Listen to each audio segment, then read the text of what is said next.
Chapter 3399. Li Chia eventually arrived at Stone Plateau. This wasn't the name of a specific place but rather, just a broad territory. Some said that it encompassed 1/3 of northern West King. Peaks and mountains were everywhere. Strangely enough, one could say that the peaks here were different from other places. They were actually just extremely large rocks.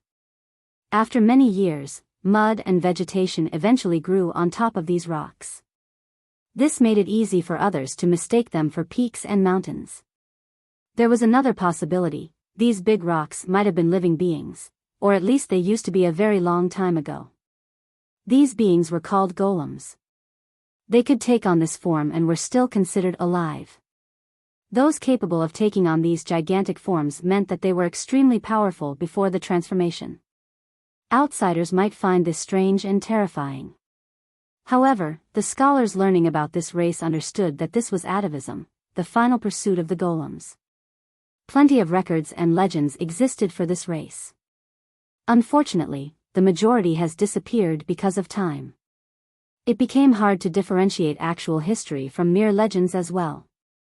One record stated back the golems didn't look like this back in the Nine Worlds epoch. Back then, they were born as rocks but could still move. Some were able to gain flesh just like humans. Their atavism also existed back then, albeit different from modern times. According to the rumors, the old atavism also turned a golem into stone or jade. However, they would still be a moving creature. Today, atavism meant turning into an actual rock, becoming a part of the world. The previous being would cease to exist and move on to a different, unknown destination. Pseudo-atavism was also a thing. These existences were magical. Strangely enough, the requirements for reaching this state were actually harder than atavism, necessitating powerful cultivation. They would also turn themselves into a rock, statue, or even a mountain. However, one day, they would be able to wake up and live again. Many wanted to understand this process. Why? Because the strongest master would eventually die one day regardless of their sealing method for prolongment. Moreover, these sealing methods required a heavy price in terms of resources. The stronger the cultivator, the more resources were used. On the other hand, golems could prolong their life infinitely with pseudo-atavism. One might say that this could be considered an everlasting life. Of course, most disagreed. They would say that actual atavism was closer to everlasting life. One important historical figure gave an answer to these questions. He was known as the Golem Ancestor. He said that no one could obtain true immortality. Life and death were inseparable. Atavism was only a return to the source, a way to reach a better destination. Many descendants gave up on atavism because of his comment. What was the point of becoming a lifeless rock? So what if they could exist until the end of time? Many golems stopped trying to reach atavism. They would rather keep their flesh body and die from old age after experiencing the joys of life. There would be no regrets. Nonetheless, some golems also chose atavism instead. Perhaps this was an instinct or just out of curiosity for reaching the source. Most who have done so became rocks and sank to the ground, disappearing forever. All in all, Golem Ancestor changed the direction of his race. They took a different path compared to their ancestors back in the previous epoch. No one knew where he came from or his cultivation origin, only that modern atavism became widespread because of him. During the period known as Mid-Chaos, he appeared and became a brilliant Tao Lord on the same level as Sunender Tao Lord, Space Dragon Emperor, and Azure Ancestor. After he became a Tao Lord, many golems followed him and learned how to cultivate. Keep in mind that 8 Desolaces were engulfed in chaos during this period. Numerous mortals and cultivators died for no reason. Golem Ancestor emerged as a leading figure and created a home for the golems. They eventually reached their golden age during this era while other races were suffering. That's why his people loved him and began to copy him, embarking on the path towards pseudo and true atavism. As this went on, the golems became uncommunicative and isolated. Few people could see them in other places. The entire race changed because of him. No one knew where he came from or who he was, only that he was a golem, of course. However, he had a particular appetite for chicken soup. Moreover, he also called himself Black Duck. Of course, no one dared to call him Black Duck, especially during the golden age of the golems. People eventually forgot about this name altogether, only remembering him as Golem Ancestor. All in all, the actual name and background of Golem Ancestor became one of the biggest mysteries of 8 Desolaces. Black Duck. Wuxia smiled after stepping into this land, recalling this name.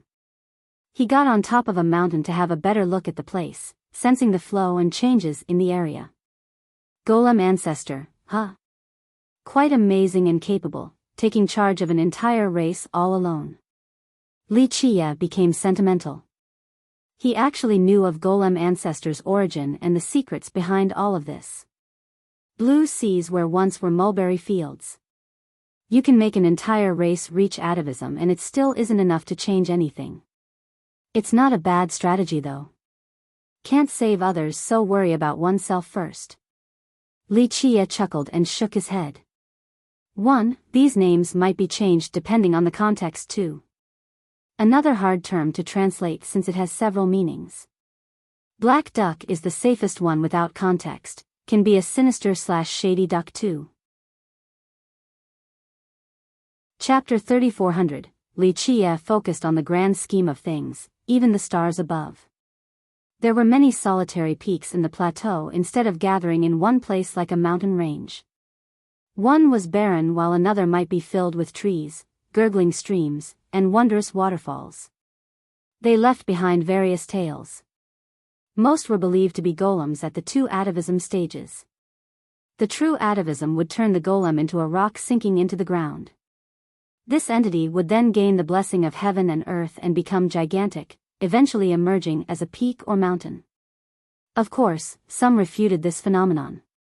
They said that these mountains and peaks were simply created with uncanny workmanship and weren't actually golems. All in all, the plateau was filled with mysteries and questions. Wuxia was staring at one of them, a spectacle named Stonewind Canyon. It was one of the largest creations in this area, also the largest puzzle. This canyon stretched across the entire plateau. Its source and end were both unclear. The only consensus here was its incredible, immeasurable size. It was as if some powerful force split the plateau in half, resulting in the canyon. The area below was its own world with lakes and internal valleys, plains and mountain ranges. Ultimately, people didn't know how this area was formed. One speculation stated that it wasn't there back in the 9 Worlds epoch.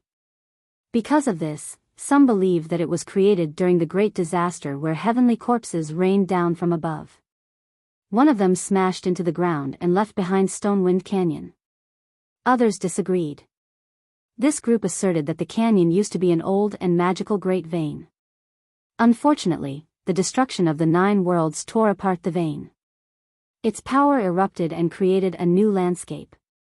Another popular belief hypothesized that there used to be an evil land here, sealed. The power of this evil land was stimulated by the overwhelming destruction, creating the canyon. This land could still be here, unaware by all. Verifying these claims wasn't possible and didn't truly matter because the canyon was there. Moreover, every once in a while, some astonishing events would happen here. Stonewind Canyon. Wuxia sighed while looking at this dragon-like canyon, seemingly an indelible wound left from the Great Destruction. What actually happened here?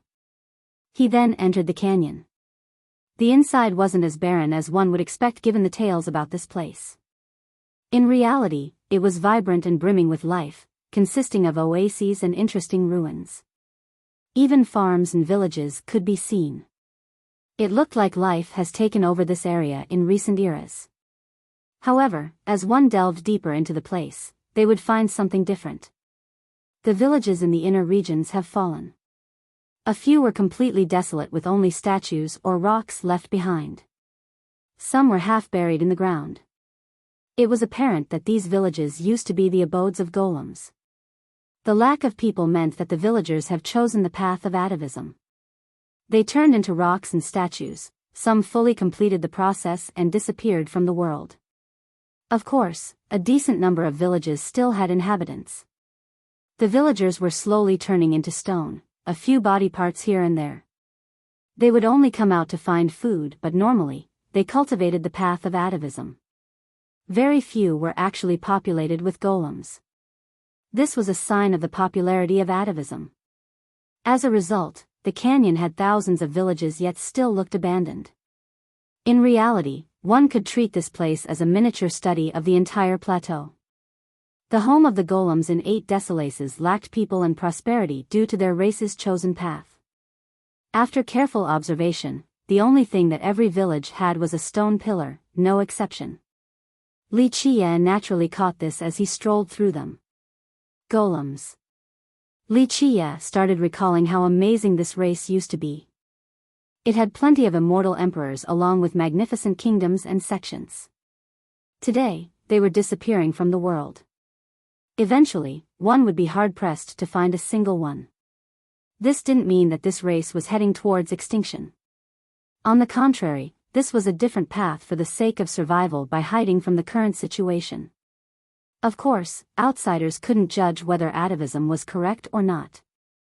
The golems themselves chose this path because they thought that it would lead to the best outcome. Li Qie continued onward and saw a gurgling creek. At the bottom were many stones gathered here. They must have flown down from upstream. These stones had been washed by the gentle current for millions of years. He sat down patiently to look at the creek. There was another, a youth standing in the water and choosing stones. In terms of human age, this golem youth looked around 12 or so, standing as high as an adult's waist. He had a rather round figure not because he was fat but rather because he was transforming into stone. There were no sharp edges and corners, only smooth lines. This was the case for his arms and legs as well. They were round and fingerless. To be precise, the youth was made from 6 circular rocks placed together. This resulted in a funny yet cute appearance. Despite his appearance, he was rather agile and fast as he looked for stones. He eventually noticed Li Qie sitting on the shore with his round and black eyes. "You're an outsider." He tilted his head and became curious. "Yes. What's your name?" Li Qie smiled. "Sure, Wawa." He stared at Li Qie, a rare guest in these parts. "Where are the others?" Li Qie noticed that he had put many stones into his pouch regardless of their quality. "I'm the only one left in the village." He wasn't afraid of strangers and innocently smiled. A smiling golem at this stage looked strange enough to surprise first-time spectators. Li Qie found this to be quite common. Many villages were like this. "I'm busy right now." Wawa continued looking for more stones. 1, sure equals stone, Wawa equals baby, small child, doll. I thought about translating it as just baby, but maybe it wouldn't be right. Not sure if this is a nickname or an actual name without context. Pinyin is the safe play here. Chapter 3401. Sure, Wawa was meticulous in his search, just like a mortal mother looking at fruits at a market. He picked up a stone and gently tapped in order to hear the sound. This seemed to be his selection method. He didn't leave out a single one while Li Qie got closer to take a look. "You're preparing food?" Li Qie asked. "Yes, the wind is coming so I need food." Wawa cutely nodded. Those who didn't know about golems would find this shocking. How could one eat rocks and stones? This one will definitely be fine. Li Qie casually picked up a rock and threw it onto a bigger one in the creek. "Really?" Wawa remained skeptical after looking at the rock. "Try and see." Li Qie didn't mind. Wawa picked up the rock. It was around the size of a watermelon, quite heavy. He tapped on it before leaning in so that his ear would touch it in order to hear the echo. "Really now?" He didn't get a sure conclusion. "Take a bite." Li Qie smiled. "Oh, you're right." He thought that he was stupid and opened his mouth to bite the rock. Ordinary people would chip a few teeth by doing this. However, Wawa easily got a bite out of the rock. Little pieces fell out. He could see that it was empty inside from the spot where he bit. He lifted the rock and a clear liquid poured out from a hole. A green grass looking like kelp also flowed out. Delicious. Wawa drank the liquid and ate the grass. He smacked his lips with satisfaction and said, "It's been a while since I've tasted such a good rock. It must be from the source itself." He kept on drinking afterward, one gulp after another. There was enough liquid inside to make his stomach look far bigger than before. "You want some?" He thought that it was impolite to drink alone and came over. Li Chia smiled and accepted the rock. He tilted his head upward for a drink. The liquid was refreshing and carried a kelp fragrance, capable of quenching any thirst. He had several gulps before returning the rock to Wawa. "You actually know how to pick them, are you a mason?" Wawa became more curious about Li Chia. "No, but this isn't hard. I know what they're like after a glance." Li Chia shook his head. "Really?" Wawa became amazed, his black eyes widened. "Golems like us are born with a strong understanding of rocks, but we still need to train. I've done this so many times since youth, but can't pick the right one right away from a batch of useless stones. This is far from being difficult for me." Li Chia smiled and told the truth. Alas, others would accuse him of boasting because distinguishing source stones wasn't easy. Even the best masons couldn't do so. "You're that amazing?" Wawa became surprised and didn't make fun of Li Chia. He continued, "Well, take a look, see how many I got right." "That one." Li Chia pointed at another rock in the creek. Wawa immediately ran over and took a bite. Sure enough, liquid and kelp streamed out of the hole, filling his stomach in the process. "Over there." Li Chia pointed again and Wawa ran over in that direction. Yes, Li Chia got it right again. Wawa drank more and was utterly convinced by Li Chia's ability. "You're amazing, you can really tell with one glance. Even mason masters can't do this." "That one too." Li Chia helped the youth again. Wawa picked up the rock. However, he didn't bite it this time and placed it into his pouch. "Right in front of your feet." Li Chia continued. Wawa busily followed Li Chia's instruction and placed more rocks into his pouch. He found so many by this point, but fortunately, his pouch was large enough.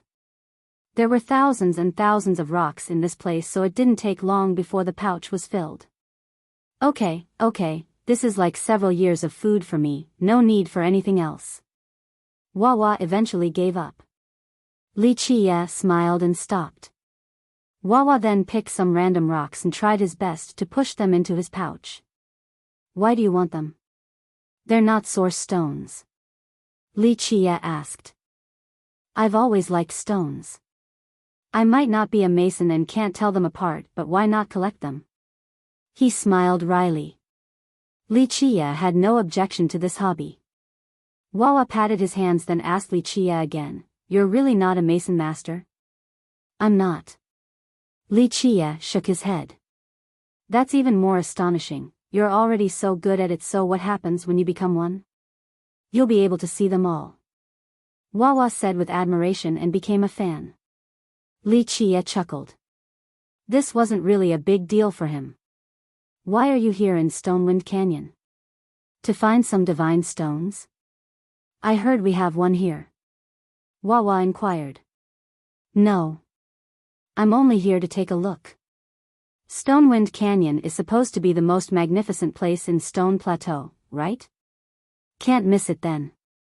Li Chia replied. "I see." Wawa said before looking up at the sky, "You picked the wrong time though. The winds are coming and our area right now is the most dangerous spot." "Elaborate." Li Chia smiled. "So when the winds come, the entire canyon will be engulfed by them. They'll turn everything alive into rocks and stones. It doesn't matter who it is or what it is or how strong they are, they'll be petrified. We golems always hide in our village when they come. Wawa had a frightened expression. I've heard of it before. The petrified victims will shatter into little pieces the next day. Lucia nodded. Right. Wawa went on, so last year, a group from Yin Gate came and got hit by the winds right outside of my village entrance. They turned into bits the next day. Quite a mighty force. Lucia smiled while staring at the canyon. This was the reason why the canyon had this name. Every once in a while, the winds would come along with this petrification power. Nothing alive could escape from it without hiding in the right place.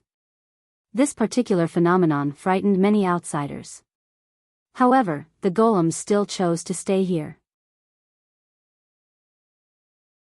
Chapter 3402. The sky gradually turned dark as if black clouds were taking over. Wawa looked up and said, "It's coming, so I gotta go." "Are you coming with me to the village?" "Sure."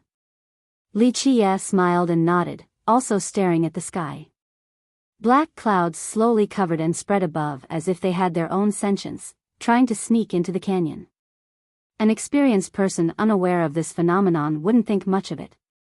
As for those with a little bit of knowledge or people who lived around these parts, they immediately knew that danger was coming. The wisest thing to do right now was to either leave the canyon or hide in a village. Otherwise, they would find that their powerful cultivation was useless. The winds of petrification were unstoppable. All the inhabitants in the canyon, whether it be human or golem, old or young, male or female, all ran towards the closest village. "Go back home now, the winds are here." People started shouting and stopped with their business. "Hurry or we'll be too late." Wawa started running away but noticed Lucia still sitting there. He became worried. Lucia smiled and caught up. "What's your name?" the youth asked as they ran away. "Young master." Lucia chuckled. "Okay." Wawa didn't think twice about it. His village wasn't far, so they arrived in no time at all. There was not a sound, no dogs barking or chickens squawking, no people either. The thousands and thousands of runes on the stone pillar in front have connected together by this point. Suddenly, they started flowing downward straight into the mud. They seemingly wanted to reach the bottom of the earth, pouring down like a waterfall. This wasn't a surprising sight at the canyon because every single village had a pillar like this. In fact, its presence was essential before starting a village. It was impossible to start a village or a sect here in the canyon without having one pillar. Lucia smiled after seeing it.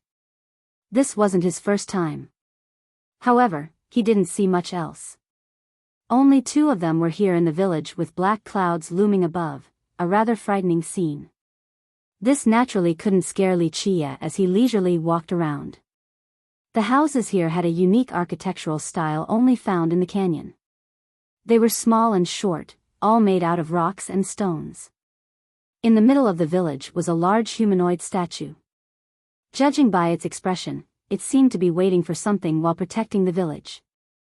Who knows if it was due to old age, but the statue no longer had any clear features, especially the face. There were several rocks of varying size and shape positioned around the statue. Moreover, they had a different degree of being underground. Some were half buried while others have only fallen down. Wawa brought Lucia to the statue first. He bowed towards it and took out a rock, cut it open, then poured the liquid on the surrounding rocks. "Great uncle and everyone, time to eat. Here's a feast from Wawa." Wawa earnestly said.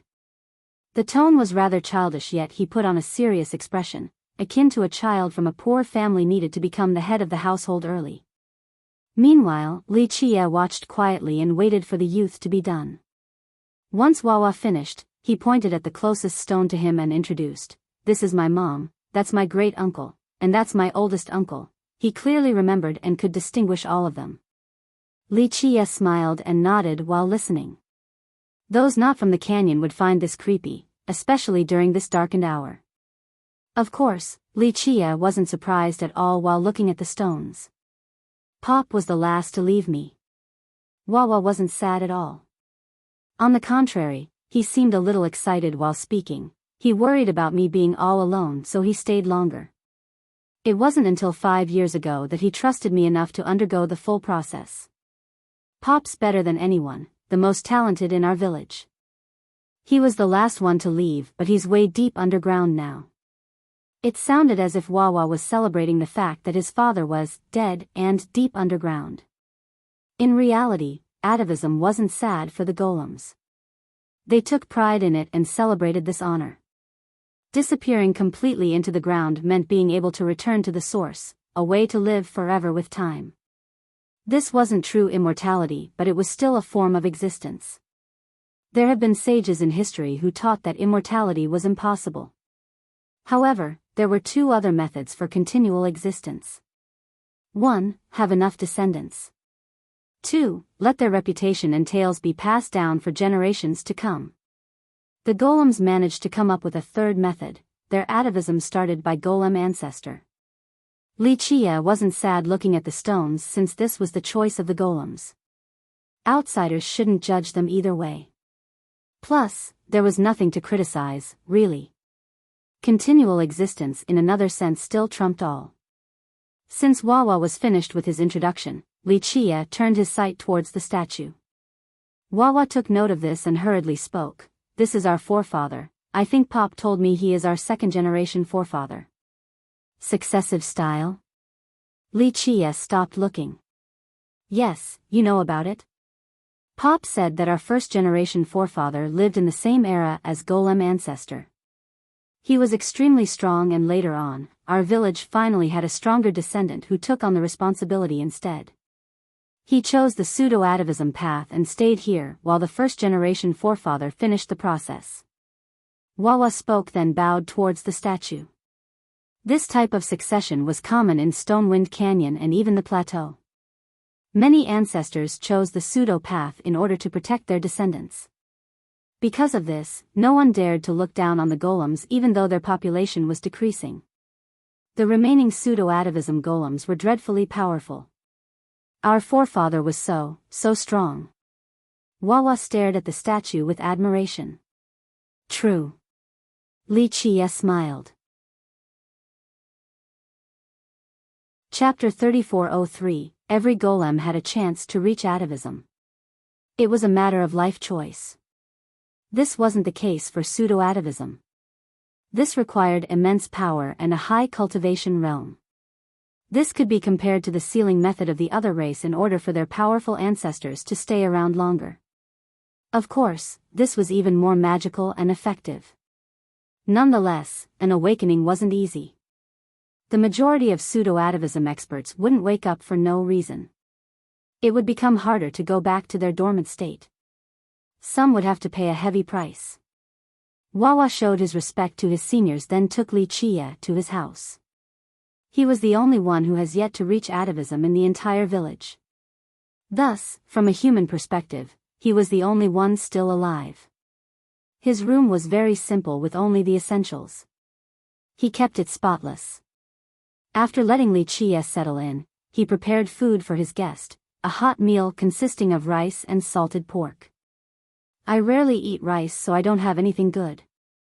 He awkwardly scratched his head, feeling bad since Wuxia picked out so many stones for him. It's fine. Wuxia smiled. He could still enjoy a simple meal without any problem. Wawa wasn't interested in this meal and sat nearby, staring at Wuxia with his chin resting on his hands. Young master, why don't you become a mason since you can spot the stones so well? I think the mason masters from the big sects can't compare to you. Wawa became curious.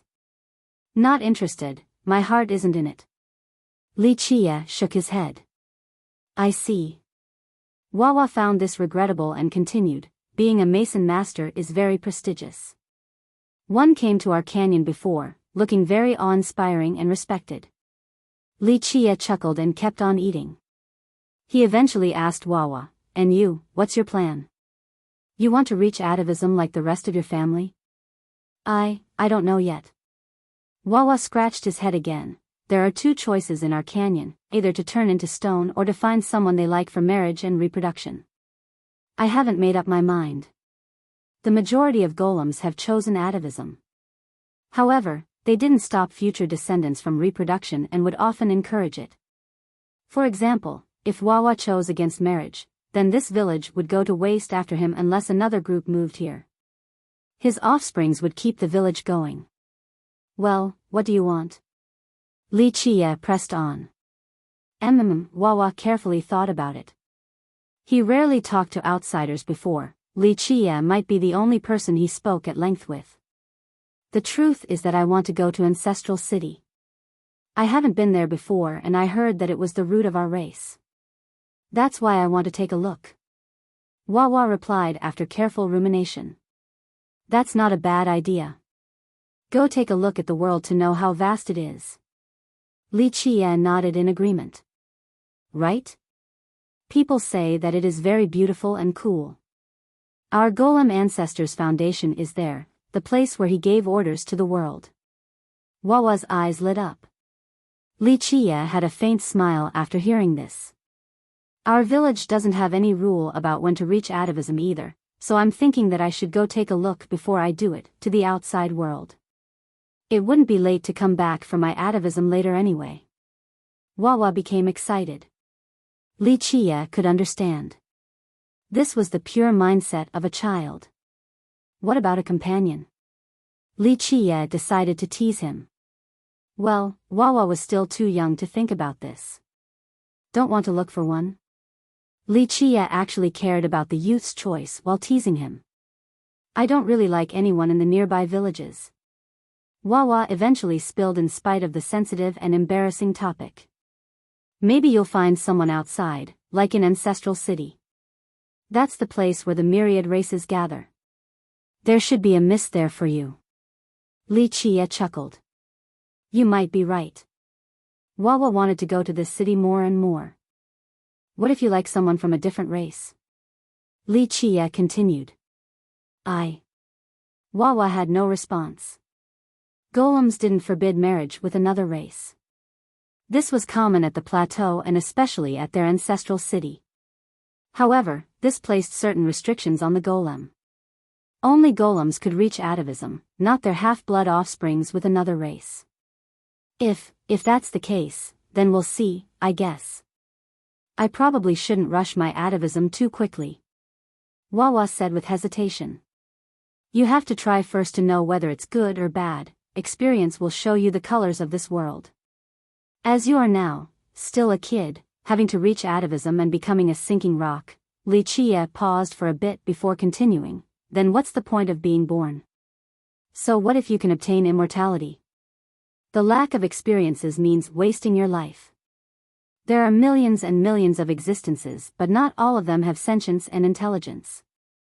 The fact that you're here is a rare miracle, don't waste it now. Follow your heart and experience more, whether they be good or bad, fruitful or otherwise. One day, you'll be able to look back at those memories with fondness, perhaps even the bad ones. Wawa listened attentively the entire time. Most importantly, without experiences, you would be nothing more than a blank piece of paper. Li Chia concluded. This last phrase kept on playing in Wawa's head. Li Chia finished his spiel and resumed eating. Meanwhile, Wawa sat there in a daze. Li Chia's words have struck a chord, opening a door for the youth's heart. Atavism was possible for all golems at birth. It was a matter of decision. As for Wawa, he grew up in Stonewind Canyon. His family all chose this path and sank to the ground. This type of life naturally affected Wawa too. He didn't have many thoughts about the outside world. Only Ancestral City interested him. Li Chia's words lit up something in the boy, a portal. It was as if by crossing through this portal, he would be able to see the outside world. Wawa's desire to visit Ancestral City was nothing more than a desire. Now, he wanted to make it happen. I understand, young master. Wawa regained his wits and became excited. I'll definitely go outside, a trip to Ancestral City. Li Chia smiled approvingly. By this point, the sounds of wind blowing could be heard outside the door, gradually intensifying.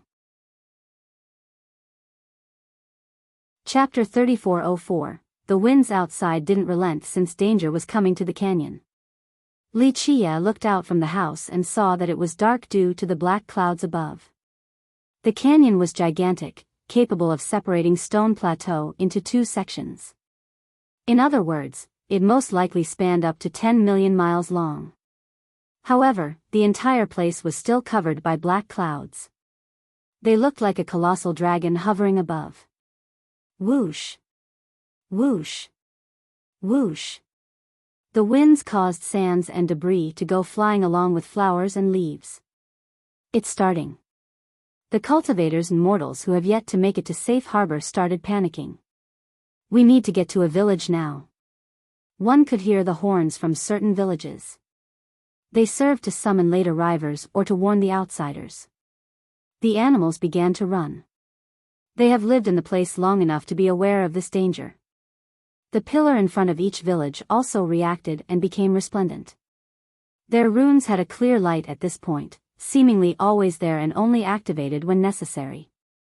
The clear light seemed to be coming from the ground up through the runes, not the other way around.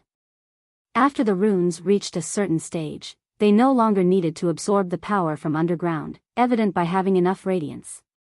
On the other hand, the absence of this empowerment would render the runes useless. Poof! The pillars became bright as well and created barriers around the villages. These barriers had a purifying property, capable of removing all evil. Because the entire canyon was dark right now due to the clouds, the pillars served as guiding lamps. One would be able to see them and make it back to the nearest village.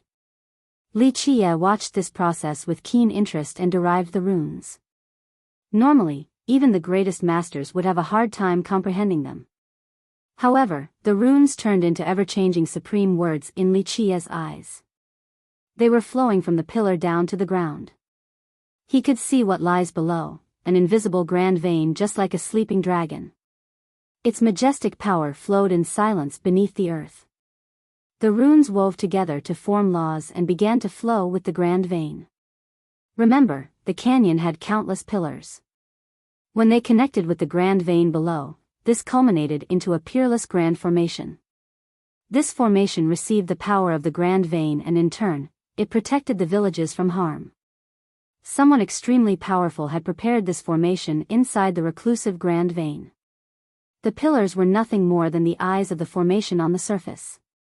The creator of this formation naturally knew about the dangers of the winds and wanted to protect the villages. Such great length to protect the descendants. Ingenious even. Very few people know about the three grand veins. Li Chia touched the pillar and praised. Plenty of secrets hid underground, unbeknown to most. The person who did this had access to these ancient secrets on top of being mighty. Li Chia had a smile on his face while touching the pillar, one small part of the great formation. Taking away one pillar out of greed for its power would be a futile endeavor.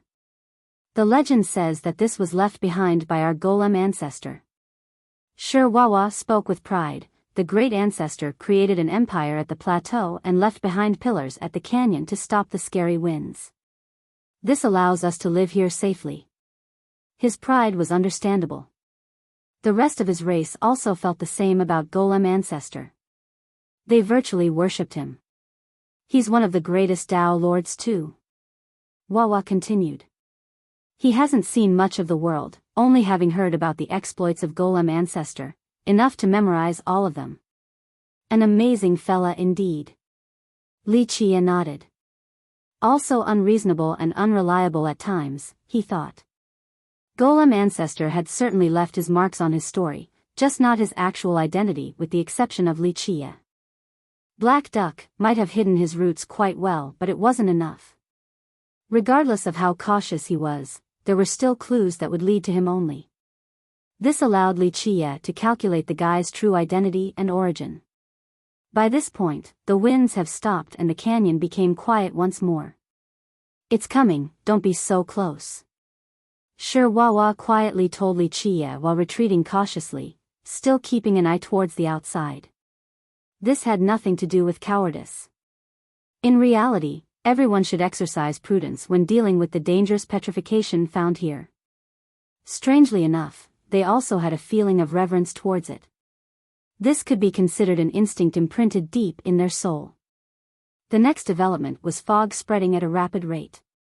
It encompassed the entire canyon in no time at all.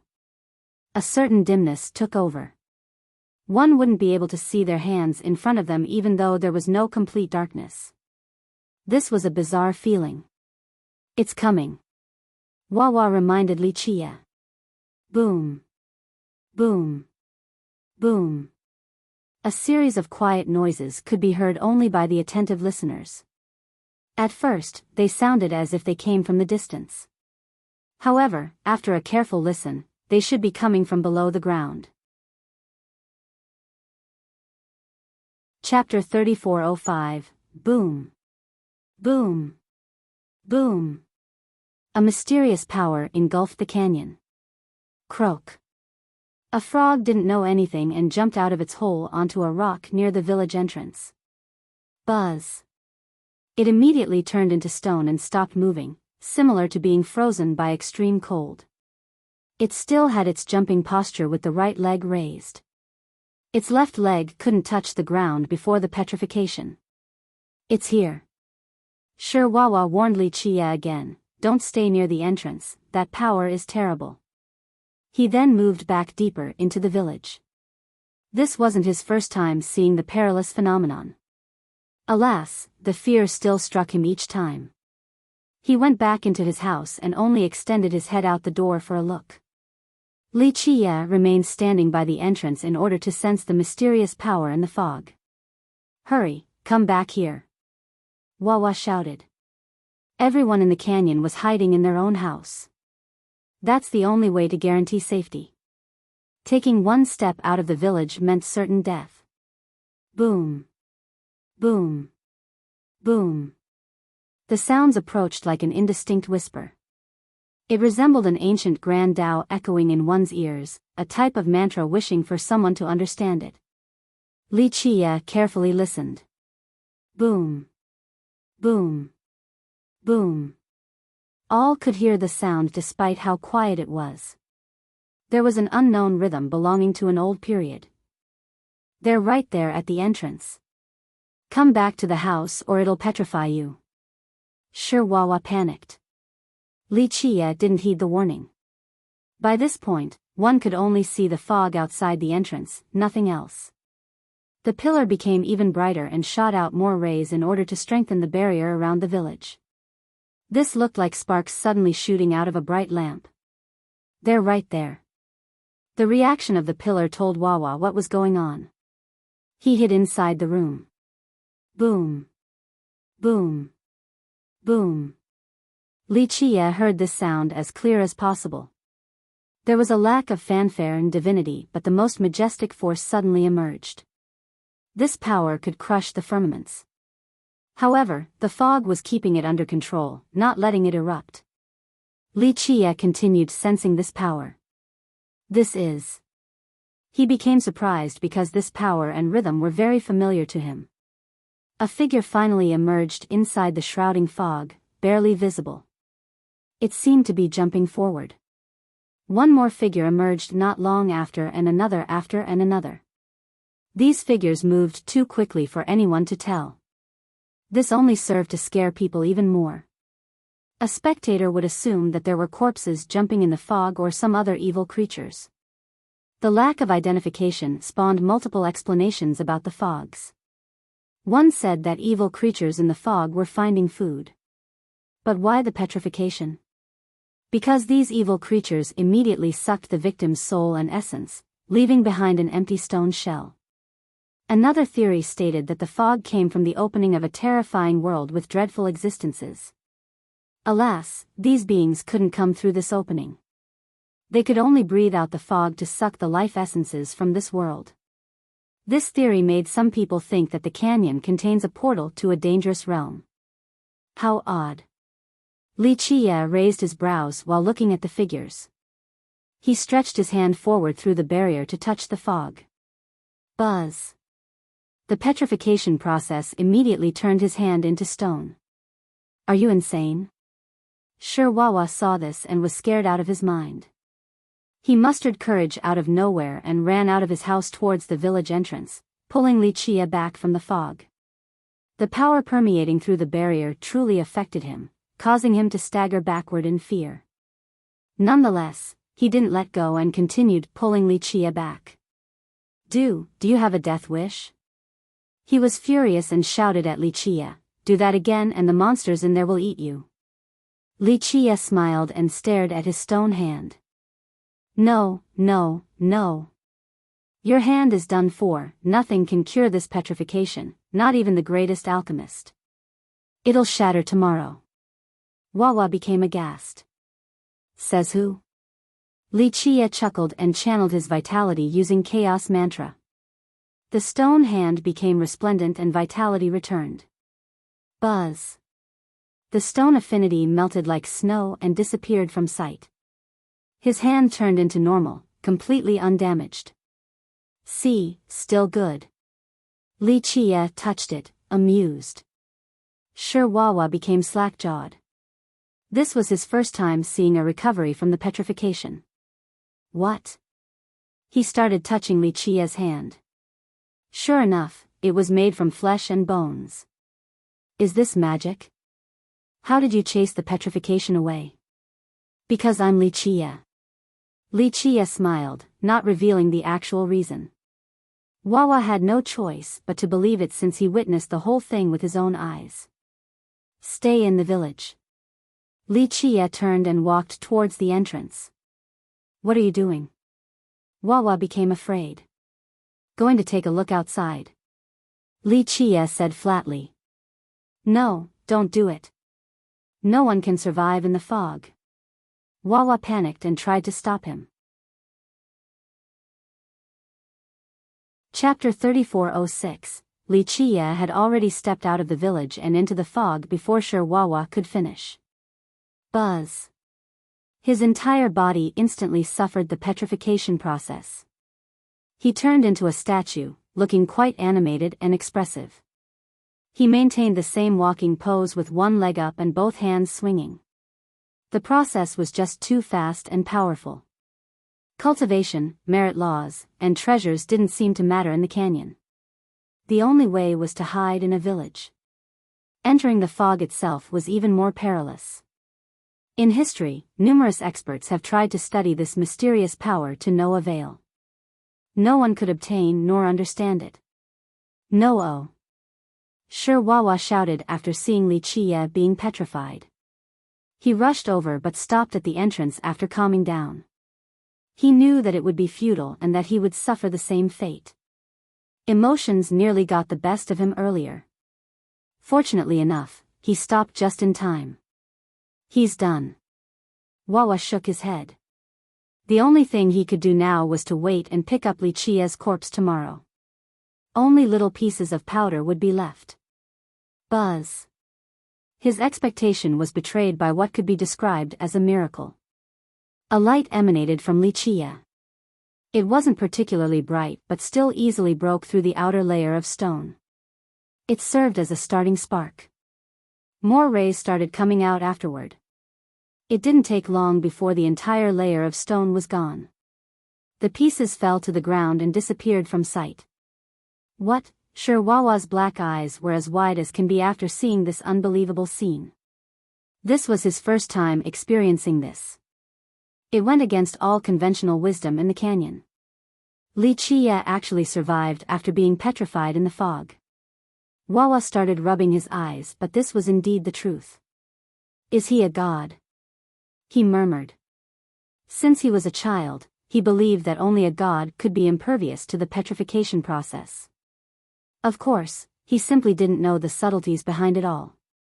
In reality, even a top master here would find this astonishing. How could a silver carapace cultivator survive the famous petrification? Little did they know that Wuxia had experienced it before. He knew about its profundities better than anyone else along with its source. That's how he could easily deal with it. So damn cool. Wawa praised while witnessing an unraveling legend. Clank. Clank. Clank. Wuxia channeled his merit law and the underlying Tao. The laws came together and formed a peerless chapter, one that was unique in history. It felt so natural inside Li Qia's body, as if they were one. People would sense something extraordinary. It felt as if the fog wasn't the thing surrounding him but rather the opposite. He was the one engulfing the entire canyon, the plateau, and all of northern West King. He clearly stood in the same spot, but in the next second, he seemed to be all-encompassing. The galaxy and the 3,000 worlds were within him. This infinite expansion made the canyon small in comparison. Eventually, even 8 decilaces became tiny before Li Qia. Thus, the fog and the petrification force naturally didn't matter. They were the same as a speck of dust. Sure, Wawa could feel this magical transformation and dropped to the ground, but first. He looked up and couldn't see Li Qia any longer, thinking that the guy was bigger than the sky. Li Qia walked deeper into the fog while the youth was stunned, completely unaffected by the petrification process. This was akin to a single drop of water unable to stop a conflagration. The youth eventually regained his wits.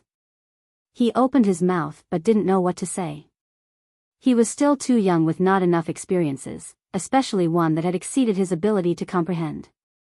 As Li Qia walked in the fog, all types of visual phenomena popped up, a true dragon roaring, an immortal phoenix screeching, the cries of immortals across the trek of time. Then there was a world of bones, another with an ocean of blood, one completely destroyed. The cycles of the ages could be seen. These phenomena were stunning enough to bewilder any spectator, just not Li Qia. His Tao heart was unaffected. His eyes narrowed as his forehead lit up. Activate. Li Qia roared and destroyed all illusions in order to see the truth. He exuded a radiance with the intensity of 1,000 suns erupting. Pop. Pop. Pop. All the phenomena broke down like bubbles and disappeared from sight. Buzz. Only a painting remained in front of him. Chapter 3407. It seemed like a painting but was actually a magnificent world. It had a majestic aura and brimming with life force. The races prospered with cultivation sects competing against each other, a true golden age. Billions of existences could have a bright future here, all things were possible. The 9 worlds. Li Qia murmured after seeing the all-too-familiar worlds. He remembered the cities, sects, and races there. His mind shuddered as lost memories resurfaced like a tsunami. He quickly calmed his mind and became normal again. He took another step forward to enter the painting. A grave tablet still on the high mound, a continent with nothing but ruins, a sect with eagles and cranes, the burial grounds here were still profound and impossible to grasp. He traveled to many familiar places, even areas with unpleasant memories when he had to bury his followers. Another contained joyous laughter coming from the heart, all worries were thrown away. There was no time in this painting. Everything kept on moving as normal, but the temporal flow had stopped. One could stay here forever without affecting the external timeline. Today, the memories of the past for him seemed so distant. This was his 9 worlds, yet not. Of course, the 9 worlds were no longer around, replaced by 8 decilaces. This painting managed to preserve the 9 worlds in such a perfect fashion. A powerful seal was in charge of this. It was also deliberate and meant for the fated ones. Or rather, perhaps it was meant for Li Qia only. He stopped in one vast realm with 3 ancestral veins together. It was naturally prosperous thanks to them. Stone Medicine World. He murmured, deciding to find the source of this world. The creator of this place wanted to show him something. Everything was hidden extremely well. Another master might be able to reach this painting but wouldn't be able to find the source because they didn't understand the creator well enough. Geezer, what are you trying to show me? There has to be a reason, right? You wouldn't do this for nothing. Li Qia said. He took a deep breath and eventually entered the deepest parts of the 3 ancestral veins. The place was still the same as before. Remember, this wasn't reality, only a remnant image. He stood on a cliff to look at everything here. There was no sound, only peace. He tried to sense the changes in this place. He has visited this place many times in the past. A lot of things happened here. However, this wasn't the time for remembrance, only to see what the geezer left for him. Activate. His supreme eyes derived the mysteries and profundities in the next second. Rumble. The entire courtyard and phenomena crumbled. A terrible power pulled everything downward. Darkness took over, the light seemed to have been devoured. Li Qie was in free fall for a long time. It seemed to be a bottomless abyss requiring 1 billion years of falling. Li Qie still managed to stay calm and waited patiently. Who knows how long this went on for? Boom! Everything suddenly stopped along with Li Qie's fall. He floated in the air and saw an entrance with light. This light was quite dimmed. It seemed to be another realm there, looking blurry and ethereal. His eyes shot out a beam of light to penetrate the entrance. Unfortunately, even his scanning ability couldn't see the situation in that world. The recording image seemed incomplete. This made him try again numerous times in order to compile all the small details. He didn't want to miss a single one since the answer was hidden in all of them. Finally, after countless sweeps, the dimension popped like a bubble. He found himself standing on the same cliff. The courtyard was still around. Below the cliff was nothing but pitch black. He started thinking. Looks like you do get me. Li Qie said, leaving behind this original form for me to see, knowing that I'll return alive. No answer came from the cliff this time, only a creepy silence. Li Qie knew that something had happened here and the geezer wanted to let him know. I'll get to the bottom of this, be sure of it. The villainous heaven didn't do this, not those fiends either. They don't have the ability. He stayed quiet for a while before speaking again. By this point, nothing should be able to elude him. Alas, this development was out of his expectation. Back in Divine Black, he noticed something strange going on while learning the history of 8 Desolaces. Now, this certainly proved his prior speculation. The old man purposely left this behind for Li Qie because he knew that there were only 2 who could solve this mystery: the Dark Crow and the villainous heaven. Li Qie pondered again. It couldn't have been the villainous heaven. Not the fiends either, they didn't have the necessary condition. Moreover, this happened under the watch of the villainous heaven. Who else could it be then if not them? He had plenty of speculations after reading the historical texts. Alas, most of them were now eliminated after reaching this place. Chapter 3408, Sure Wawa has been waiting for Li Qie's return. He propped his chin with both hands while staring at the fog with a grimace. Li Qie has been gone for so long now. What if he had died? The long wait made him drowsy. His head shook a bit, causing him to wake up again. He looked outside and coincidentally enough, a figure appeared in the fog. You're back. The drowsiness dissipated right away as he stood up and rushed towards the entrance. Li Qie sauntered out of the fog, the petrification force still couldn't touch him. Thank God you're back, young master. Wawa placed his palms together and celebrated. Are you okay? He looked at Li Qie from top to bottom. No petrification anywhere. He then started touching Li Qie's arms. Still fine. Every inch was still made of flesh and blood, no sign of stones. You're really something else, young master. Only an immortal or a god can walk in the fog like that. Wawa was lost in admiration. Li Qie chuckled and returned to Wawa's house, then sat down. Wawa followed and sat down next to him, overwhelmed with curiosity. Young master, what's actually in the fog? A devil, like people say? What does it look like? Wawa has heard of many legends about the canyon and the fog. No one knew what was inside, so he was very curious about Li Qie's findings. If there's actually a devil in there, there wouldn't be peace in the canyon. It would already be reduced to ashes without a single grass around. These pillars can't guarantee peace in that case. Li Qie smiled at the youth. Makes sense. Wawa scratched his head and agreed. The petrification power didn't target anyone inside a village nor try to invade one. The thing was bizarre. So what is it? Wawa remained curious. You can't understand it right now. You'll figure it out when the time is right. Lucia shook his head then stared out the window. Wawa stared at Lucia instead. The guy's eyes pierced through the fog and reached the deepest part of the sky. They were unfathomable, 1,000 times deeper than the sky. Lucia didn't move an inch, seemingly becoming a statue. Wawa didn't know what he was doing. However, he felt that Lucia was looking at a peerless mystery. In reality, Lucia was actually lost in his thoughts, contemplating recent events.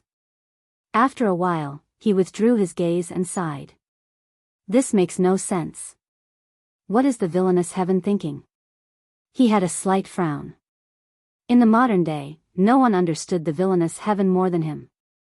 However, the current events made it quite confusing. The heaven didn't cause all of this.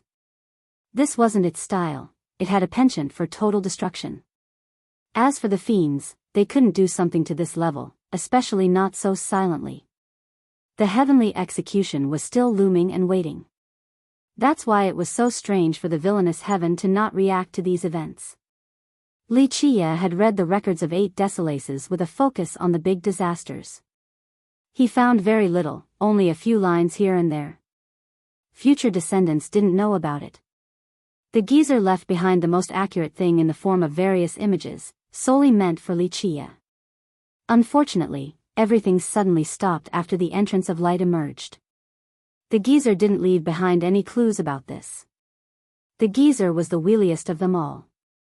Something unexpected must have happened for the message to stop. Lucia had to think of all the possibilities. Millions of potential paths flashed in his head. His session was interrupted by sun rays. He looked out and saw that the fog was gone. The pillar was no longer bright either. Everything resumed to normal just as before. One could hear the dogs and chickens from some of the villages now. The villagers began working once more. Sure, Wawa was also busy preparing food for Lucia. Unfortunately, he was the only one here and had no good food. Are you going to Ancestral City now? Lucia asked after finishing his humble breakfast. Wawa hesitated, having never left home before to such a distant place. I'll be staying there for a bit, so if you want to go, we can go together. Lucia said, contributing their meeting to fate. Really? Wawa was ecstatic, having full trust in this man despite having only met. Yes, so get ready right now. It won't be as easy going alone later. Lucia nodded. Well. Wawa scratched his head and agreed again. He was still young without any traveling experience. He was indeed nervous thinking about going alone later. Okay then, I'll go with you to Ancestral City, young master. This rare opportunity took off a lot of stress for him. He went to prepare for the journey, and this didn't take long since he only had a few things. Before leaving, he went to the central area with the statue. He placed his palms together and said, "Uncles, Mother. I'll be going with young master to Ancestral City and will return soon. Wait until I'm back, I'll learn how to reach atavism and join everyone," he quietly prayed. This was indeed sad because he was the only one left in the village. He knew no one else in the world. Of course, the golems were used to this type of life. Wawa is going now, please watch over the village, forefather. He then turned towards the statue and bowed. The statue didn't react. In reality, he was still alive because he was only at the pseudo stage. Who knows when he'll reawaken again? Lucia quietly watched to the side and didn't comment on this race's choice for survival. It was indeed worth pondering. The two left the entrance and heard a crack. The frog from yesterday crumbled and turned to powder. They scattered to the ground and became mixed with the mud and soil. This was a common sight along the way. The animals that were too late to return to a safe haven were shattering today. Have to use it since we still don't know if it's a person or entity. Chapter 3409, Li Chia and Shirwawa left the village and moved through the canyon. The place was normally quiet with few visitors. Today seemed to be different. Many cultivators riding their beast arrived.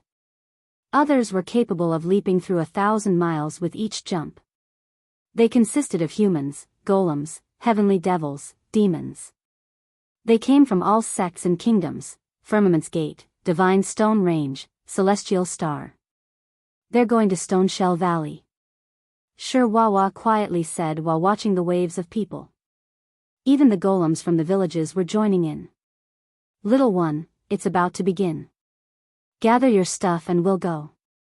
A few golem experts were ready to bring their juniors to see the fun on top of a potential harvest. Other golems want to watch the show. Shirwawa saw golems around the same age as him and became envious. You want to go? Li Chia glanced at the excited youth and said. I haven't been there before because father said that it's too dangerous since the beetles there will come out of the ground. Some source stones can be found so it can be beneficial to take a trip. It's just that he never took me there before. Wawa had a dejected expression by this point. Okay, we'll go there then and pick up a few source stones along the way. Li Chia smiled. Really? His expression changed to excitement right away, his eyes lit up. It's on the way anyway. Li Chia said. Perfect, I've never seen one before. Wawa shouted. The two changed direction and headed for Stoneshell Valley. You been there before? Wawa was curious because Li Chia seemed to know the way. No, but everyone is going there, no need to know the direction. Li Chia chuckled. True, Wawa smiled awkwardly, thinking that it was a stupid question. More and more people were coming to the valley during their trip. All the source stones will be mine. One youth flying through the sky declared. Sure enough, a crowd of people filled the entrance, whether it be in the sky or on the ground, on the tree branches or the peaks. It was tough finding a place to stand. The valley wasn't that large and didn't look special either. It was barren with just rocks. This made it quite hot due to the sun. However, there was a deep, slanting cave at the end of the valley, seemingly bottomless. Some of the young first-timers looked around and became disappointed. This is Stoneshell Beetle Valley? What's special about it? We traveled so far, for what? One of them complained. Patience, you'll find out soon enough. A senior nearby said. Say the name again, we obviously have to wait till the beetles come out of that cave. Another older cultivator nearby smiled. They always come out during this time of the year and go to that cave to produce some source stones. They can produce source stones? That's amazing. The young one became surprised. Yes, that's why this place is special. These beetles can only be found here. The cultivator smiled back. This area was unique to the canyon. On the day after the petrification winds, the beetles would come out of the ground and go into the cave to produce stones. Why don't we just enter the cave if there are stones in there? Another youth stared at the cave and asked. Its depth is unimaginable, very dangerous too. Rumor has it that all the dangers in this region actually originate from there. An older cultivator said with a serious expression. An invincible heavenly sovereign entered that place alone before, barely managing to escape a while later with wounds everywhere. On the second day after returning to the sect, he exploded and died. The ones nearby shuddered after hearing this. Even a heavenly sovereign couldn't survive? Just what was in there? The cave has been a mystery all this time. The only consensus was that nothing good would come from entering that place.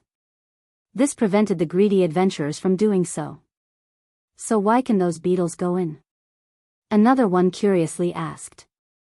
It is in accordance with the heavenly Tao and the laws of creation. The various beings have different fits. An elder-level character said. All eyes were on the secretive cave now. Li Chia also gave it a glance. His bright eyes could reach the deepest area. Of course, he wouldn't personally go down. I heard the Beetle King is very majestic. Do you know what it looks like, young master? Sure, Wawa asked Lucia. I haven't seen it. Lucia shook his head. I have. An older cultivator near them stroked his beard and smiled. These stone shell beetles all have the same color, only the king is different. It has a golden shade and can control its kins. That's not all, the source stones produced by one are extraordinary, priceless even. A different expert added. Yes, they're the main focus every time. So many people want it. One more jumped in, his eyes had a flashing glint, seemingly very interested in the Beetle King. That is if one is capable enough. Another crowd member snorted, the Beetle King is dangerous enough, let alone all the greedy competition. Everyone wants that source stone, only to throw their lives away for nothing. Some became worried. They made up their mind to leave once they got their stone instead of being greedy. Why? Because the source stone from a Beetle King always brought about a massacre. People could actually smell the stench of blood after listening to the conversations. An elder from Firmaments got the stone from the king last time. He got something amazing inside and immediately went into isolated cultivation. A knowledgeable cultivator became envious. It's that good? Others started salivating. He's from Firmaments. Not everyone can hope to do the same. Another woke the crowd up. Firmaments was a famous sect in the northern West King. An elder from there was naturally powerful. It wasn't surprising for him to be able to get a source stone from a Beetle King. Do you want the king's source stone, young master? Sure, Wawa asked. He believed that Lucia was unfathomably strong after surviving the fog. Anything else should be easy for him. His carefree comment changed the atmosphere in the valley. In reality, everyone wanted this source stone. However, they kept it to themselves and tried to act nonchalant for now. One star here can mean something completely different depending on the context. Chapter 34:10. They kept their plans to themselves, whether to do it by force or otherwise. They didn't want to express their intent in order to not become clear targets. Now, Sure Wawa's comment broke through this thin veil and made everyone stare at each other. He also stared at Lucia with wishful eyes. He had heard the seniors in his village praise the source stone from the Beetle King before, that it was amazing and priceless, etc. To be able to see one in person would be incredible and exciting. He would also be happy for Lucia. Just one source stone, no big deal. I'll do it if I feel like it then. Lucia smiled at the youth and casually told the truth. However, others found this grating and became uncomfortable after listening. A few older cultivators had a frown on their face. Dealing with the Beetle King was difficult due to its immense power. This was akin to taking food from a tiger's mouth. Moreover, other cultivators were waiting too. Whoever obtained the stone first might become public enemy number one. Therefore, seizing this source stone required ample planning even for the strongest ones here. Now, Lucia spoke as if he could grab one akin to bending down and picking up a random pebble on the street. They felt as if he was being too haughty and contemptuous. Quite a confident fella. One expert here scowled. Just wait and see, it's too early to talk big and declare victory. Another sneered. No, the source stone of the Beetle King will be mine. A cold and arrogant voice suddenly interrupted the crowd. Everyone looked over and saw a youth standing on a peak outside of the valley. 5 old men stood behind him, looking extremely powerful due to their bright eyes, certainly experts among experts. The youth looked like a crane among a flock of chickens. He wore an embroidered robe with a 4-claw true dragon. His nobility was oppressive and in full display. A prince from Wu. Someone quietly said. The audience started pointing and gossiping. A few experts had apprehension on their face while looking at this prince. A branch of Yin Yang Gate.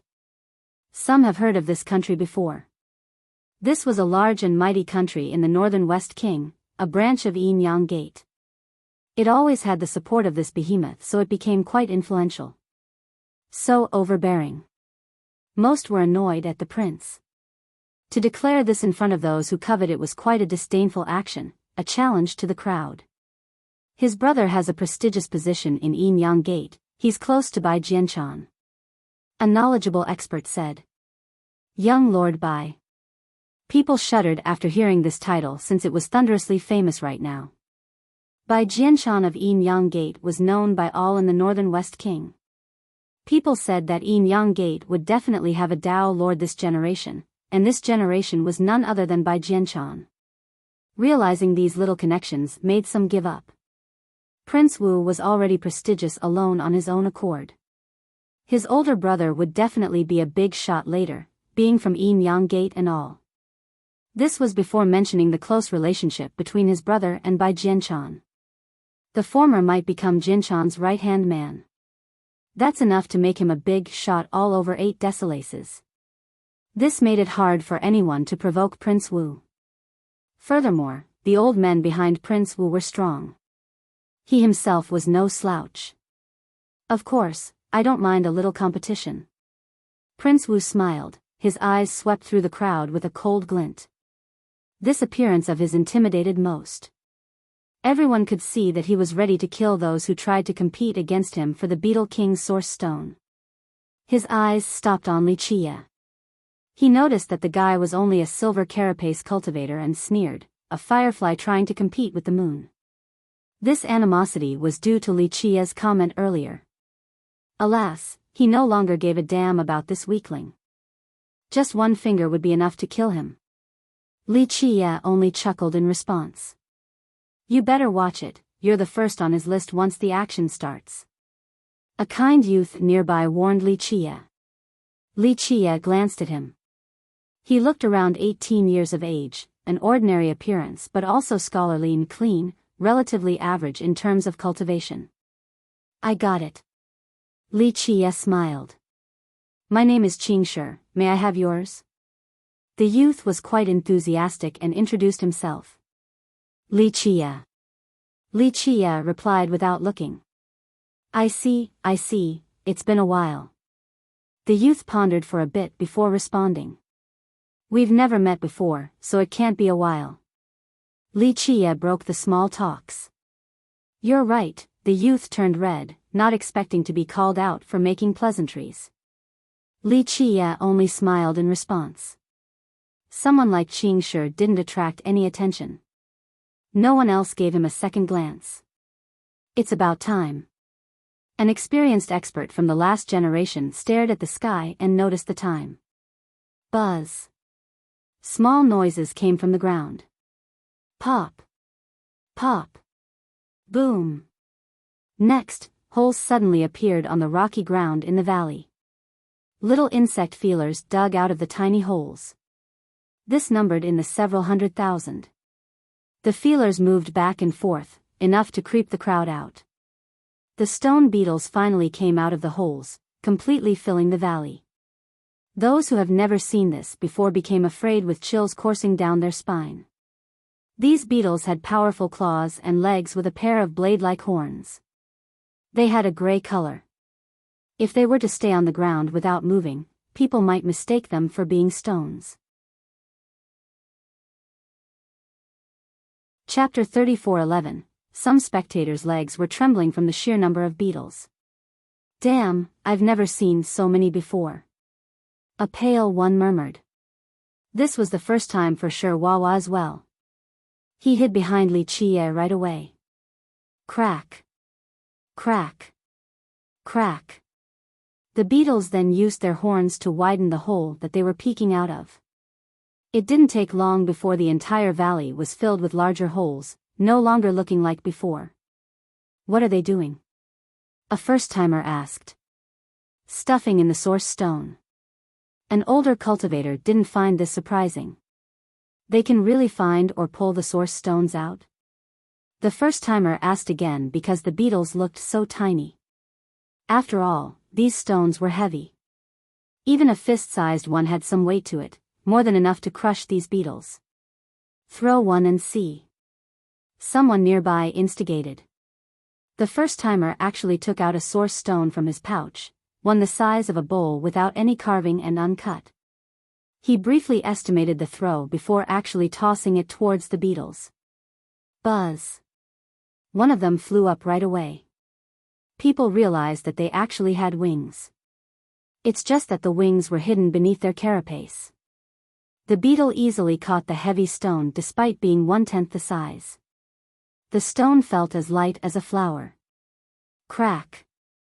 It cut the source stone into something smaller with a thin outer layer. One could faintly see a jade light within. Next, the beetle rolled the stone towards its hole. My stone! This cultivator shouted, moved forward, and reached for it. Buzz! Unfortunately for him, the beetle used its wings. After a flash, blood started splattering everywhere. Ah! His hand was severed by the little creature. Run already! An expert warned. The shocked cultivator started running, but the beetle didn't let him go. He couldn't scream this time because it decapitated him. His eyes were still wide open, not expecting to meet his end here. Once people calmed down, the beetle was already back near its hole, not stained by a single drop of blood. The newcomers couldn't believe it. These beetles were far stronger than expected. How are we going to get the source stones? A young one turned pale and said. Not all of them are so aggressive. Be lucky and pick the right one. Plus, they're not that fast either. You just need to be quick enough to take the stone and run. An elder imparted some experience to his juniors. Nonetheless, some started giving up. They only wanted to watch now since they didn't have a death wish. Click. Click. Click. The beetle finally rolled the stone into its hole. Suddenly, the gap became filled perfectly without a single crack left behind. What is it doing, hiding the stone? A youth wondered. They eat the treasures inside the stones, whether it be refined jade or something else. It's enough to fill them for a long time. An older cultivator answered. The young ones finally understood why the beetles would come out for stones. More sound waves still came from the deep cave in the valley. It sounded like a flowing river of stones. It's about to start. The veteran stared at the cave after hearing this. Zzz, fog came out from the cave, still with a petrification power. The walls of the cave had another layer added. Isn't this the dangerous fog? Some became startled and retreated. Fortunately, the fog only covered the cave and didn't spread any further. The crowd heaved a sigh of relief. They also realized why there was a belief stating the power of petrification came from this cave. There seemed to be more mysteries down there. Since the beetles could get stones out of the cave, there might be a rich mine beneath. Alas, the presence of the fog stopped anyone from trying. This was the reason why the cave remained untouched for millions of years. Crack! A hole appeared on the side of a cliff. The beetle coming out was special. It had a blinding golden radiance. The king! Some spectators shouted. This one was double the size of a regular stoneshell beetle, also seemingly cast from gold. That's the Beetle King? Sure, Wawa became excited. Such a powerful insect. A veteran knew the value of this powerful creature. Wouldn't it be nice to capture it? Another said. Stop dreaming, even a heavenly sovereign might have trouble doing so. An expert immediately chastised. Those nearby immediately gave up right away and kept their mouths shut. By this point, the beetles in the valley turned towards their king. This looked like a great army greeting their ruler. The king looked so tiny. Others felt as if they could easily crush it. However, it exuded a regal aura as if all existences here should be bowing towards it. This wondrous aura was an obvious testament to its power. Some experts became serious. The more powerful the king, the better the stone it could get out of the cave. This made the risk worth it. It's definitely mine. Prince Wu's eyes became bright. The king gave the order. All the beetles started crawling towards the cave. Their sheer number made it look like a rising tide moving towards the cave. Chapter 34:12. The waves of stone-shell beetles surged into the cave to the astonishment of the spectators. What an incredible insect army, just imagine being able to control them. One elder shuddered. This definitely gave people some idea. They all saw the power of these beetles and the sheer number. If someone could actually control this army, they would gain immense power. This group is enough to flatten an entire sect. One expert commented. It was apparent that controlling this army would result in an insane battle potential, enough to take on anyone. However, no one should be able to do so, or someone would have done it long ago. Buzz. The petrification power also invaded the beetles. Alas, it seemed ineffective and the army moved into the cave. Everyone watched with bated breath, waiting for them to bring out the source stones. Get ready. An experienced cultivator whispered to his friends. They have made preparation to seize the source stones the moment these beetles came back out. In fact, this was the case for the majority of groups present. The valley became strangely quiet since everyone held their breath. One could hear the drop of a needle right now. After a while, one shadow finally showed up by the entrance. Buzz. The petrification force struck again to no avail. Click. Click. One beetle rolled a source stone out of the cave. The shell has been cut down to a thin layer. The treasure inside was almost visible. It emitted a ruby glow.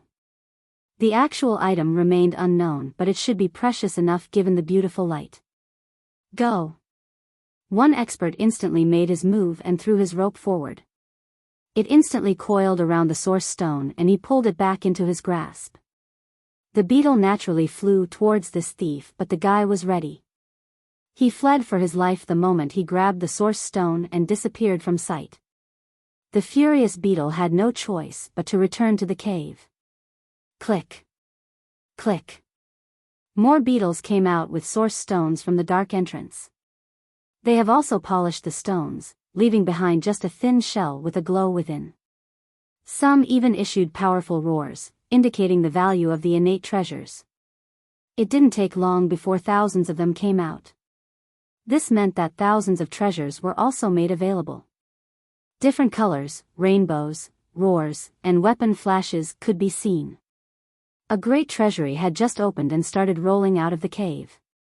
Some spectators salivated, their eyes reddened with greed. Now. They all made their moves with haste. The treasures were simply too tempting and made their heart skip a beat. Even those who only wanted to watch for fun couldn't keep this mindset and followed the mass. Ah. Ah. Numerous died for nothing during the attempted theft since the beetles didn't play nice and naturally retaliated. A few managed to grab their stone, but unfortunately, not all were strong enough to escape the incoming attacks. Blood splashed everywhere as limbs and heads were torn by the beetles. Some elders and sect masters came with sufficient preparation. They activated a powerful defensive artifact during the attempt, allowing them to escape unscathed. The beetle victims had no choice but to go back to the cave for another stone. Rumble. The old men behind Prince Wu made their move together and instantly got several stones while fending against the beetles. These stones were definitely top-notch according to their pulsing light. Hurry up. A few people who got stones the first time became greedy and returned. They didn't want to leave right away when more treasures were up for grab. Unfortunately, they weren't as lucky this time around and faced mightier beetles, resulting in death. Ah! Limbs, heads, and blood were all over the valley in just a short time. The price of avarice is death, they're courting death for being so greedy.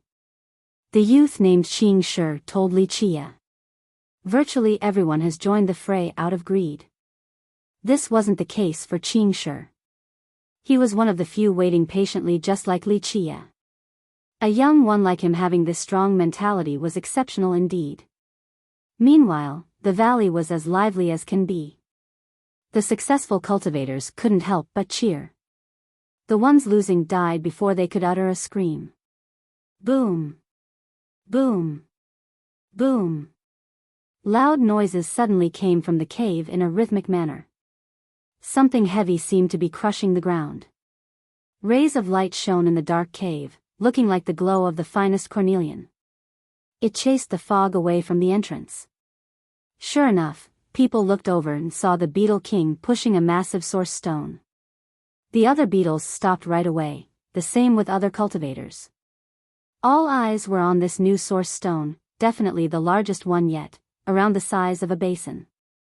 This was after a full polishment too. The unnecessary parts have been cut and discarded. Chapter 34:13. The large source stone of the Beetle King issued resplendent rays capable of sealing space itself. The cornelian glow came from within the thin shell in a blinding manner, akin to the sun itself. People couldn't stare straight at it, rendering it impossible to predict the treasure within. They could actually sense a blazing flame surrounded by the shell, on the verge of incinerating and breaking out. Everyone could sense the impressive power in there, stopping in their track and staring at the stone in awe. Gulp. Swallowing and salivating noises could be heard from the crowd. What kind of treasure is in there? One guy asked. In my opinion, it starts at least at the Dao Lord refined jade level. One older cultivator focused his gaze, wanting to see through the shell. Many were doing the same thing in order to figure it out. Unfortunately, their heavenly gazes were useless. Are we doing this? The top masters nearby quietly discussed. They consisted of elders and sect masters. One person shouldn't be able to grab this stone because the Beetle King was just too strong. Whoosh. Finally, someone decisively made a move with a divine rope. It instantly coiled around the stone source of the Beetle King. Unfortunately, the guy couldn't pull it back because the king had one tiny foot on it. The thing was only around the size of a fist, so its foot was tiny, to say the least. However, the powerful cultivator had no chance of moving it an inch. It was as if he was trying to pull thousands of mountains stacked on top of each other. Buzz. The king flapped one wing without flying up. The wing shot out a golden slash. Splash. The cultivator was instantly decapitated. Blood gushed out of his severed neck. It was far more powerful than the other beetles. Just one wing flap was enough to kill a top expert. Suppress it. 3 famous old cultivators made their move in the next second. One of them used a treasure seal with immense suppressive pressure. Another roared and spread out his hand like the claw of a true dragon. It cut through space as he tried to grab the source stone. The final old man summoned a shield to deal with the king. The 3 of them planned this beforehand, one focused on offense, another defense, and the last grabbing the stone. Unfortunately, they still underestimated the Beetle King. It used its horns and easily pierced through the seal. Its wings flashed again and cut the shield in half. Finally, it slightly moved its foot and reduced the dragon claw into a bloody mist. The 3 actions flowed beautifully like water. This king was as powerful as the top human cultivators. Ah! Ah! Ah! 3 screams came out, signaling the end of the trio. Don't let it get back inside its hole. More cultivators jumped forward to stop the king. They knew the danger, but the temptation of the precious source stone was worth the fatal risk. In just a short time, numerous employed different methods and schemes for the sake of winning the stone. The king still had one foot on the stone and fought against the mass. Screams and blood engulfed the valley as many combatants were being killed. At the same time, Wuxia watched with both hands behind his back. He stared at the source stone with no intention of joining. That beetle is so strong. Sure, Wawa couldn't believe it while watching the massacre. Qingshi nearby was only interested in the source stone, not the Beetle King. He asked Wuxia, "Brother, what do you think that treasure is?" "A decent weapon." Wuxia glanced at him. "You can see it?" Qingshi only asked for fun, not expecting to hear an actual answer. After all, the shell barrier prevented others from seeing it. Wuxia smiled and didn't answer. "You must be a mason master." Qingshi stared curiously at Wuxia. These mason masters were best at understanding source stones. Our young master is amazing like that, he can pick any stone without making a single mistake. Wawa jumped in, having experienced Li Qia's ability. Qing Shi's curiosity grew, wondering who Li Qia was. Alas, he couldn't figure anything out. Ultimately, the strongest elder in the first wave fell to the Beetle King. The thing still stood in the same spot, looking like a prideful ruler. Countless corpses piled around it. The remaining experts took a deep breath. They exchanged glances, not daring to give it a shot. This wasn't the case for Prince Wu's party. 6 old men behind him summoned 6 bronze treasures. They descended and surrounded the Beetle King. Prior to this, these men had been watching carefully to look for the king's weak points. Boom! The 6 pieces started shrinking towards the center. They wanted to trap the king and the source stone, then take both with them. So ambitious, they want the king too. The spectators became surprised. Well, they're big shots from Wu. Another said. Boom! Boom! Boom! Loud blasts came from the center of the 6 treasures. Big indentations appeared on their other side. Boom! Finally, all 6 were blown away, unable to contain the Beetle King. Again. The 6 worked together by combining their vitality in order to summon a different treasure. A golden bell emerged with the aura of a heavenly sovereign. It was as if one was sitting up in the clouds, ready to suppress the firmaments. A heavenly sovereign treasure. The crowd blurted out in astonishment and fear due to the invincible aura stemming from it. That's Wu for you, living up to its reputation. Another commented. Poof! The bell poured down a torrent of flame, fully surrounding the Beetle King. This flame could incinerate heaven and earth with its might. Chapter 34:14. The tyrannical and endless flame surrounded the Beetle King. The cultivators present exchanged glances, impressed by the power of a heavenly sovereign artifact. This golden bell could easily refine any of them. The king will die at this rate. One cultivator murmured. Not necessarily, it is quite strong. An older cultivator raised his brows. Of course, they had to admit that the 6 old men from Wu were mighty as well. They were probably the pillars of that country, yet still came here with the prince. It looked like their clan truly wanted this source stone from the king beetle, perhaps the creature as well. This was akin to getting 2 birds with 1 stone, an incredible harvest. Chain seal. The 6 men shouted in unison. Clank. Clank. Clank. The flames turned into thick, long chains, seemingly made from thousands of Tao laws twisted together. They surrounded the Beetle King before anyone could react. Though it was trapped, the flames still couldn't refine it in the slightest. Even the flame of a heavenly sovereign treasure can't take it down. One spectator took a deep breath. These 6 were attempting to use these fire laws to capture the Beetle King alive. Creak. Creak. Creak. The golden bell exuded a brilliance containing the totems of a sovereign. This power spread across the realm and began pushing the king up into the air. It didn't take long before it was lifted 3 meters up. They're actually doing it? Some gasped in response. Yes, it looks like it. Others became envious and jealous. Capturing the source stone alone was insane enough. To capture the Beetle King too? That could drive people crazy. The 6 high officials of Wu were ecstatic since this would be a great contribution, hence their meticulous preparation. Unfortunately, the Beetle King didn't let this go so smoothly. It struggled, causing loud clunks from the chains. They became stretched to the limit. Don't let up. The officials became nervous and channeled all of their power and vitality into the golden bell, wanting to pull the king into the bell itself. At this exact second, the king added more force and it instantly dropped to the ground, pulling the bell with it. Boom! This created a large pit after a deafening blast. However, the bell still ended up on top and trapping the Beetle King within. Thank heaven. The officials heaved a sigh of relief. Almost let it get away. Rumble. They only got to relax for a short moment before loud explosions ensued. The Beetle King inside the bell was obviously furious and smashed into the wall. The bell shook continuously and was forced off the ground, on the verge of turning over. Suppress it.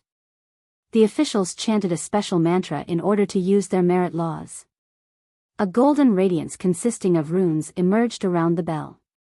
It became as large as a mountain, capable of suppressing gods and devils. Unfortunately, despite their best effort, the bell was still shaking from the king's rampage. The six started sweating, aware that this wouldn't last much longer. What does it look like now? Everyone held their breath. Hard to say. A master concluded. Of course, most didn't want Wu to be successful. Alas, Wu was powerful and had a good chance of succeeding. They're impressive. Qing Shi praised the golden bell. Just a sovereign's bell, it can't trap the Beetle King. Li Qie nonchalantly said. The Prince of Wu just happened to hear him. His eyes became fierce and shouted, "Ignorant brat, watch your mouth." It took considerable effort for them to bring this bell here. Now, a commoner dared to run his mouth like this? Ignorant how? It's the truth. Li Qie smiled. Such impudence. You deserve a good slapping for running your mouth in my presence. The Wu Prince threatened. Now's not the time to act cool, wait till you capture the Beetle King and boast all you want. Qing Shi joined in with a sneer. Who else but us will be able to do so here? The Wu Prince stood proudly with his hands behind his back, gazing at the crowd. This naturally annoyed some, but they didn't say anything. The six officials and that bell were definitely the strongest here. Maybe in your dream. Li Qie shook his head. You're not qualified to take this item. It's not too late to give up. You're in my way.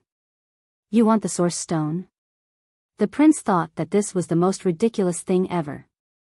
He burst out in laughter. You? Ha, a frog wanting to eat swan meat, ha ha ha ha, fool. Others stared at Li Qie, most scoffed in response. How naive. One expert said, suicidal to do so given his cultivation. Everyone saw Li Qie's cultivation, simply not worth mentioning. Even an ordinary beetle could kill him, let alone the king. A youth's first time away from home, it's better to speak less to avoid further trouble. An older cultivator said. Don't stop someone from wanting to die. A young one gloated. Li Qie ignored them and glanced at the bell. Enough. Stand to the side, I'll be taking the stone. The audacity.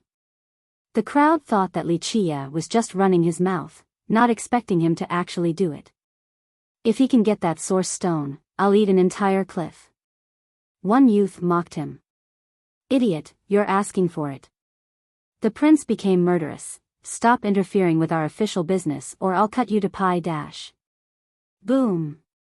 He was interrupted by an explosion. The golden bell was sent flying. Bump. Bump. Bump. The six high officials staggered backward from the shockwaves, paled. So strong. One of them cried out. The Beetle King was free now. It looked around with a flash in its eyes. The officials were intimidated and faltered even more. Chapter 34:15. The Beetle King didn't actually pursue the six assailants and planted its foot on the source stone again. It was as if it thought that it was real only when it maintained contact with the stone. The crowd became anxious since Wu had lost. No one else had the ability to take the source stone from this Beetle King. The six high officials have already tried their best. Attempting again might infuriate the king, resulting in death. The Wu Prince stared at them and they responded by shaking their head. Thus, it became apparent that no one here could take the stone from the king. They could only watch it roll the stone into its hole. Huh, brat, didn't you say you want this stone earlier? Go for it, it's right there. The prince calmed down and mocked Li Chia. In the beginning, he was confident in seizing this stone. Now, the failure made it hard for him, so he wanted to take it out on Li Chia. All eyes were on Li Chia. Of course, none thought that he could actually do it. Right, no one else is attempting, it's your opportunity. Someone else instigated, wanting to watch Li Chia die. Forget it, only death awaits. A kind cultivator told Li Chia to do otherwise. Hey, no one is forcing him, he's the one who said he could do it. Stop boasting if you can't back it up. Another snorted. Nothing is difficult in grabbing a source stone. Li Chia smiled in response. Everyone thought that Li Chia would back off after he was called out for his ridiculous statement. Not doing so would result in certain death. Now, he actually took his boasting to the next level instead. So tired of living. An expert criticized. Oh. The prince snorted and continued, come get the stone and prove us wrong, otherwise, you're as easy as pie. Li Chia replied before whistling. It had an inscrutable rhythm and order containing a supreme power. At the very least, the experts here didn't understand it. This wasn't the case for the Beetle King. It was strong enough as the Lord of Insects and had plenty of intelligence. It seemed to be struck by lightning after hearing the whistle. It calmed down and started rolling the source stone towards Li Chia. This sudden development stunned the crowd. Everyone became frozen. Once the king got its stone beneath Li Chia's feet, it started carrying it up. Remember, the stone was far larger than the beetle, but it had zero difficulties doing so. Li Chia spread his palm and the king placed the stone right there just like a gift. A while ago, so many experts were killed while trying to obtain this incredible source stone. Now, Li Chia only needed to whistle and the Beetle King obediently handed it over. No one would believe this, but the crowd saw it with their own eyes. This resembled a legend or a fairy tale. Their head remained empty, still confused and speechless. Some started pinching themselves and found that they weren't dreaming. How can this be? Why did the Beetle King give its source stone away? I don't get it. One spectator said. Even Qingshi standing close to Li Chia found this astounding, nothing short of magic. Not bad. Li Chia nodded while looking at the stone in his hand. Others salivated at its sight. Some thought about taking it from him. Li Chia took out a knife and removed the outer layer with incredible speed, revealing the treasure within. A blinding light flashed, signaling the emergence of a great treasure. Inside the radiance was a stone hatchet. It didn't look that sharp, yet everyone felt that it was perfectly made. It stole the fortunes and creations of heaven. As Li Chia wielded the weapon, they thought that just one swing would be enough to open the firmaments and kill anyone. It should be unbeatable. Damn, what a weapon. Someone couldn't help blurting out. Yes, enough to be the defining treasure of a sect. An elder from a big sect had saliva streaming down his mouth. Most were really tempted at this point but didn't take action due to certain qualms. After all, who wouldn't want this incredible weapon? Li Chia seemed pleased with the hatchet, evident by the smile on his face. The Beetle King happily cried out, seemingly excited as if earning praise from Li Chia was an honor. It looked like a pet trying to please its master. The story became more ridiculous. A stone shell Beetle King acting like a sycophant? Logics couldn't explain this. Young master, is this actually your pet? Wawa stared at the Beetle King with a curious glint in his eyes. The crowd thought so too, but it shouldn't be possible. Stone shell beetles were indigenous to this area. Moreover, how could this powerful Beetle King be Li Chia's pet? Strange things happen every day, but not to this level. I have no explanation for this. One knowledgeable cultivator gave up. The rest felt the same way. Meanwhile, Qingshi tilted his head in contemplation. Chapter 34:16. The Wu Prince winked at one of the high officials. This person came over to Li Chia and cupped his fist. Greetings, fellow Daoist. The sudden conversational prompt in such a polite manner naturally interested the crowd. This was as obvious as can be. The atmosphere became different right away. What? Li Chia said flatly. I see that you're a man with a great ability, perhaps you can communicate with insects? The high official seemed like he did Li Chia a favor by addressing him as an equal despite the status disparity. Some nodded in agreement after hearing him. Earlier, Li Chia whistled and managed to get the Beetle King to give him its source stone. Being able to communicate with insects was one plausible explanation. Perhaps. Li Chia said. The high official maintained the respectful tone and continued, fellow Daoist, the truth is that our kingdom always searches for talents and we truly appreciate them. Are you interested in? Most have expected this recruiting process from Wu. After all, Li Chia has shown his worth just now if he could actually communicate with insects. Not interested. Li Chia didn't wait for the guy to finish. The high official didn't become dejected at all and went on, don't be so hasty, fellow Daoist. Wu is a great country in the northern region. We have a wise ruler and many capable officials. If you were to join us, you will receive the respect you deserve from our ruler. You'll be an esteemed guest. He was certainly being persuasive, seemingly desperate for talents. Hearts started beating faster among the audience. After all, Wu was mighty on top of being a branch of Yin Yang Gate. To be an esteemed guest there was a great honor. This is a case of the weasel offering a New Year gift to the chicken. Nothing good will come from this. The older generation remained clear-headed and snorted. Those nearby immediately became startled and carefully thought about something else. Remember, Li Chia had just gotten the source stone of the Beetle King. If he were to accept the invitation to the royal palace of Wu, he would instantly lose his advantages and value. Leaving aside becoming an esteemed guest there, he would become a fish on the chopping board. It became obvious that the high official was only trying to bait Li Chia. That stone hatchet would be theirs as long as the guy accepted. Not interested, stop wasting my time. Li Chia didn't give the guy any face. The high official found this hard to tolerate. He coughed and continued, I'm actually thinking for your sake, fellow Daoist. You're a man with a treasure now, it's very dangerous to be alone. It's better to come with us. It's fine if you don't want to go to Wu, we'll take you to whatever destination you wish. He's revealing his foxtail. An older cultivator murmured after hearing this. Of course, this high official said this line for a reason. The way the crowd looked at Li Chia instantly changed after this line. In actuality, some have thought about robbing him but didn't express it. Their eyes became different right away because that stone hatchet was just too tempting. Is that so? Li Chia had a smirk on his face. Others didn't think much about this smile, not even Shi Wawa. The youth was just too pure. This wasn't the case for Qing Shi. He suddenly got a chill and could smell a thick stench of blood.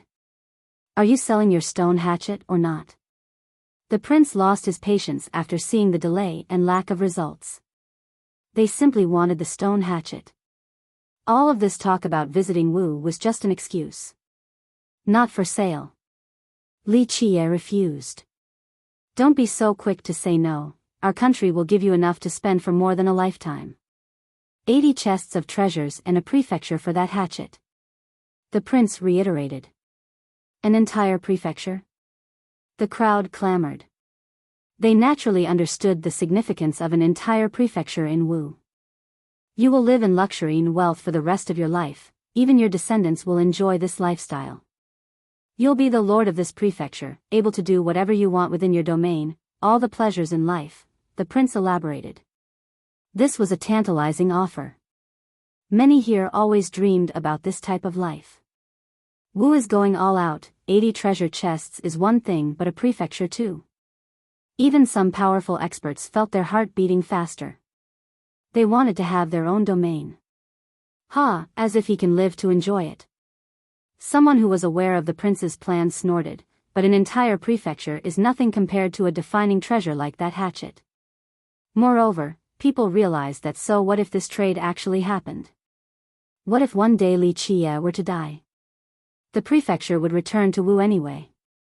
Still not interested. Li Qie didn't let the prince finish. The prince's expression turned ugly after the lack of reciprocation.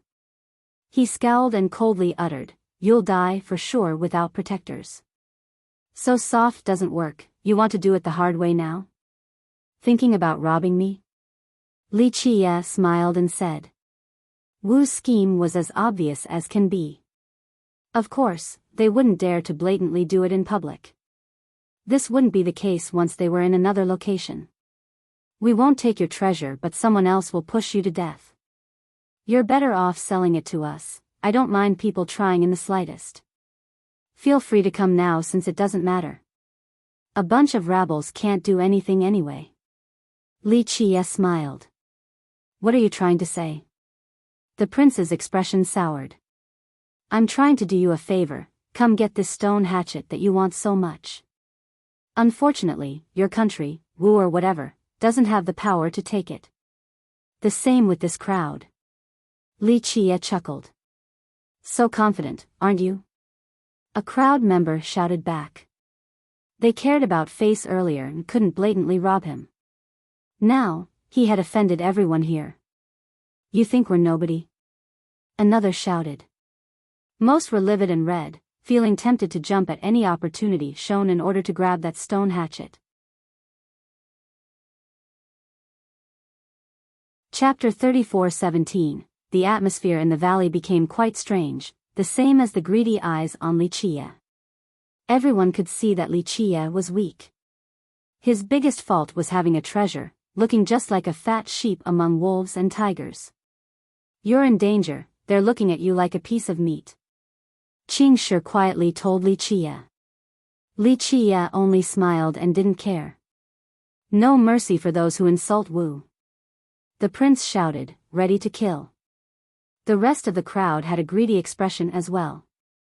The prince needed to take the initiative now because it would be more problematic if someone else were to get the hatchet first. "I'll spare you if you hand it over." He no longer needed to act like a gentleman.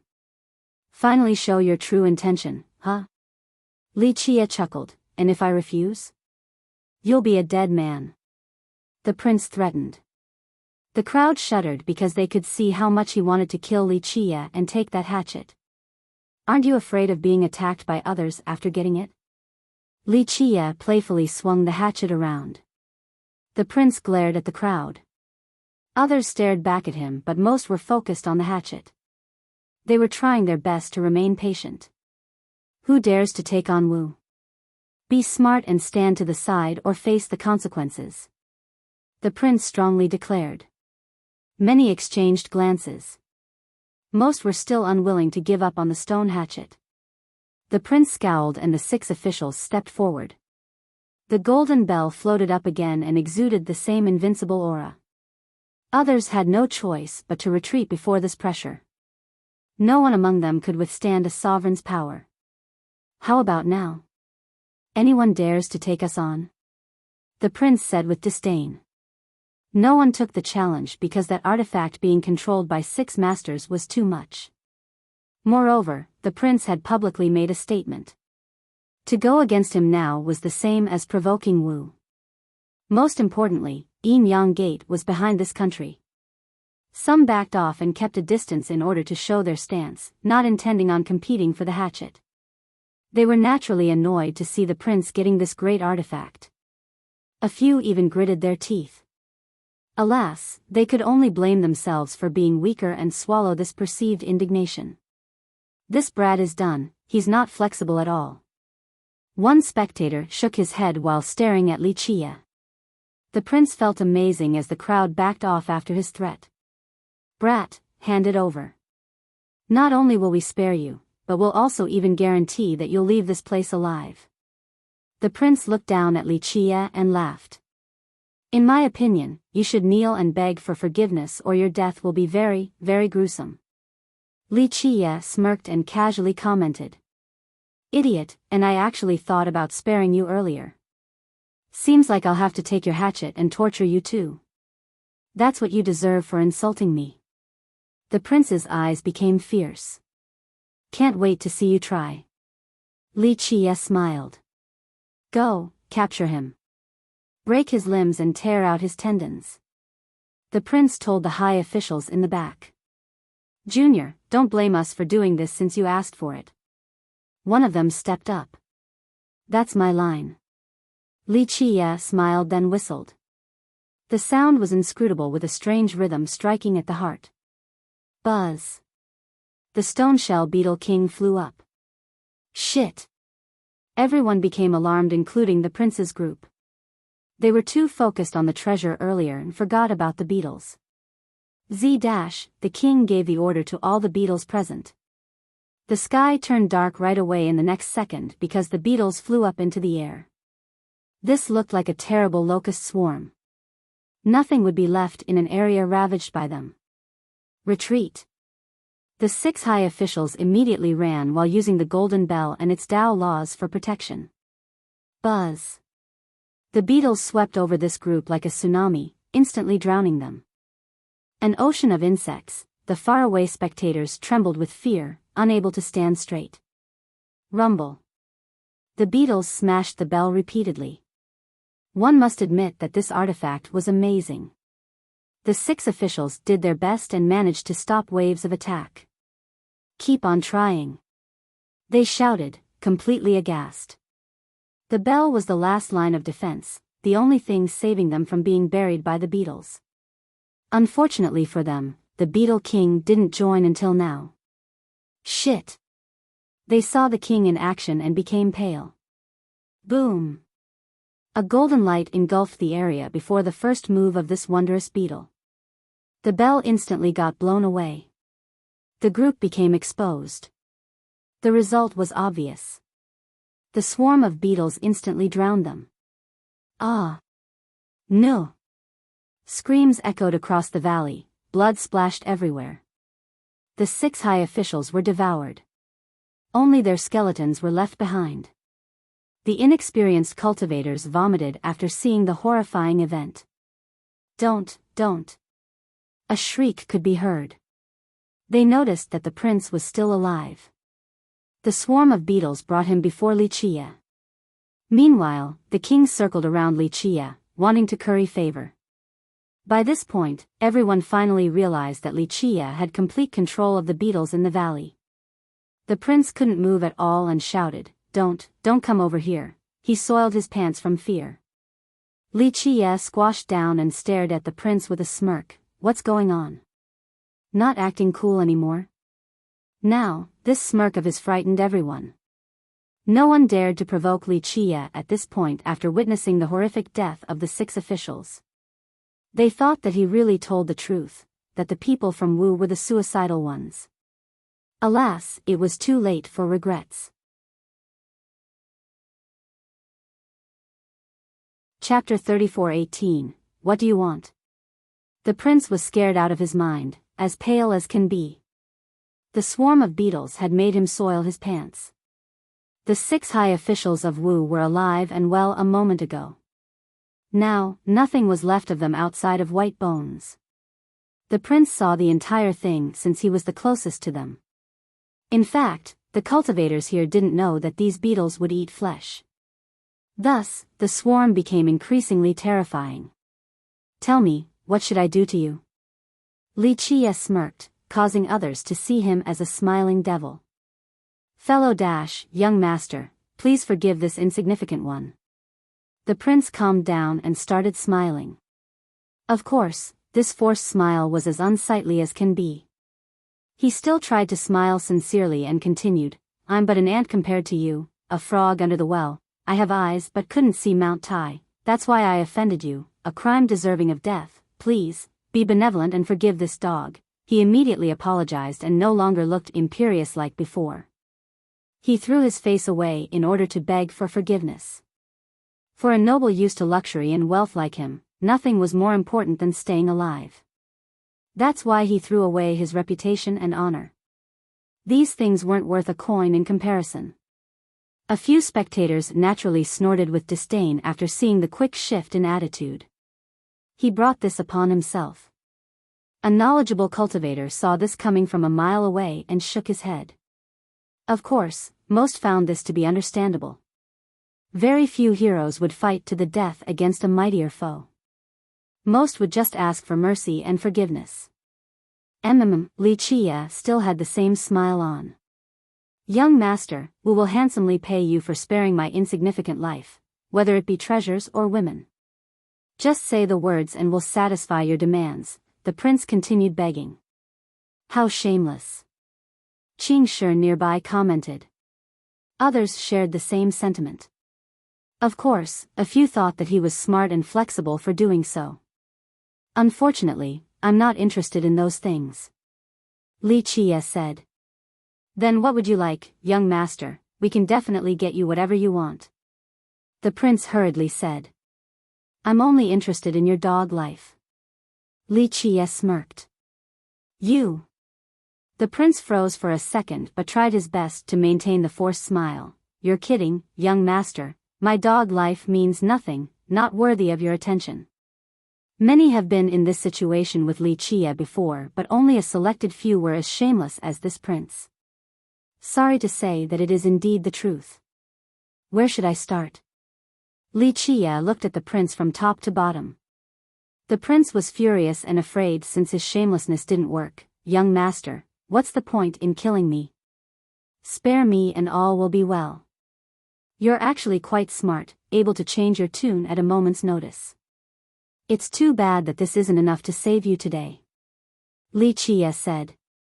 A few in the audience actually felt bad for the prince. The guy begged like a dog yet nothing came of it, what a waste of effort. The prince turned white then red, falling into a daze. He eventually shouted, You can't kill me.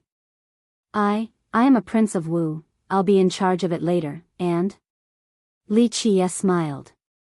Our army consists of 1,000,000 elites, then we have the ancestors of Yin Yang backing us up. My older brother is young Lord Bai's confidant. Kill me and suffer their wrath. There will be no place for you to go in all of 8 desolaces. Begging didn't work, so the prince turned to threats instead. He wanted Li Chia to know how strong his backers were. The crowd exchanged glances. This was definitely more effective than the subservient act earlier. He was indeed telling the truth. Wu wouldn't let their prince be killed without trying to exact revenge. This was akin to poking a bee's nest. It's better to be careful. The older members of the audience thought. No one liked being threatened like this, but prudence should be the top priority. Unfortunately, the prince was threatening the wrong person. Really now? My interest is growing more and more. Li Chia said, We'll see how strong your country is. I wouldn't mind a little exercise. Having said that, he kicked the prince forward. No. The prince screamed after being kicked into the swarm, You can't do this. You can't dash. The beetles immediately crawled all over his body. Ah. Only a skeleton was left behind in no time at all. Li Chia didn't bother looking at him and turned towards the crowd. Anyone else wants this stone hatchet? Feel free to come. He started waving it back and forth. No, of course not. Virtually everyone retreated far away from him like the receding tide. No one dared to stay close because if he were to misunderstand their intention, that swarm of beetles would drown them. The prince was the best example. In that case, get the hell out of my sight. He stopped smiling and glared at them. They trembled in fear and ran away in droves. Their greed disappeared quickly seeing the swarm of beetles. It didn't take long before no one was left in the valley outside of Li Chia, Shirwawa, and wait, Qingshi. What about you? Li Chia stared at him. I have no intention of taking your hatchet, young master. A good guy like me doesn't need to run. I'm sure you don't mind me being around. Qingshi smiled. Li Chia ignored him and handed the stone hatchet to Shirwawa. This will be relatively useful for you before atavism. Chapter 34:19, Really? Shirwawa stammered from shock while looking at the stone hatchet. Despite his inexperience, he still knew that a source stone from a beetle king was a big deal. Qing Shi was startled as well with his mouth agape. He was knowledgeable and had seen plenty of treasures before. This stone hatchet was still a top treasure in his eyes, definitely priceless and only a bit inferior to a Dao Lord weapon. This would become the defining treasure for a top country like Wu. However, Li Qia still tossed it away like nothing. Qing Shi didn't think that Li Qia was unaware of its value. Not to mention an ordinary expert, even those from the Yin Yang Gate would never be so generous. Qing Shi has never seen someone going so big on a present before. Young master, this is too valuable. Wawa didn't dare to accept it. Take it. Li Qia stared at him and demanded. Thank you, young master. Wawa regained his wits and finally accepted while bowing. Qing Shi watched the whole thing and took a deep breath in order to calm down. The beetle king circled around Li Qia and cried out. Li Qia glanced at it along with its kins. He gently stroked the king and said, a fateful meeting indeed, but unfortunately, I can't take you all along. This is your home with a fortune meant for you. He then stared at the bottomless cave. The fog was no longer there. The beetle king cried out again, seemingly reluctant to leave. You really know how to speak with insects? Qing Shi watched how close the beetle king was to Li Qia and thought that this was the case. No. Li Qia said. Then why does it understand you and listen to your orders? Qing Shi asked, confused. Because it's smart enough to know its own fortune and who it is meeting. Li Qia said. Qing Shi carefully analyzed this statement. As for Wawa, he didn't care at all and laughed while holding the stone hatchet. The youth never questioned Li Qia's abilities after seeing him surviving the fog. There was nothing he couldn't do. Eventually, the beetle king and the others unhappily returned to the ground. The valley became peaceful once more. No one would know that a great battle had happened here if it wasn't for the blood and corpses. Okay, let's go to Ancestral City. Li Qia told Shi Wawa and moved on. They didn't get far before Li Qia stopped and stared at Qing Shi. Why are you following us? I'm actually heading there too, so why not travel together, hee hee. Qing Shi responded. Why are you going there? Wawa became skeptical. What about you? Qing Shi was craftier and wanted to get more information. Oh, I'm just seeing the world. Wawa smiled and said, I've never been there before, so I'm following young master. Qing Shi thought about the relationship between these two. It didn't look like a master-servant scenario despite all the signs. How strange. Fine. Li Qia ignored him and moved on. Qing Shi tagged along with Wawa and asked, This is your young master's first time going to Ancestral City too? I don't know. He knows the way though, so probably not his first time. Wawa shook his head. He actually didn't know the answer to this question. How long have you been following your young master? Qing Shi's curiosity grew. This was an interrogation, yet Li Qia, who was walking in front, didn't seem to care. One day. Wawa honestly said without thinking. One day. Qing Shi blurted out and realized that he had misspoken. He calmed down and said, Really, just one day? Yes, is there a problem? Wawa responded. Questions were popping inside Qing Shi's head. Words couldn't explain his current emotions. Wawa followed Li Qia for one day and had obtained a peerless hatchet. The whole story became even more ridiculous. No one in the Northern West King, no, in all of 8 Desolaces, would have done something like this, not even the richest and mightiest heavenly sovereigns. Qing Shi started thinking about Li Qia's true identity. He had met many talents and heroes before, but none should be on the same level as Li Qia. Qing Shi kept on asking during the journey and found out how the two of them met. The more he knew, the more confused he became. Everything about Li Qia remained a mystery. On the other hand, Li Qia didn't mind the prying at all. Young master, why are you going to Ancestral City? Qing Shi knew why Wawa was heading there but not Li Chia. To see if there are some good treasures there. Li Chia commented. Qing Shi naturally didn't buy this. The guy didn't seem to care for treasures after the case of the hatchet. Qing Shi even had a bold prediction, that he would have given away a Dao Lord weapon too, treating it like scrap metals. No, you're tricking me, young master. Qing Shi said bluntly. Tell me where you're from then. Li Chia smiled and asked while staring at Qing Shi. Qing Shi became afraid because Li Chia's eyes made him feel naked. He turned red and staggered backward. My house isn't too far away, it's pretty close. He hastily answered. Li Chia didn't pursue this issue. I heard something like this, the platform of immortal assailant emperor fell into the stone forest, is this true? Have you heard about this? He stared at Li Chia in order to read the guy's reaction. Randoms aren't privy to this information. Li Chia said. I came across it randomly. I don't know if it's true or not. Qing Shi laughed and tried to change the topic. Chapter 34:20. Ancestral City was the center of Stone Plateau, the symbol of the golems. Some believe that this city itself was this race's ancestral ground.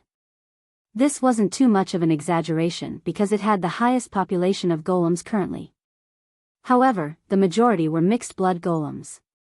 They weren't as pure as the ones living in Stonewind Canyon. This made it harder for them to reach pseudo or actual atavism under normal circumstances. Nonetheless, Ancestral City still had the highest number of pseudo-atavistic golems in the world.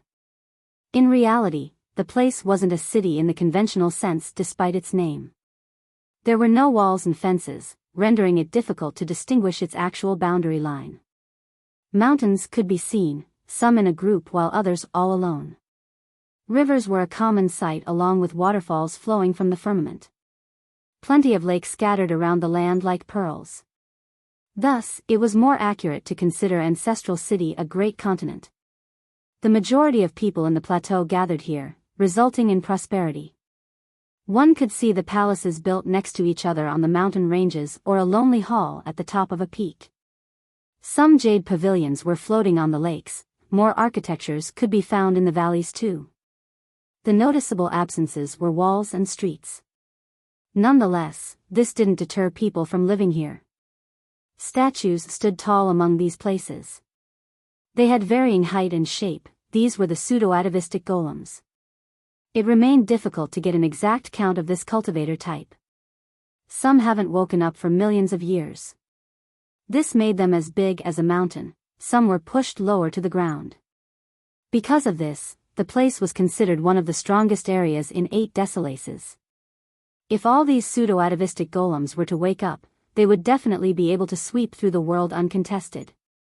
That's why no one or any single race dared to look down on the golems. These slumbering cultivators were just too strong. There was one special sect at Ancestral City with the same name. It served as the core of the city and the symbol of the golems. This branch belonged to the golem ancestor, or Black Duck. He himself didn't personally create it but rather, his disciple with the title of Golem Monarch Dao Lord. Nonetheless, Golem Ancestor used to stay here to train and left behind his scriptures. This was a sect with 2 Dao Lords. Golems from all of 8 Desolaces would make pilgrimages to this wondrous holy land. Li Chia's group finally made it to the outskirts of the city. They saw the amazing atmosphere permeating across the land along with the colorful and diverse landscapes. The peaks looked cool all alone while the brilliant reflections from the lakes were beautiful, to say the least. This place was worthy of being the jewel in the eyes of the golems. That's Ancestral City, right in front of us. Shi Wawa shouted excitedly. They saw people flying in the air. Some preferred treasures, others flying beasts. All races were present, golems, demons, humans. Shi Wawa lived all alone and rarely saw strangers. The prosperity of this place shook him to the core. It looks amazing. So amazing. He shouted while entering with Li Chia, just like a country bumpkin. Li Qie smiled and didn't mind at all. As for Qing Shi, this was obviously not his first time here. He had a natural expression while following Li Qie. He actually found the guy far more interesting than Ancestral City. The group walked through the mountains and peaks that were connected by stone bridges. Of course, cultivators preferred to simply fly over, far more convenient. There were plenty of shops as well from merchants all over the world. Shi Wawa's eyes brimmed with curiosity and excitement. He looked left and right and couldn't keep his mouth closed. Li Qie sauntered through the area and left behind his marks. Remember, Qing Shi has been observing him the entire time. In the beginning, Qing Shi didn't realize anything. As they moved forward, he found that Li Qie was actually measuring Ancestral City.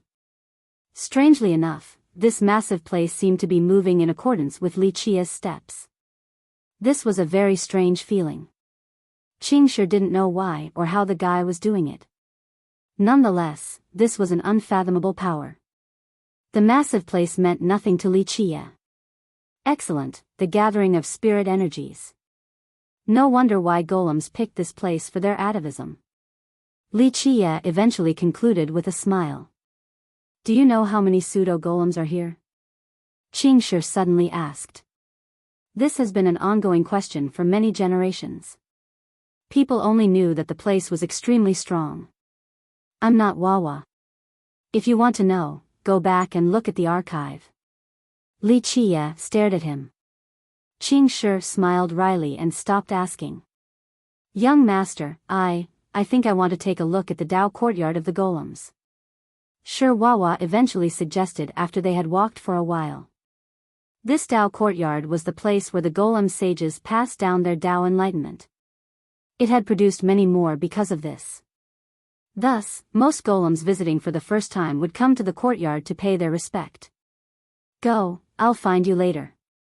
Li Qie touched his forehead and said. Thank you, young master. Shi Wawa bowed and ran off. Li Qie continued with his stroll, seemingly without a destination in mind. Young master, is there a place you want to visit here? I can show you the way. Qing Shi eventually asked, still unclear about Li Qie's goal. Sounds like you're very familiar with Ancestral City. Li Qie half smirked at the guy. A bit, I've been here many times and know most places. Qing Shi felt that it was impossible to hide anything from Li Qie. He tried to evade it. Don't make lying to me a habit, it's not good. Li Qie said. Qing Shi became awkward and opened his mouth. Alas, he didn't know what to say. Li Qie ignored this and moved on. They were now at the bottom of a mountain, an entrance. There were more mountain ranges afterward with magnificent buildings. This place certainly belonged to an influential clan. Numerous guests were visiting judging by the entrance. The majority consisted of lords and famous cultivators. Within the clan were smokes and a deep medicinal fragrance. Anyone would realize that these came from alchemy refinement. 1. Changing the Ancestral City to match the proper name. Chapter 34:21. There was a plaque hung up high by the entrance with one ancient character, Shi. It has been there for so many years, seemingly stained by the alchemy smoke. The Shi. Li Qie smiled then glanced at the clan in the mountain range. The Shi is the biggest alchemy clan of the golems, the oldest too. Qing Shi became respectful. Unlike the nonchalant Li Qie, they're actually older than Ancestral City. According to the rumors, they were there during the Nine Worlds epoch. You know quite a bit about them too. Li Qie smiled. The Shi is our pride, all golems know about them. Qing Shi replied right away. How much golem bloodline do you actually have? Li Qie usually asked. Qing Shi didn't wish to address this matter and shut up. Alas, it didn't really matter since Li Qie knew anyway. Meanwhile, famous people arrived at the entrance. They immediately changed their expression into humility and reverence. People from all over the world will need alchemy and pills eventually. Qing Shi commented. So this clan's alchemy is the best among the golems? Li Qie smiled. Yes, absolutely. It's famous and peerless in all of 8 Desolaces. After all, the ancestor of the Shi was taught by the supreme true immortal. Qing Shi nodded. This clan was dated back to the previous epoch. According to the legends, one ancestor of the Shi was a nobody and planted medicines for subsistence. Moreover, the guy had average talents. Later on, he was taught the Tao of alchemy by a true immortal. This allowed him to become the alchemy emperor. Future generations sang songs about him, Stonewalker Alchemy Emperor. Because of this, the Shi became influential and everlasting. In fact, they helped everyone during the Great Calamity and earned praises from the Bodhisattva. This made their clan eternally renowned. Therefore, regardless of the location, this clan was always brought up in a positive light. Their fame also resulted in an endless wave of people coming for medicines and pills. A true immortal? Li Qie shook his head and smiled again. Another story about a true immortal. It's true. Qing Shi perceived Li Qie's smile as skepticism and continued, there are many records about the emperor meeting a true immortal. His average talents became incredible, capable of understanding things overnight. Moreover, the immortal even gave him immortal grass and an alchemy cauldron. This helped him on his path towards the Tao of alchemy. This particular tale seemed heavily reinforced by many historical records. Stonewalker Alchemy Emperor, it's a good title, how nostalgic. Li Qie restrained from laughing and shook his head again. Qing Shi found this very strange.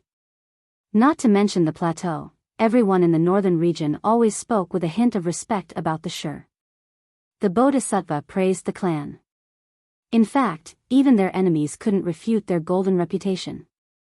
Alas, Li Qie didn't give a damn at all, as if the Shi was nothing in his eyes. Do you have grievances with the Shi, young master? Qing Shi quietly said, not wanting others to hear. No, but there is no true immortal. The tale is falsely propagated by future generations. Li Qie smiled. How do you know this, young master? Qing Shi became interested and asked, the Shi has so many records about the immortal. Plus, the previous epoch was so long, long ago.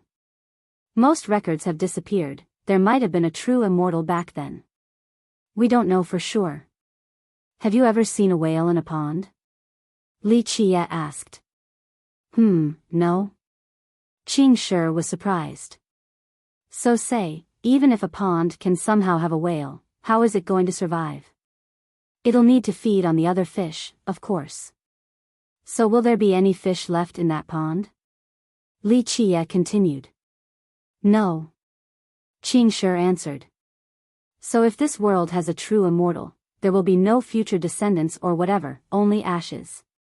Li Qie finished. Qing Shi couldn't quite refute this logic since it made sense. Maybe the true immortal is from above, not here. Qing Shi brought another point up. Why would a whale purposely come to a tiny pond?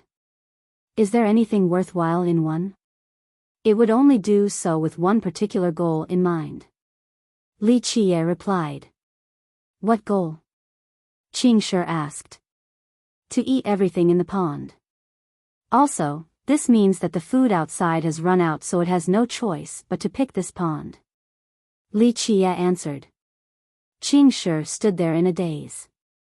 For most people, a true immortal was a magnificent and supreme existence. Now, Li Qie made one sound like the devil, quite a stark contrast. Are you sure you're talking about a true immortal instead of a devil or fiend, young master? Qing Shi quietly said. Is there a difference? Only the title. Li Qie said, look, Tao lords reach the top by stepping on many bones. They fight against the rest of the world and massacre millions. Are they considered spurned murderers or heroes? Qing Shi had no response once again. One could certainly view the Tao lords as butchers, since a conquest was necessary to reach the peak. Their hands were stained with blood. That's why the story is false. Li Qie went on. Who did the Shi ancestor meet then? Qing Shi asked. Just a person who taught him alchemy. Li Qie smiled. More ancient memories surfaced in his mind. This was so long ago that he had forgotten about them. For example, the honest and simple youth in the past. Qing Shi thought that the records couldn't be verified. However, the alchemy Dao of the Shi was definitely number one in the world. Their contribution was not to be questioned either. The existence of a true immortal, in this case, doesn't affect the clan's prestige. Li Qie stared at the dazed youth and said, an alchemy emperor is not self-proclaimed. Only those at the actual level could gain this title. This is the case in the previous epoch as well. Moreover, the clan's contribution for eras will not be erased over this issue. Li Qie then stared at the clan and murmured to himself, Brat, you've done well to not let me down. Qing Shi didn't hear the last line since the first part kept him occupied for a while. A while later, he looked at Li Qie and saw the guy's expression. In this split second, he saw flashes of vicissitude in Li Qie's eyes. It was as if Li Qie had experienced countless years and was even older than the Shi. Chapter 34-22, Creek. The noise of a carriage grinding on the stone path could be heard. A group of royal soldiers arrived at the entrance of the Shi. The group had several hundred powerful elites. They crowded around a carriage with dragon and phoenix carvings, looking quite luxurious with bright embedded gems. Auspicious clouds hovered above along with an impressive momentum deterring others from getting close. The royal guards of Skylight. Other visitors stopped and watched the incoming group. Who is it? Discussions sprung up. Maybe their princess? All eyes were on the carriage. The royal guard finally stopped in front of the gate. Skylight was the strongest country in the northern West King, famous alongside Yin Yang Gate. Their royal ancestor was extremely talented and mighty. Despite the power of this country, the troops still showed respect by getting off their horses. A youth came down from the carriage. He wore a four-clawed dragon robe. His eyes were fierce and his steps powerful. An awe-inspiring aura circled around him. It was obvious that he was part of the nobility. The first prince of Skylight. Many recognized him. This prestigious prince didn't dare to put on an act as he moved towards the stone steps. The disciples of the Shi clan came over to greet him. The reason for my visit today is to request a pill from your clan. The prince said politely and also prepared a gift. This was the proper way for a prince to act, both noble and generous. It was hard not to like him. The disciples from the Shi immediately let him in. Many became surprised, not about the fact that the prince was granted entry but rather, what pill did he want? A pill for the royal ancestor, maybe? People quietly talked among themselves in order to not cause trouble. I didn't expect for the first prince to come himself. Another expert found this surprising. He's not the only one. I heard the city is quite lively recently. Even Dragon Phoenix Maiden is here, the same with the godchild of firmaments. A knowledgeable cultivator revealed. You're talking about the maiden, famous alongside Polstone Saintess and Skylight Princess?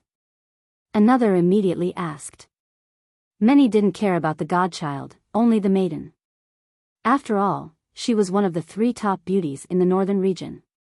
Who else can it be? The initial speaker glanced at the guy as if he was stupid.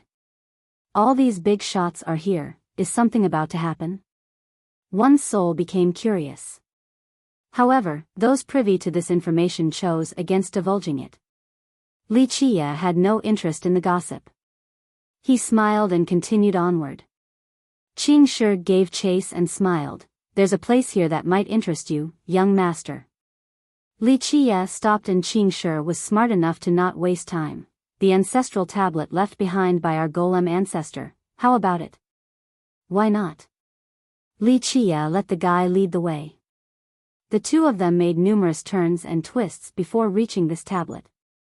It was located in a large field covered with stones and rocks.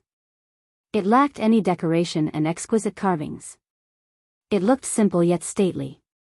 Unfortunately, it seemed relatively abandoned. Weeds were growing from the cracks between the rocks. No one was here today with the exception of Qingshi and Li Qie. The tablet was erected in the middle, large and majestic. It had numerous words in ancient runes, virtually impossible to understand from the distance. Normally, such a tablet should be revered by all. In this case, once someone got a closer look at the runes, they would find them quite strange. They looked like the scribbles of a child, drawing worms and such. All in all, they could be described with one word: ugly, extremely ugly. A new cultivator could do a better job drawing these runes. Thus, carving them on a tablet was ridiculous and invited jeers. Of course, no one would dare to laugh after hearing about the originator of these runes. This is personally written by our golem ancestor, Qingshi said with respect. Unfortunately, no one has been able to understand their meanings. So it turned out that the runes were left behind by golem ancestor. However, the tablet was created by his disciple. It remained unknown which of the two wanted to create this tablet. One particular rumor stated that either way, they must have purposely left this secret for future descendants. As for what this secret actually was, no one really had an answer. Some speculation included a peerless merit law. This went on to say that even the disciple of golem ancestor didn't have it. It was meant for the fateful one capable of understanding the runes. Thus, the disciple left this tablet here so that everyone in the world could take a look. Another described it as a treasure map. Golem ancestor hid his treasury somewhere unbeknownst to all. The clues were hidden in the runes. A supreme weapon was another possibility. All in all, regardless of the actual content, the tablet definitely contained a top secret. Ancestral City confirmed this. Back in the old eras during its early days, many came to take a look. The field was filled with thousands of spectators and geniuses. This liveliness lasted for generations. Alas, no one figured out anything from these runes. To put it bluntly, the lines resembled the silly drawings of a child and weren't worth a single coin. No one dared to say this because it came from golem ancestor. The place eventually became deserted. Only the golems kept on continuing here, some still trying to figure it out, others to show their respect. As more time passed, even the golems gave up due to a lack of yield after millions of years. This tablet has a heaven-shaking secret. Are you interested in taking a look, young master? Maybe you'll be the first to figure it out given your abilities. Qingshi said. You're the one who wants to figure it out. Li Qie looked at him. Qingshi coughed awkwardly and admitted, I was very interested in this during my youth and did ample research, reading old manuals and different perspectives. I didn't get anything out of it though. He was confident in his abilities and talents on top of possessing rich knowledge. Alas, he didn't fare better than those before him. Fortunately, no one else did better and he found solace in this. What's the point? It's worthless, not worth a fart. Li Qie glanced at the tablet and smiled.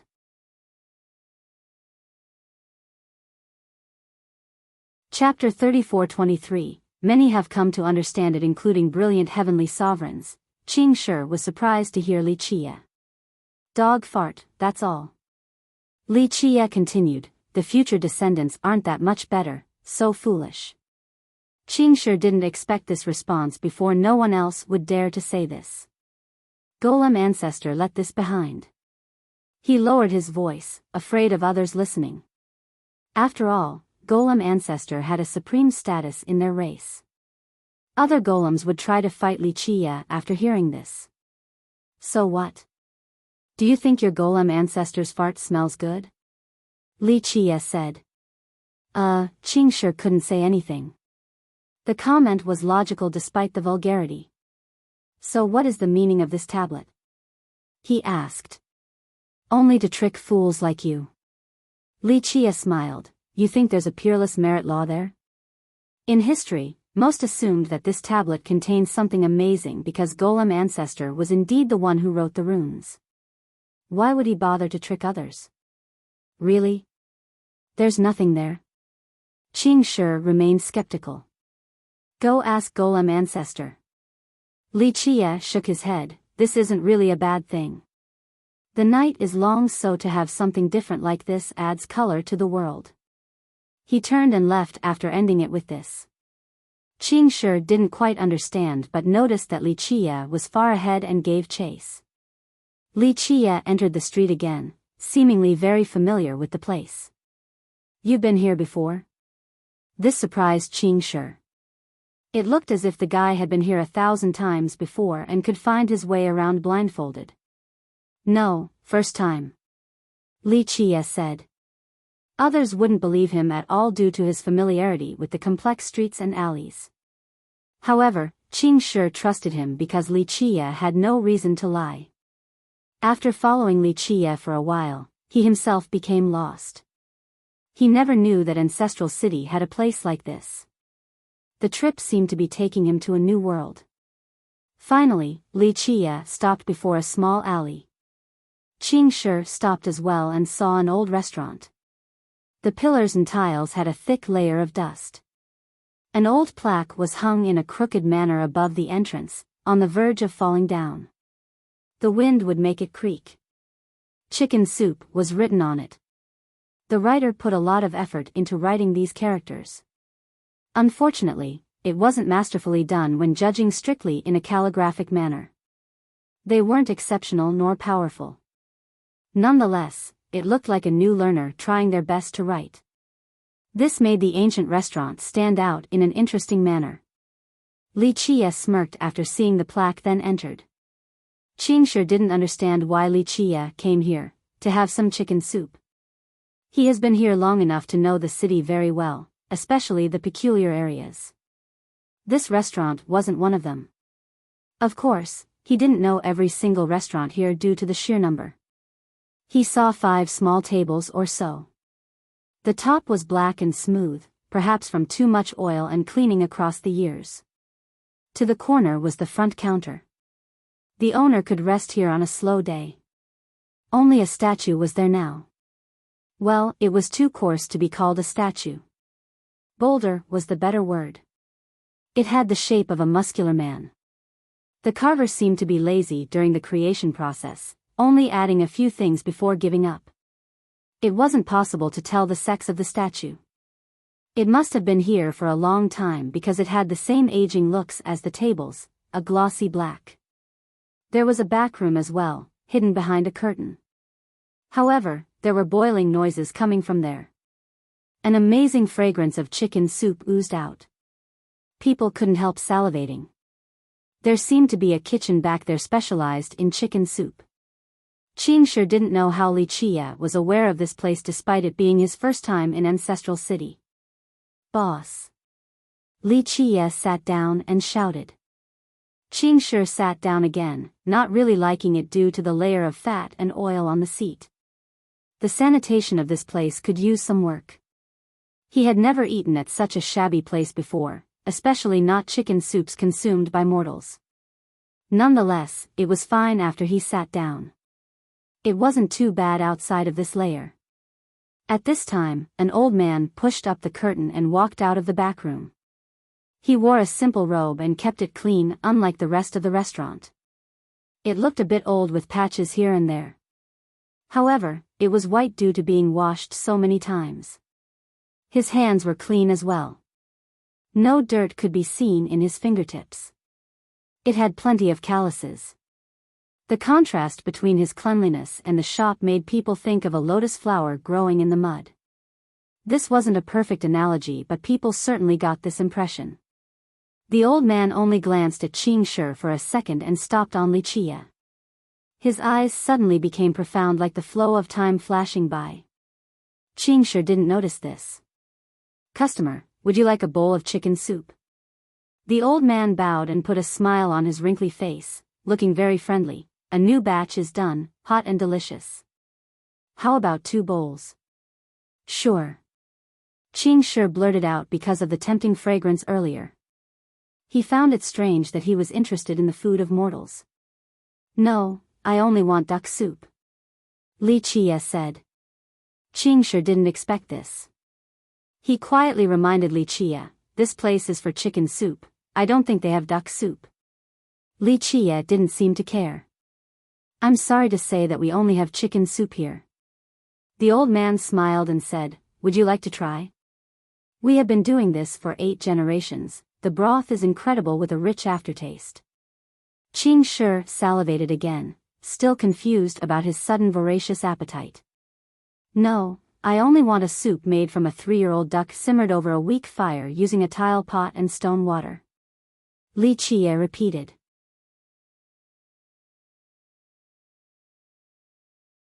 Chapter 34-24. Qing Shi felt that Li Chia was being out of line. The old man had a restaurant specialized in chicken soup. Why would Li Chia demand duck soup made in such a strange manner? How utterly ridiculous.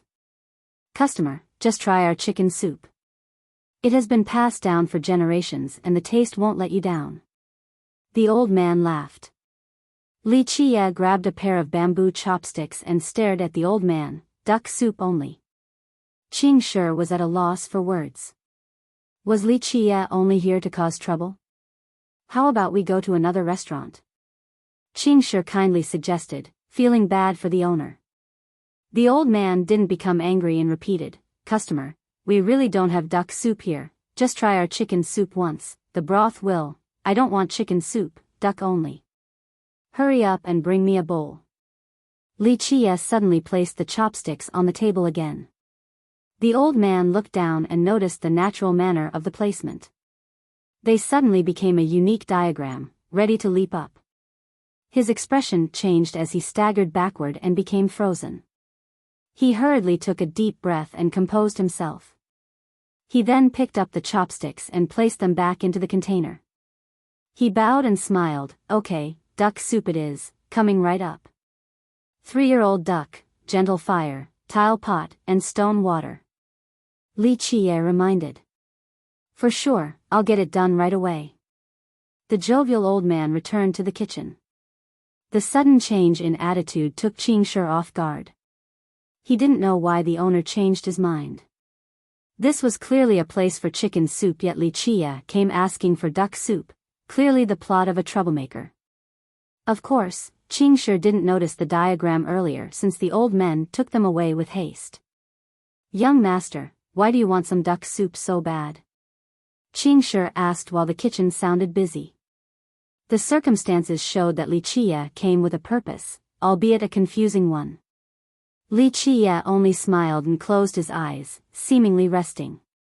Qing Shi had no choice but to think about it himself with a focus on the old man and the restaurant. A restaurant like this was common in ancestral city. After all, the city has been around for millions of years. A generational place like this wasn't out of place. The issue was, what was in this place that warranted Li Chia's attention and time? It would be reasonable if Li Chia came for the chicken soup of this place. However, he wanted duck soup. This issue remained inscrutable for Qing Shi. They were the only guests currently present in this restaurant. This particular alley was rather crowded with plenty of people coming and going. Qing Shi watched them walking by, but no one came in despite the incredible aroma coming from the kitchen. It was as if they couldn't see the restaurant at all, truly a bizarre feeling. He shuddered, thinking that they might have entered a haunted restaurant only visible to them. He didn't believe in ghosts, but just the thought still frightened him. He couldn't help staring at Li Chia. Unfortunately, the guy didn't look worried at all. His eyes were still shut. After a while, a stronger aroma came. Qing Shi immediately knew that it was duck-based since it was different from the prior one. He couldn't quite pinpoint the fine details. Nonetheless, he gulped several times because of overflowing saliva. He thought that it was strange for a chicken soup place to be so good at making duck soup as well. The aroma was definitely on the same level. Here. The old man brought out a pot of hot soup and laughed, "As fresh as can be, made exactly as you ordered, customer. Please try." He then poured 2 bowls for the customers. Qing Shi couldn't hold back and immediately drank the bowl without caring about his image. The aroma was simply irresistible. He drank several bowls in the blink of an eye and looked up to see that Li Chia was taking his time with elegant sips. This embarrassed Qing Shi, so he also slowed down. Meanwhile, the old man stood to the side with a smile. Of course, his focus was on Li Chia, not Qing Shi.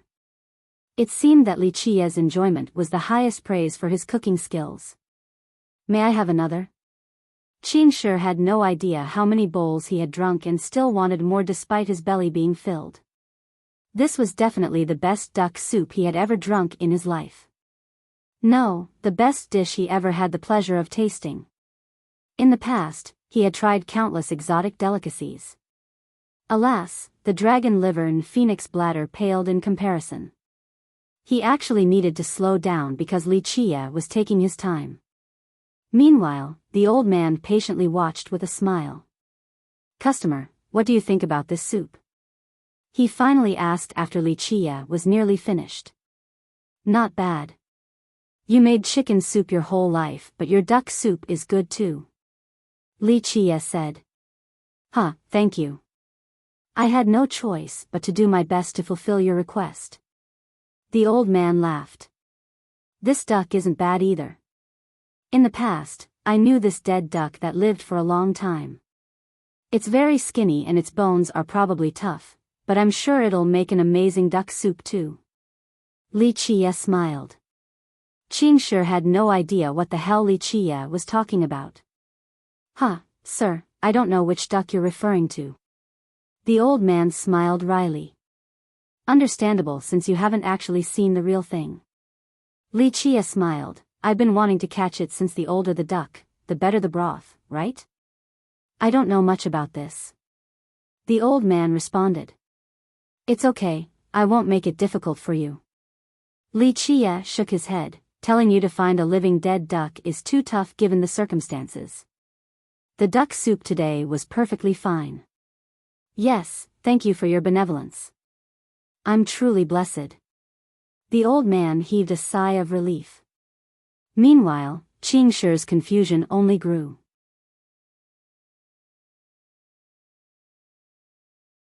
Chapter 34-25, Li Chia belched after drinking his soup and sat there lazily. Qing Shi felt so comfortable as well and lay back on his chair, rubbing his stomach. He felt bad because he drank at least 2/3 of the soup. He didn't say anything because the conversation seemed to be between these two. He knew that the old man was treating Li Chia, not him who got lucky enough to ride Li Chia's coattails. He remained curious about Li Chia's intention. "Are you satisfied now, customer?" The old man put the pot and bowls away before enthusiastically smiling. Sure." Li Chia stretched, looking like a young master. "Is there anything else you want? Just say the words." The old man continued. "You can satisfy all my demands?" Li Chia opened his eyes and stared at the old man with a smirk on his face. The old man shuddered, realizing that his pleasantry might have been overly exaggerated. After all, the person sitting before him was a big deal. Other historical lords, supreme overlords, and Dao lords were insignificant compared to him. "Ah, this little one will do his best. It's a shame that I don't have much here. Just a bunch of broken bricks and tiles." The old man responded. Sometimes those are valuable too." Li Chia stared at the old man. The latter became afraid because he didn't know why Li Chia was here. Someone like Li Chia would definitely want something incredible. Very few things were worthy of his attention and time. Dao Lord weapons and artifacts weren't on this list. "You're playing with me, customer. My broken items can't enter your sight." The old man became awkward. "Don't be so sure now since you have what you should have. For example, if I want something like lightning, where should I go to get it?" "Lightning?" The old man was startled for a moment before realizing what Li Chia was referring to. He tumbled backward on instinct. Qing Shi has been watching and took note of this. He might not know what exactly lighting was referring to, but it was definitely a big deal to the old man. "Ah, sir, I'm afraid you'll be disappointed by returning empty-handed.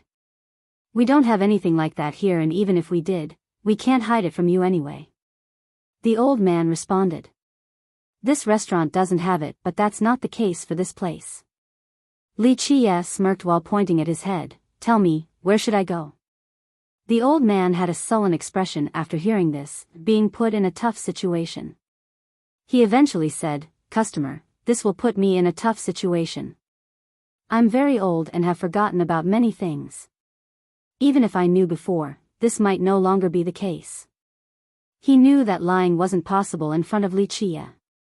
Plus, the consequences would be unimaginable. People have tried in the past and suffered his wrath. Is that so? Li Qie stroked his chin with a half-smile. Sir, nothing in the world can hide from your eyes. If you don't know about it, my senile self can't either. The old man said. Stop calling me sir, I'm only 18. Li Qie said. Yes, of course, my mistake. The old man apologized with haste. Forget it, I'm just messing with you. Li Qie laughed. If I wanted it, I wouldn't be waiting till now nor asking you. Of course. The old man nodded and heaved a sigh of relief, aware of Li Qie's previous exploits. Well, I still want to stew that old duck though. Li Qie added. The old man only smiled and didn't respond. He still didn't know why Li Qie came. You're aware that something flew here? Li Qie changed the topic. Yes, it landed in the stone forest. The old man honestly said. But this matter was insignificant. It shouldn't be the reason why Li Qie was here. Qing Shi's ears seemingly became larger. He didn't understand the first part, but the stone forest was definitely within his scope. He quietly listened without interrupting. I know. I won't waste any more time, I just need one stone. There should have been one or two left behind. Li Qie nodded. The old man pondered about it before giving in. I personally know about one in Ancestral City. However, I never paid much attention, so I can't be sure where it is exactly. Still the same as before. Li Qie smiled and shook his head. However, if you really want that stone, customer, I'm afraid that it has cracked by now. My information is limited. The old man softly added. That's not surprising, there's a reason why the present is what it is. Li Qie smiled and stared outside. Why is the world like this right now? And the current golems? A choice. The old man answered. He naturally knew how the golems used to be back in the previous epoch. Now, their population had dwindled, no longer as prosperous as before. Golem Ancestor made this bold choice after experiencing the Great Disaster. Many golems followed him on this unprecedented path. A choice that affects the fate of an entire race. Li Qie replied. What's your view on it? The old man had to ask.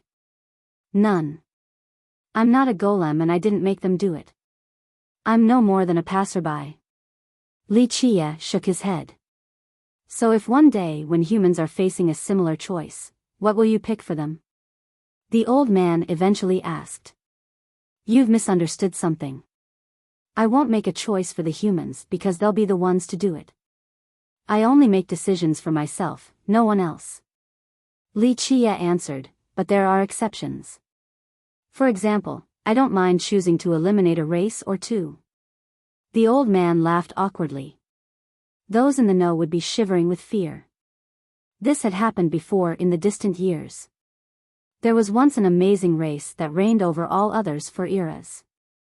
Eventually, he put an end to them, completely eliminating them from the river of time. Now, very few knew about this story. The old man was one of them. Your grand achievements are unreachable for regular people like us. The old man said. Don't flatter me about this matter. I'm nothing more than a butcher whose hands are stained with blood, it's no secret. It's just that people don't dare to express this view. Li Qie waved his hand. The old man chuckled and agreed. In reality, plenty of golems have been killed by him too. The him here is unclear even with the context. It can be the old man or Li Qie. It's more likely for it to be Li Chia.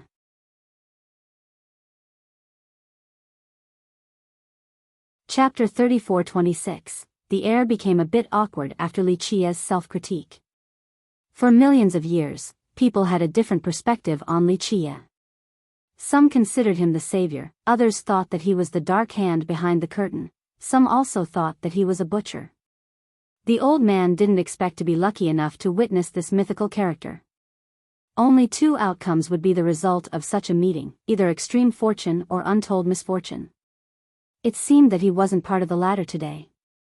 It is an honor to have you visiting our humble abode, a blessing accumulated from 3 lifetimes. The old man bowed towards Li Chia to show respect. I'm only here to drink duck soup. It's a shame that I couldn't get the real old one. Li Chia smiled. The old man chuckled, naturally aware of Li Chia's joke.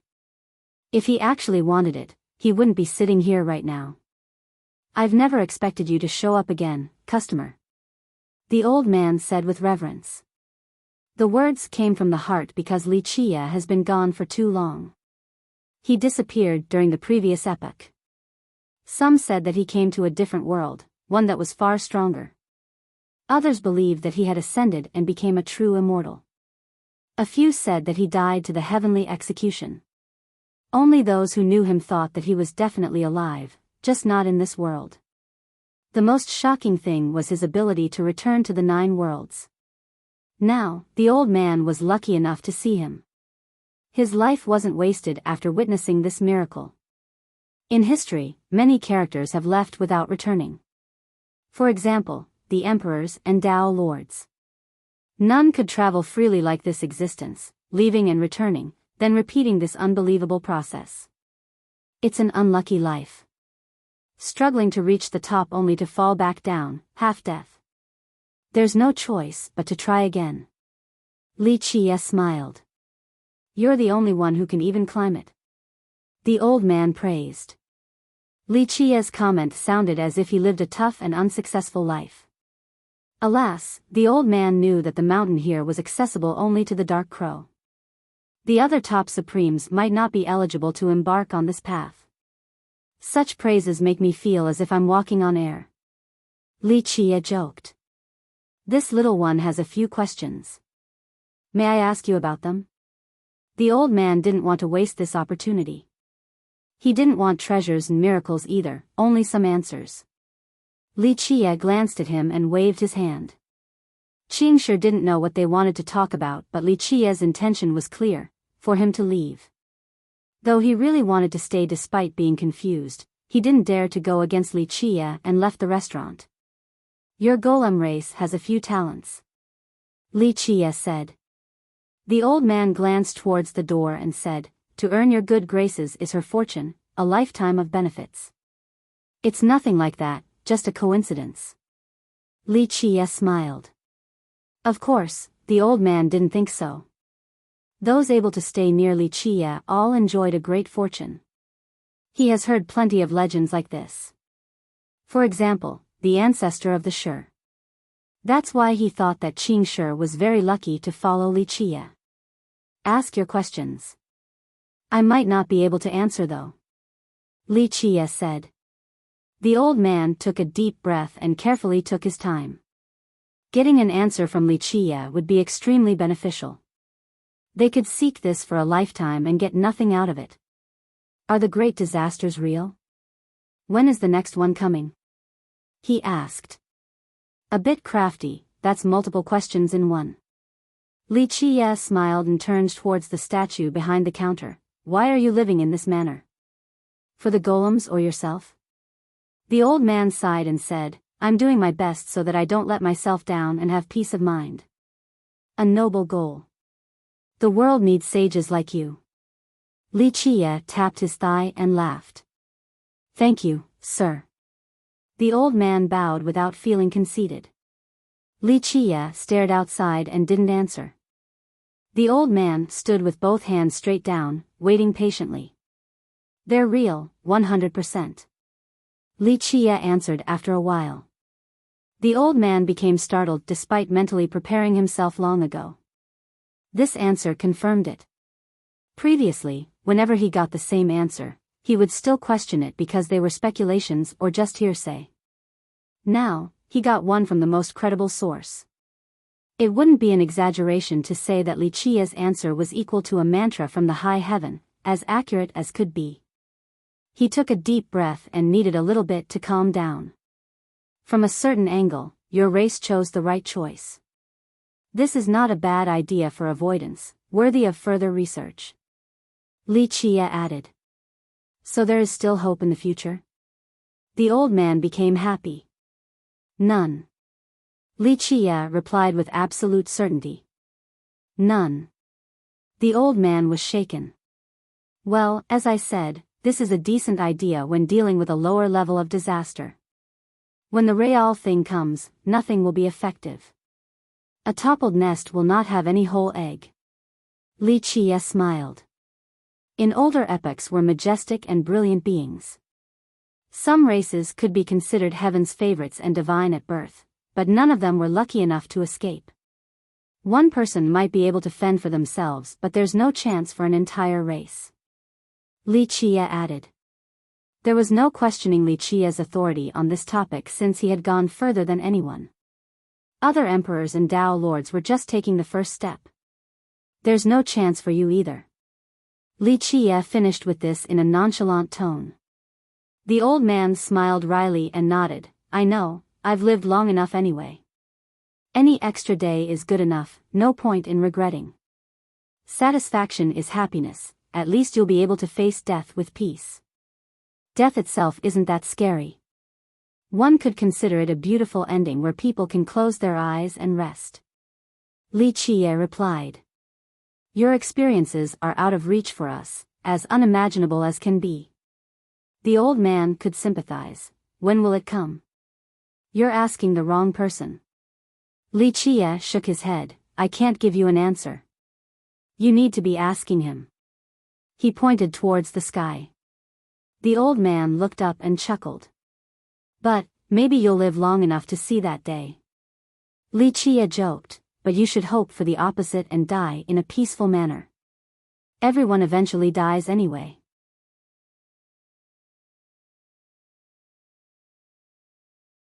Chapter 34-27. Qingshi patiently waited outside, aware that the old man wasn't a restaurant owner at all but rather a hidden master. He knew Ancestral City like the palm of his hand, yet he had no info on this master. He was certain that this old man was extremely powerful, just not entirely sure on the ceiling. Perhaps the ancestors he met in his sect weren't as strong. This confused him even more. How could his sect not know anything about this master when he was located in this city? He became awfully curious about the old man's background. Why did he choose Ancestral City as his base? He racked his brains and couldn't come up with a particular character. He looked up at the plaque again to carefully look at the words while pondering. He then memorized the location of this restaurant. At the same time, he also cared about the ongoing conversation between those two. However, he obediently stayed outside. During his previous listen, he didn't understand the majority of the content. Nonetheless, he still memorized each word. Eventually, Li Qia and the old man came out of the place. The latter looked rather subservient, just like a servant. Let's go. Li Qia ordered casually and moved on. Serve the young master well. It is your responsibility, do not make a mistake. The old man said sternly as Qingshi was leaving. Qingshi was caught off guard. After all, he had no relationship with the old man, but the latter gave an order as if he was a senior. This was truly strange. Okay. Qingshi still responded as if he couldn't resist the old man's command. Once he regained his wits, Li Qia was already far away. He hurriedly caught up, then looked back at the restaurant. He only saw the long alley.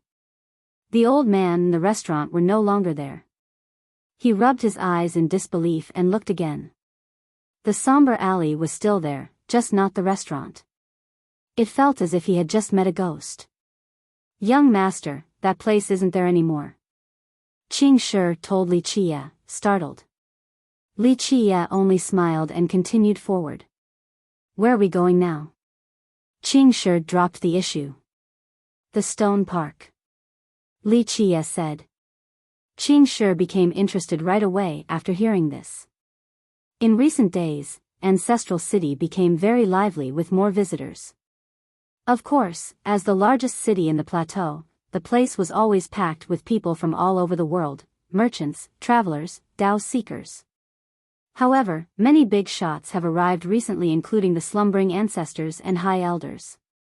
They appeared all of a sudden without warning. The natives started feeling that something was amiss. Next, people from Divine Stone Ridge, Firmament's Gate, Skylight Country, and Yin Yang Gate started showing up.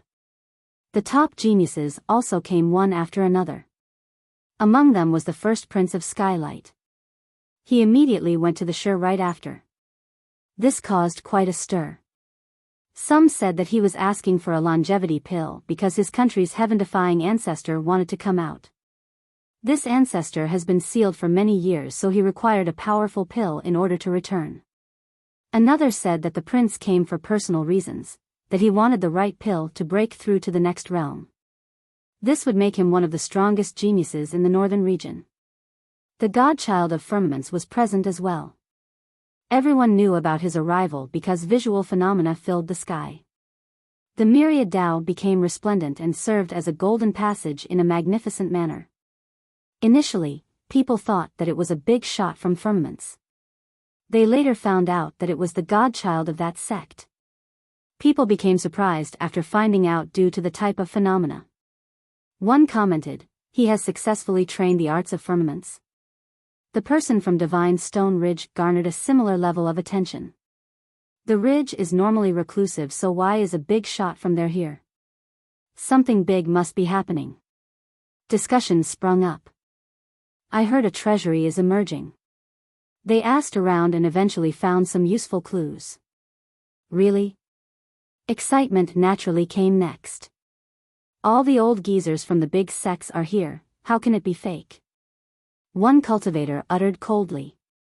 The skeptics nearby became emotional. Yes, a treasury would indeed make these big shots come out. Where in Ancestral City? One of their eyes lit up. Unfortunately, he didn't get a response. Even those aware of this answer kept their mouths shut. Nonetheless, most decided to follow the big shots when the time was right. These big shots certainly knew the location of the treasury. Did you guys know that Dragon Phoenix Maiden is coming too? Another shocking news reverberated across the area. She's coming, really? The younger ones were ecstatic. They immediately asked around for more information. You're late, she's already here. One cultivator revealed. One of the three beauties of the Northern West King, this news traveled across Ancestral. She was famous for having perfect features on top of an impeccably noble bloodline. This made it hard for people to chase after her. Both Skylight Princess and Pullstone Saintess are engaged, the only one available is the maiden. Yes, maybe there's a chance. Some started fantasizing. In your dream. One guy shook his head and sneered, Dragon Phoenix Valley refused a marriage pact with Yin Yang Gate back then. You have no chance in hell. All in all, the younger ones looked forward to actually seeing the maiden.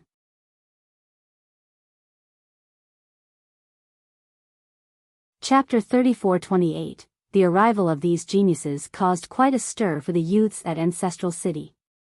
This was doubly true for the maiden. The young ones asked all over for more information about her since she was the ideal lover in their dream. The three beauties were renowned in the northern region, but two were engaged. Only the maiden was a potential partner. By this time tomorrow, Dragon Phoenix Maiden, Skylight First Prince, and Firmament's Godchild will be gathering at the Stone Park to discuss the Tao with everyone in the world. This news came today. Really? Many excited souls immediately asked for confirmation. Yes, all three of them will definitely be there. It's a serious event. A knowledgeable cultivator answered. We might not be able to have a Tao discussion with them, but just seeing the maiden makes this trip totally worth it. Everyone became wild after hearing this. The young ones started rushing towards the park. Is this our chance? The more talented ones became spirited. The maiden was more than just a beauty. Her talents and cultivation were superior to Sky-High First Prince and Firmament's godchild. Thus, this Tao discussion was a rare opportunity, something all the top youths wanted. Just this one session might be equivalent to training alone for 10 years. I was told that the First Prince is in charge of the event. He invited the other two. This isn't a sparring match since that's not in good taste. It's all about learning the mysteries of the park. An insider revealed. That's more like it. The mysteries of the park have been elusive despite people spending their whole life searching. Many nodded in agreement. People started gathering at the park. The majority still focused on seeing the maiden for the first time to see if the rumors were true. The rest consisted of geniuses and experts wanting to improve their cultivation after participating in this event. The park became crowded in no time at all. Normally, many would come to this place, especially the golems. They wouldn't miss this destination after coming to Ancestral. It was built by Golem Ancestor. Many of the rocks here were personally chosen by him. According to the legends, he traveled around 8 desolaces and chose strange stones of various properties. Later on, these stones were used to build this park by his disciple. Future descendants were allowed to check them out. However, the stones weren't only for show. They contained profound mysteries such as peerless merit laws, treasures, and some were innately divine. The park was available for anyone, even the non-golems. As long as they could understand the stones, the content would be theirs. This was another reason why people praised Golem Ancestor for his generosity and benevolence. The mysteries here drew people from extremely far away. Some golems didn't mind traveling 10 million miles. Today, the presence of the 3 top geniuses made the park even more attractive. When people arrived, they couldn't help praising this area for its ability to produce talents. The park consisted of a main garden built in an exquisite manner. Each pavilion and building here were magnificent. Decorations such as the water pavilions and mounds were perfectly placed. People would forget their way home after visiting. Special stones were embedded everywhere, looking quite magical. These stones really contain secrets? A first-timer stood in front of a bright golden stone and curiously asked. The stone was as big as a human and had a golden glow. Some yellow grains were still on the surface, so it looked like a recently excavated ore from a mine. How can it be fake? We won't talk about long ago, but just 1,000 years ago, an elder from our ancestral city figured out one stone. It cracked, revealing an old artifact inside. A disciple from the city said. Yes, okay, you know the godchild in the event this time, right? What about how his sect was established? A history buff said, according to the records, the Patriarch of Firmaments came here seeking the Tao. He also figured out one stone and obtained a scripture containing a top merit law, Firmament's art. I see, so that famous art came from here. The experts nearby were amazed. The Patriarch from Firmaments isn't the only one who had benefited from the park. The golem from the city took pride in this. After all, only the great Golem Ancestor would be generous enough to share his own legacy and treasures with the rest of the world. We should give it a shot. Another first-timer became excited. Feel free to try, we don't want to waste our time. Yes, this place has many mysteries, but only the top geniuses in each generation are eligible, no, the greatest ones. Dragon Phoenix Maiden or the First Prince might have a shot. Us? Forget it. An experienced cultivator shook his head and smiled. Yes, countless have tried in history, but few actually gained anything. The others smiled. Most of them have tried before to no avail. Some of the first-timers didn't buy this. They sat next to the stones and released their divine intents for comprehension's sake.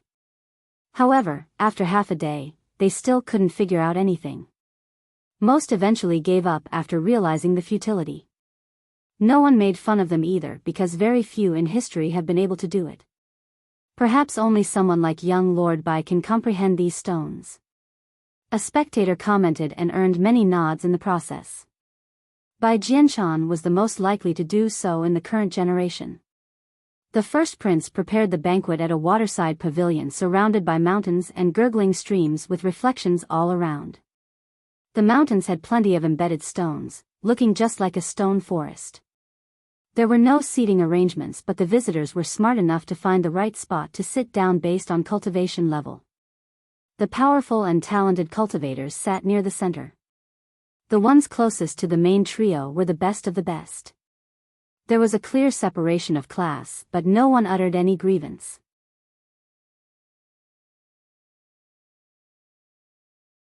Chapter 34-29. However, the maiden still hasn't arrived. The disciples from Skylight have been busy preparing a feast for everyone else, ranging from fruits to rare delicacies. This allowed everyone to relax and feel like they were home. The first prince invited other famous people besides Firmament's godchild and Dragon Phoenix Maiden. However, even the uninvited guests were treated well.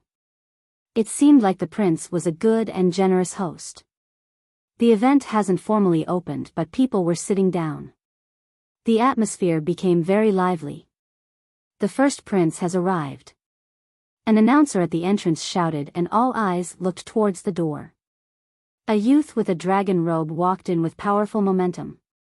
He looked quite impressive, clearly part of the nobility. He was none other than Skylight First Prince. The guests immediately stood up to greet him. "Your Highness, it has been a while. Your cultivation soared once more." An acquaintance came over with a big smile.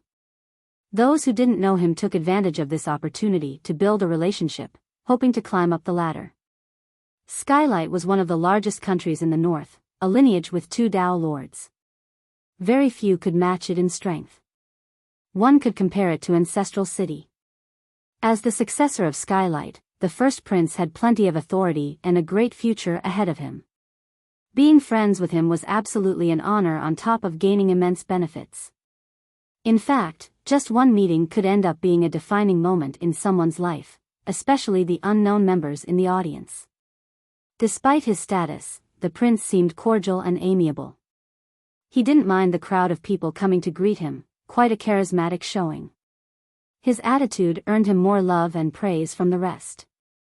Skylight will prosper even more because of the virtuous first prince. The sky's the limit. One youth commented after meeting him. "You're right, he's talented and powerful on top of being wise enough to recruit followers. These are the traits of a capable ruler. Skylight will only rise from now on with this peerless king." More praises came non-stop. Many here thought that he would be able to take his country to the next height. His influence among the young generation increased as a result.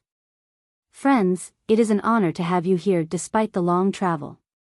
The prince thanked them first before sitting down, earning loud applause. "Firmament's godchild has arrived." The announcer outside shouted again. Auspicious clouds emerged above along with beautiful phenomena shrouding the air. People couldn't help but gasp in awe. A young man appeared within the bright lights and walked into the hall. He wore a blue armor resembling the sky reflecting magical images. He possessed a cold and majestic aura resembling an unsurpassable mountain. His steps didn't make noise, but people could still feel his immensity, almost resembling an earthquake. He instilled great pressure with each step. "Godchild." Many guests also came to greet him. He wasn't as amicable as the prince, but he still nodded as a greeting. An inborn Dao physique on top of a golem physique, he's indeed the heaven's favorite. One praised. At first glance, most would think that he was wearing a blue armor. This wasn't actually the case. It was his physique and advantage. He had the powerful bloodline of the golems on top of an inborn Dao talent. Thus, his physical form was especially mighty, the same with his vitality. This allowed him to control weapons above his realm. Firmament's Gate didn't have a Dao lord, but during its golden age, it had no lack of heavenly sovereigns. It reigned over the north for a period, even pressuring Yin Yang Gate. Thus, this sect remained influential in the region. Everyone thought that the godchild also had plenty of potential due to his innate advantages and his role as the successor of firmaments. That inborn Tao physique is incredible. Most could sense the torrential vitality brimming from him. Your physique is definitely the best among us. The first prince walked over and laughed to greet him. The godchild had the right to be prideful and arrogant because of his advantages. However, he acted humbly before the first prince. He shook his head in response. I'm no match for your highness. Your regal draconic secret is brilliant and unbeatable. I still can't forget it since the previous meeting. Regal draconic secret? The listeners were moved. This art was famous as one of the strongest techniques of skylight. It was passed down to males only. You're too kind, godchild. The prince shook his head as well. I've only learned the very surface of it, far inferior compared to your firmament's art. You have reached grand completion with it, so I can't take you on anymore. No, I've only reached the elementary level. The art is too profound and I'm far from mastering it. The godchild smiled. The crowd was stirred again after hearing this. So he really mastered the firmament's art. People quietly discussed among themselves. This art was created by their patriarch, a heavenly sovereign. It originated from golem ancestor and was quite heaven-defying. It was considered as part of the orthodox branch of the golems. The godchild was so young, yet he had mastered it. One could only imagine how powerful he was. Moreover, this in combination with his Tao physique could make him stronger than the first prince. The two of them sat down and chatted. Those nearby listened, some even occasionally chimed in. Dragon Phoenix Maiden has arrived. The announcer shouted again. Everyone's head turned around so fast after hearing this. Some even impatiently stood up, including the first prince and the godchild. A supreme beauty in a green dress walked into the hall. All eyes were on her.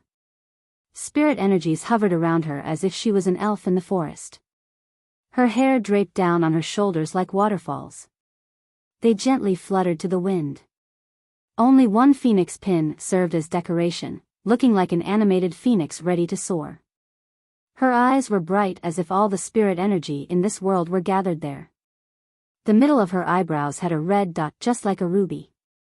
It flashed with a mysterious and magical light.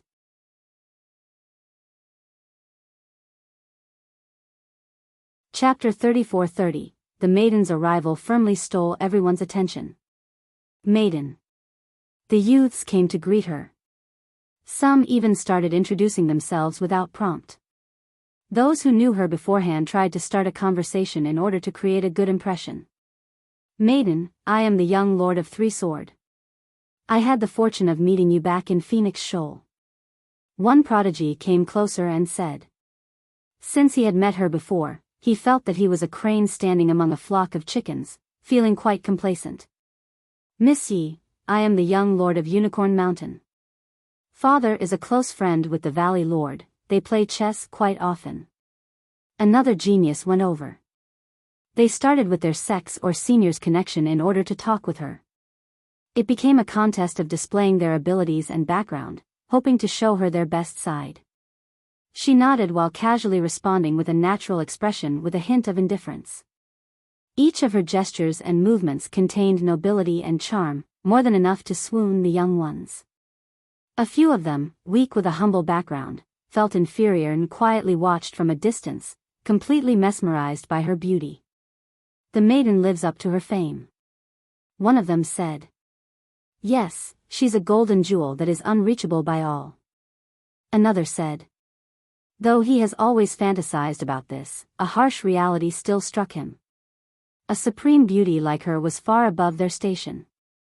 To elaborate on her excellence, she was rumored to have 4 great bloodlines of the demon race. Moreover, one of them was the legendary Phoenix bloodline. Firmament's godchild also had a good bloodline of the golems and an inborn Tao physique. However, he paled in comparison. In fact, even Bai Jianshan thought that he couldn't match up to this bloodline. Very few in history had it. In the north, everyone knew that she might be the future successor of Dragon Phoenix Valley. However, only certain big shots were aware that she also came from an ancient clan. This particular clan was lucky enough to still have a living forefather strong enough to threaten all of 8 Desolaces. She was a direct descendant of this forefather. Some believed that she was blessed by him right after her birth. In recent years, numerous powers came to the valley to ask for a marriage agreement. All were rejected. Yin Yang Gate also attempted this and the result was still the same. Both Firmament's godchild and Skylight First Prince came over to greet the maiden. "Long time no see, Miss Yi," they politely said. The proud godchild took his arrogance down a notch before her and said, 3 years flew by and you're even more beautiful than before, enough to make others go crazy. Not just that, your cultivation left us behind in the dust now." The prince laughed. These two were outstanding compared to the rest, so no one else could talk right now. The other suitors had no choice but to smile wryly and back off. "Thank you, godchild and first prince." Her voice sounded heavenly, people could never get tired of it. The maiden followed the two to the main pavilion and sat down, having fully proven her well-deserved reputation. "Your Highness, your regal draconic art has reached the high level, truly impressive." She glanced at the prince and said, "Thank you, but it's nothing compared to the godchild's mastery in the firmament art." The prince humbly answered, "Our minor arts are nothing compared to your divine gaze." The godchild shook his head.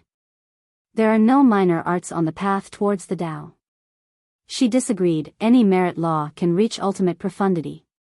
It depends on the user, not the arts themselves. Truly enlightening, Miss Yi. Many experts agreed with this. The feast then began without needing an order from the prince. The main trio began talking about the Tao. Their conversations actually heralded visual phenomena in the area. Meanwhile, the listeners were as attentive as can be. Some were confused, others nodded or even blurted out words of agreement. A few even commented and asked questions. As the event was reaching its climax, a small problem occurred. 2 uninvited intruders were stopped by the disciples of Skylight. The event took place at the Stone Park, an area open to everyone. However, these 2 wanted to visit the park and were stopped. There existed an unspoken qualification for the event. The famous and powerful prodigies sat to the front while the unknown ones needed to be in the back, far away from the trio. The addition of 2 more participants shouldn't have mattered. Nonetheless, they weren't allowed entry.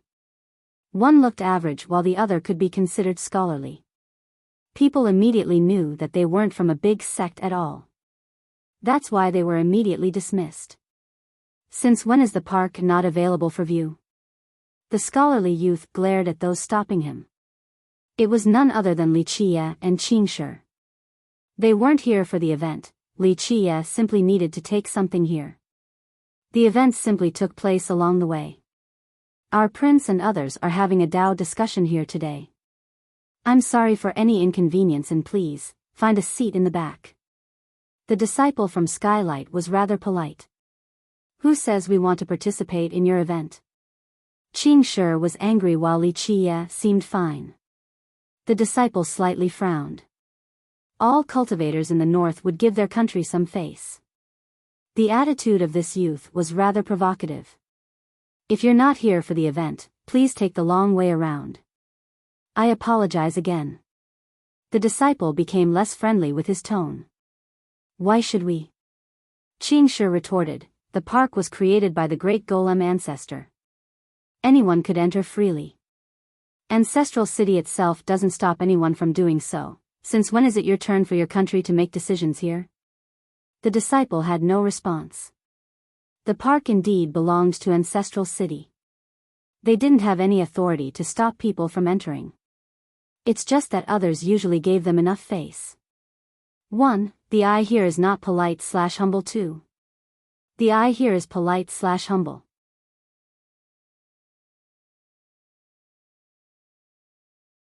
Chapter 34-31. Li Qie ignored the argument and kept on going on the path.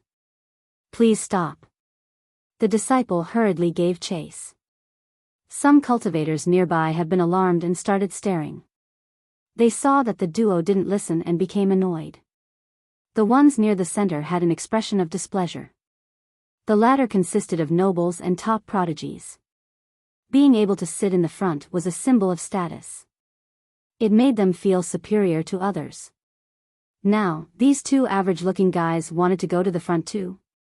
They naturally didn't like this, akin to two beggars suddenly entering a grand palace.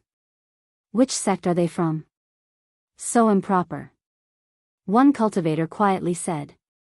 Kick him out, that guard is too nice. People who can't read the situation need a lesson. Another snorted. Li Qie ignored the event and the feast. He was only here to find an item, so he continued forward. This made it look like he was walking towards the main pavilion where the maiden resided. Humph, he must be a fan of the maiden, running here to see her appearance or just to get a word in. One spectator scowled. So what if he can see her? Just a nobody who doesn't know his place, he thinks he'll be able to earn her grace that easily? An expert snorted. Please stop or I'll have to offend. The disciple from Sky High shouted. Li Qie still didn't give a damn, the same with the annoyed Qingshi. Meanwhile, the prince had received a message from another disciple of his country. He frowned and stared in Li Qie's direction. Let them come over. He begrudgingly gave the order, waving his hand.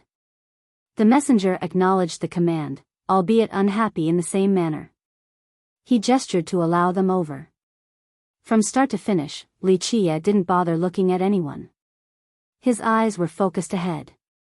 On the other hand, Qingshi seemed eager to get even with Skylight Country. The trio who were busy with discussing the Dao stopped because of the message earlier. The maiden looked up and stared in that direction. Today is a great day, we need to enjoy ourselves to the fullest.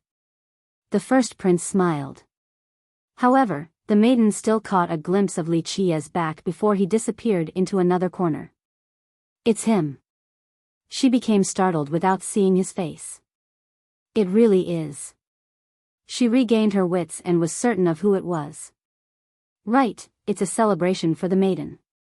The godchild laughed as well. Other cultivators nearby became curious. Why were these two saying this? Was the maiden about to announce something?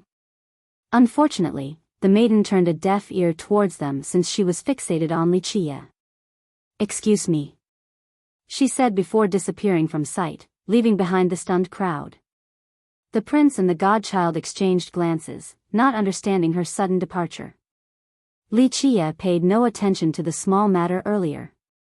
He glanced at Qingshi and asked, You have something against Skylight? Qingshi laughed and had a strange expression, not wanting to elaborate. The two of them walked through half of the park. Li Qie eventually stopped before a stone, the same with Qingshi. Qingshi has been paying attention the entire time. Li Qie didn't look at any other stones, not even the special ones. His pace didn't slow down in the slightest. So why this one? Just a moment later, after they started staring at the stone, Li Qie suddenly turned around. Qingshi did the same. They saw the maiden gliding closer at a fast speed. Though she was giving chase, she still looked elegant and beautiful. Her hair fluttered to the wind in a picturesque manner. Dragon Phoenix Maiden. Qingshi naturally recognized her and didn't know why she followed them. She finally saw Li Qie's face and became emotional despite being prepared for this. This was too much to take.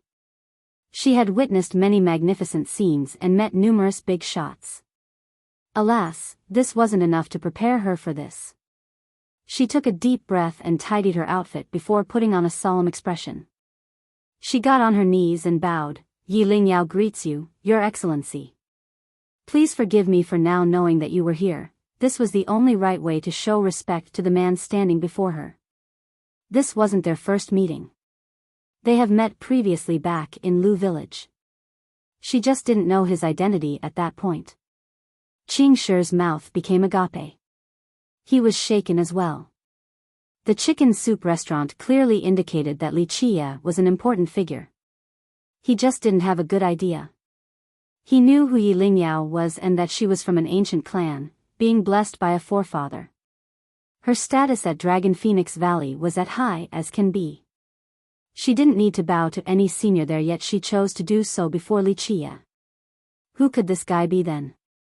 Qing Shi's vast knowledge let him down this time around. Stand up, and call me young master. Li Chia waved his hand and nonchalantly said. Yes, young master. She stood up and remained respectful. I was blind back then and didn't know who you were, young master. Please ignorance is not a crime in this case. Relax now. Li Chia interrupted her. She heaved a sigh of relief. In the previous meeting, she actually didn't like his arrogance.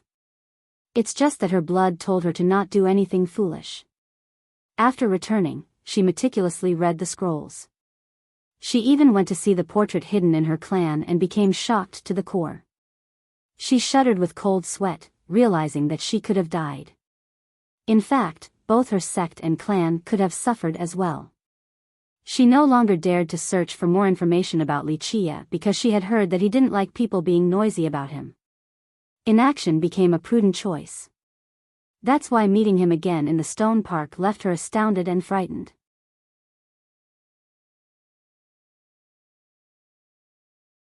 Chapter 34-32.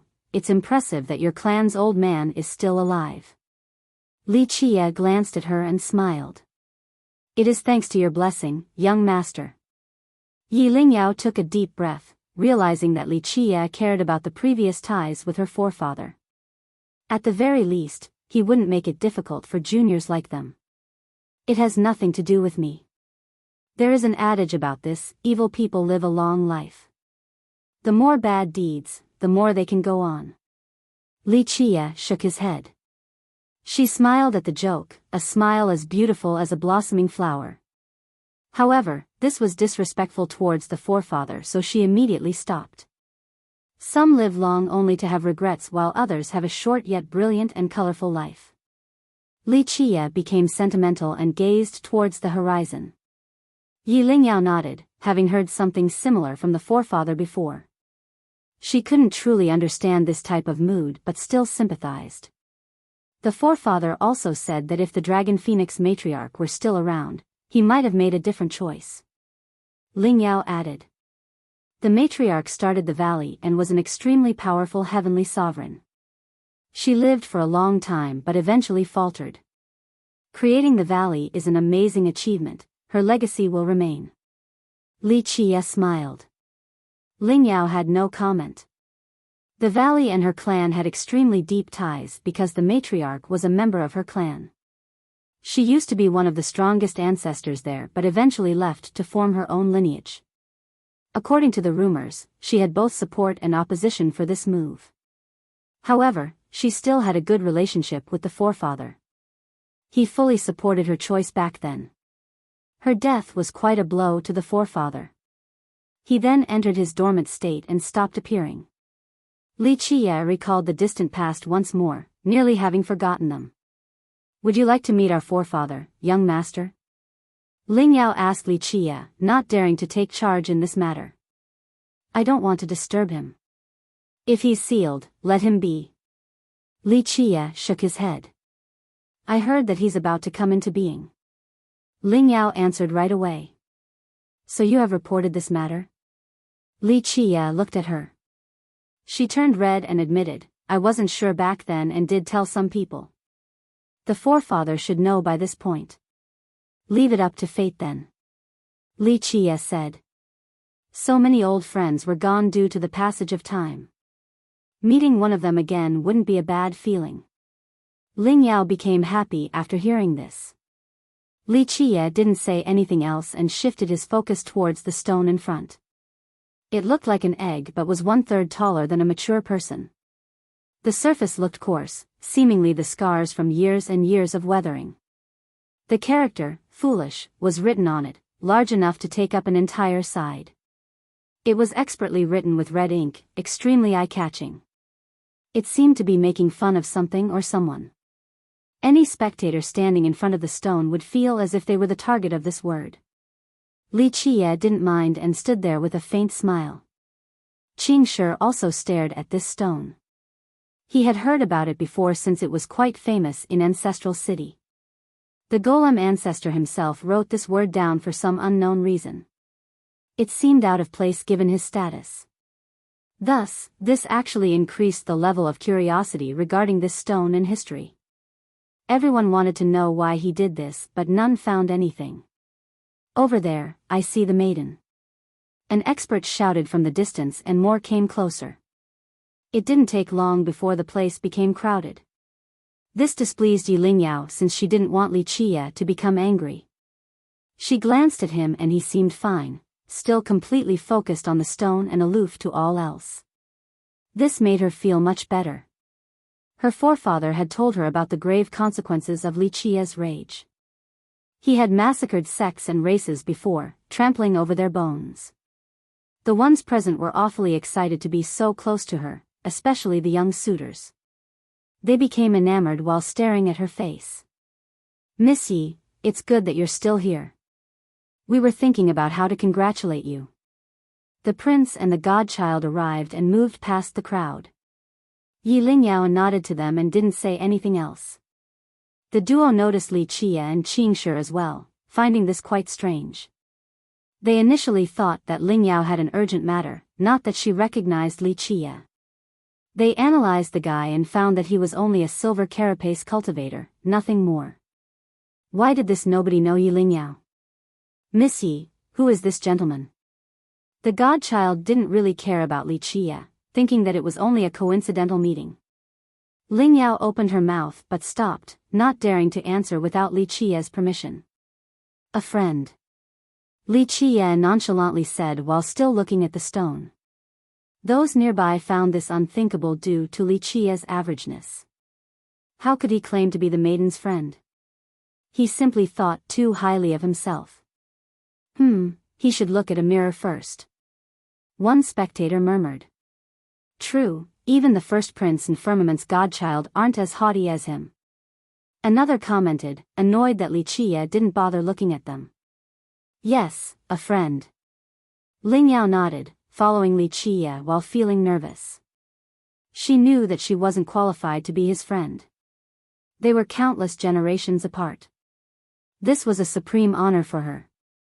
Others shut up after her acknowledgement but still felt annoyed and jealous. I see. Nice to meet you." The prince smiled and said. "Miss Yi, we've talked about it a while ago. Since today is your birthday and we're all here, how about a celebration?" All of his attention was on her, wanting to make her happy. "It's the maiden's birthday?" Everyone became surprised.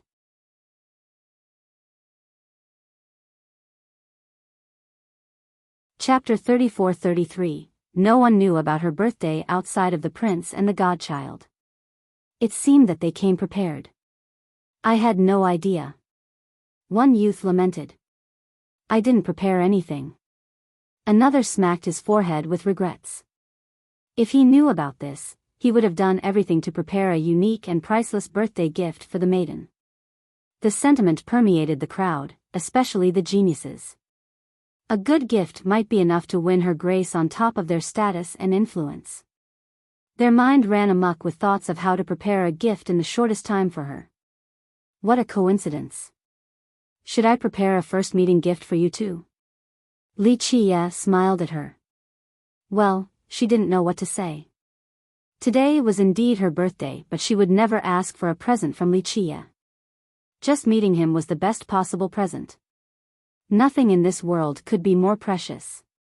This was a defining moment in her life, the luckiest day. She couldn't ask for more. Some stared at Li Qie with contempt after hearing him. He thinks he can give an acceptable gift to the maiden? Humph. One quietly said. Very few could actually present a worthy gift to the maiden because she had seen plenty of treasures given her status. Giving her something ordinary would only invite embarrassment. She might become displeased as well. That's the reason why everyone was trying their best to come up with something special. Otherwise, it would be better not to give anything. Thus, they thought that Li Qie was overestimating his abilities. On the contrary, Qing Shi became very curious because he saw Li Qie in action before. The guy casually gave a priceless hatchet to Shi Wawa. In his opinion, the maiden's gift was going to be something incredible.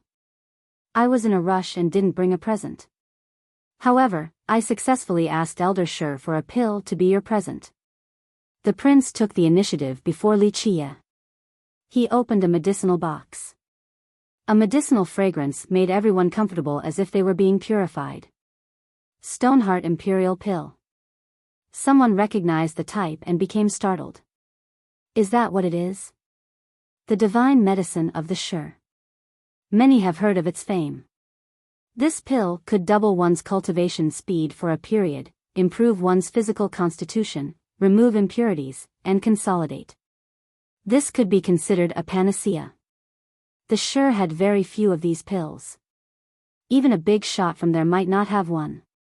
Rumor has it that they produce 5 or so every generation. I wondered if that's true. One spectator said. This pill can't be bought with money. A knowledgeable cultivator added, it has been centuries since one was up for auction. It's sold for an insane price after a fierce competition by great characters and sections. Others had a hard time obtaining one, yet the prince did it. This was indicative of Skylight's power. That's a country with 2 Dao lords for you. People started praising. His Highness is going all out too. I don't think anyone else can give away something so precious. Another envious soul added. After all, this pill could fetch a crazy amount. Using it as a gift was something else. The prince was feeling complacent after hearing the reactions.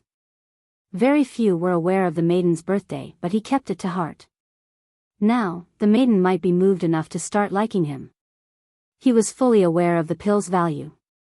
He spent plenty of effort and materials on top of exhausting his connections for it. He was confident that no one else could top him. For this joyous day, I brought a specialty from firmaments. The godchild didn't want to lose and also took out a box.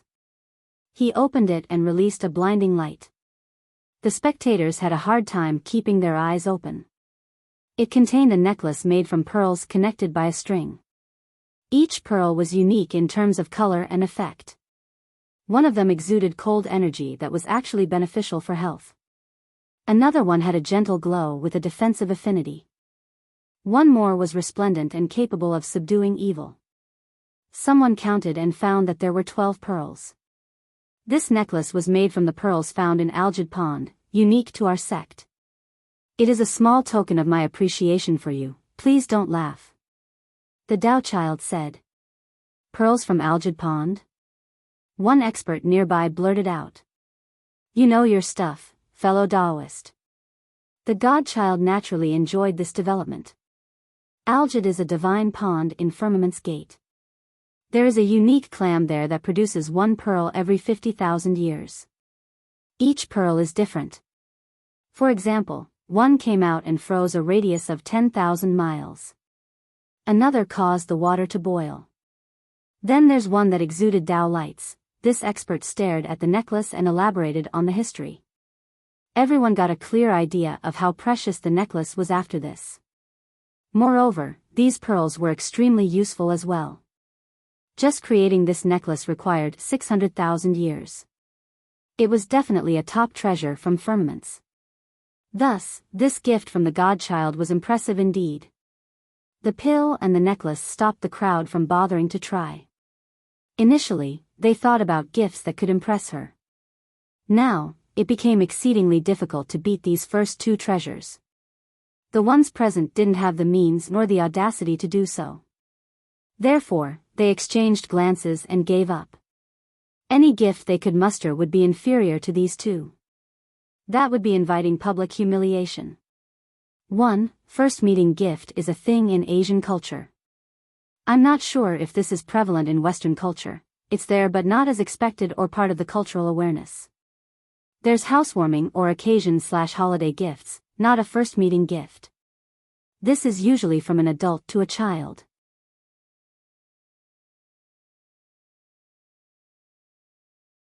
Chapter 34:34. By this point, even those who had a present ready refrained from giving them to the maiden.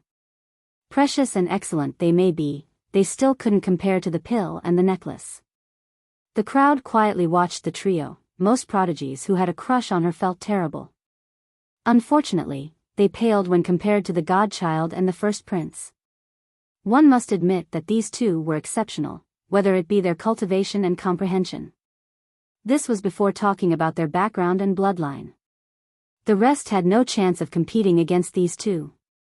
One of them was likely to win the maiden's hand. Yi Lingyao wasn't affected by these two gifts. She shifted her attention towards Li Qie. What type of gift do you want? Li Qie smiled. His tone resembled that of a rich senior asking a child, as casual as can be. However, she understood its gravity because Li Qie was an existence capable of satisfying all of her desires. Only a few things were out of his grasp in this world. They didn't include top treasures and invincible weapons. Lingyao understood how precious this opportunity was. Anyone else would pick an artifact they truly wanted. Alas, she didn't want to be greedy. Others didn't feel the same way as her. Many stared coldly at Li Qie with disdain. What kind of gift can he muster? He'll only embarrass himself when comparing it with the Stoneheart pill and pearl necklace. Another quietly commented. Right? A gift from a poor brat like him will only dirty her hand. A youth nearby added. These young ones were utterly defeated by the prince and the godchild. Thus, they took out their vexation on Li Qie. Yi Lingyao took a deep breath then spoke in a hushed voice. Meeting young master is already the biggest gift. I am more than satisfied. I haven't done anything to deserve these precious gifts, but I do appreciate the sentiment. She then turned towards the other two and refused their presents. But, the first prince panicked. Your goodwill is more than enough. Lingyao refused their gifts in a resolute manner.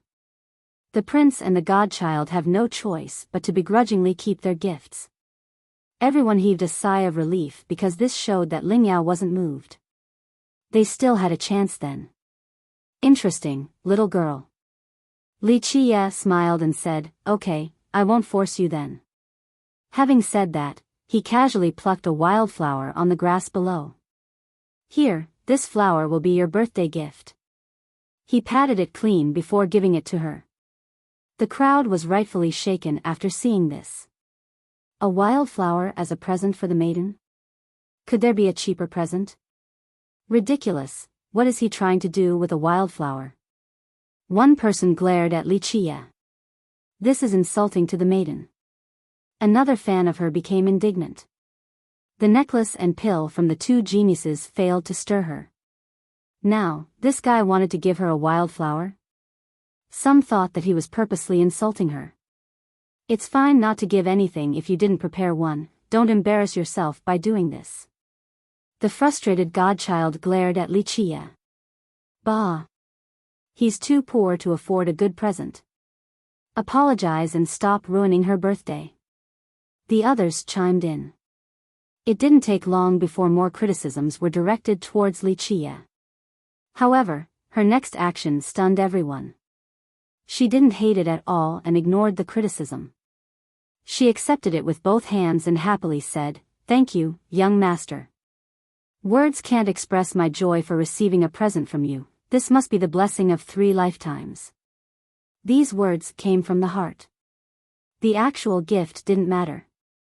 Even a wildflower from Li Qie was priceless. She gently pinned it on her head and revealed a kingdom-toppling smile. I'll keep this flower for the rest of my life. She bowed towards him, satisfied. Smart and wise. Li Qie nodded approvingly.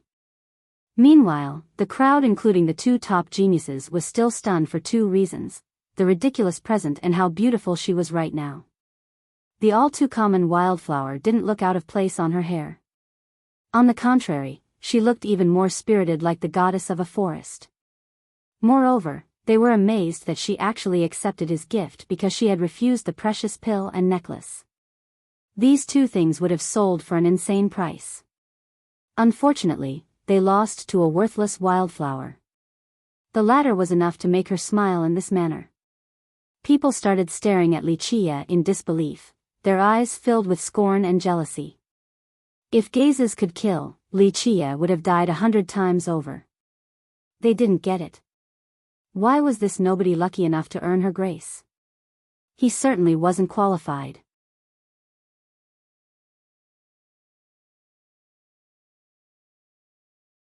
Chapter 34-35. Some even thought about dealing with Wuxia. They believed that he wasn't worthy of being close to the maiden. The geniuses took a closer look at Wuxia. Sure enough, no one would give this guy a second glance on the street. Moreover, his cultivation was insignificant. Any random person in this crowd would be stronger than him. Confusion struck them hard. Why would the maiden like him given the circumstances? This makes zero sense. His ancestors must be blessing him from beyond the grave. Another bitterly said. They tried their best to see some clues from him to no avail. May I ask for your name, fellow Taoist? Where are you from? The first prince of Skylight cupped his fist towards Wuxia. His tone was appropriate for the occasion, seemingly wanting to befriend Wuxia while figuring out the guy's identity. He was curious regarding why Wuxia earned the grace of the maiden. Wuxia only glanced at him and didn't answer. I am a prince of Skylight. It would be my pleasure to be your friend. The prince sincerely said. It was hard to reject someone with his attitude. The crowd appreciated his attitude. He has made a great impression on everyone. He was known to be eagerly seeking men of worth and ability. This seemed to be true since he was trying to befriend an unknown cultivator. Few were as magnanimous as him. On the contrary, Wuxia's attitude earned him the opposite from the crowd. So arrogant, does he really think he's a big shot? A good friend of the prince snorted and said, he's lucky to be noticed by the price, yet he is still acting like this? He doesn't know the immensity of heaven and earth. It's his fortune to befriend His Highness. Another jealous spectator blatantly said. Skylight is always willing to make friends with everyone around the world. Would you like to visit it? The prince smiled. What's so good about it? Qingshi acted as if he didn't give a damn about this country. Perhaps there was an existing feud. He went on, do you think everyone wants to suck up to Skylight? No, my young master doesn't care about it, it's just a third-rate country at best. He didn't hold back with the insults. The prince's expression became unsightly. He was trying his best to be friendly, yet this guy insulted his country. The contempt couldn't be greater. Such impudence. One young spectator shouted at Qingshi. Our Lightbearer sect is the first to not let anyone insult Skylight. Another shouted. This wasn't only about attacking Wuxia and Qingshi.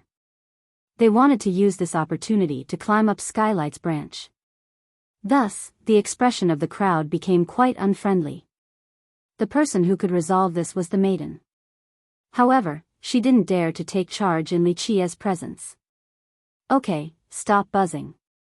This place is meant for enjoying the stones. Wuxia waved his hand without looking at them. Yes, this is a place of enjoyment, gentlemen, control yourselves. The maiden finally spoke. She was afraid that these people were dumb enough to provoke Wuxia. The consequence would be unimaginable. The shouting crowd had no choice but to quiet down after her comment. Fellow Taoist, you can appreciate these stones? The godchild glared at Wuxia, clearly not considering him a serious opponent. Wuxia ignored him and focused on the stone named Foolish. You're trying to understand Foolish? The first prince chuckled. Why not? Wuxia nonchalantly replied. I don't think it's possible. The prince shook his head. So many sages have tried in history but all failed. An idiot looking at Foolish, a perfect match. The godchild sneered. So what if he made fun of this guy in public? What was he going to do? You speak as if you can understand it, godchild. Yi Lingyao immediately retorted. The godchild turned red with hatred. Of course, this hatred was somehow directed towards Li Qia, not Ling Yao. The others felt the same way since she was blatantly protective of Li Qia. Let's compete then. You two can't figure out this stone given your talents. Qing Shi decided to fan the flames and smiled. It was difficult to retort to this insult because foolish was most likely the hardest stone to comprehend in the park. Golem Ancestor left many stones behind, but this was the only one he rode on. That's why many speculated that it was special in some way, hence its historical popularity. No one here would dare to try, not even the prince and the godchild. No need to comprehend it, just bearing it is good enough. Let's see who can last longer. A disciple from Ancestral City suggested. That sounds better. The godchild was determined to get even with Li Qia. He smiled coldly and said, "Do you dare to compete with me on who can last the longest before foolish? Are you challenging me?" Li Qia finally glanced at the godchild. That's right, yes or no. I'm up for any bet. The godchild said arrogantly, wanting to embarrass Li Qia in front of the maiden at all costs. Sounds fun, count me in. The prince laughed and raised the box containing the Stoneheart pill. Fellow Daoist, if you win, this pill will be yours. Whoa, that's a big bet. The crowd clamored. I'll bet this treasure too. The godchild also offered his necklace. And if I were to lose? Li Qia smiled. My demand is rather fair, fellow Daoist. I just want you to disappear from the Northern West King after losing.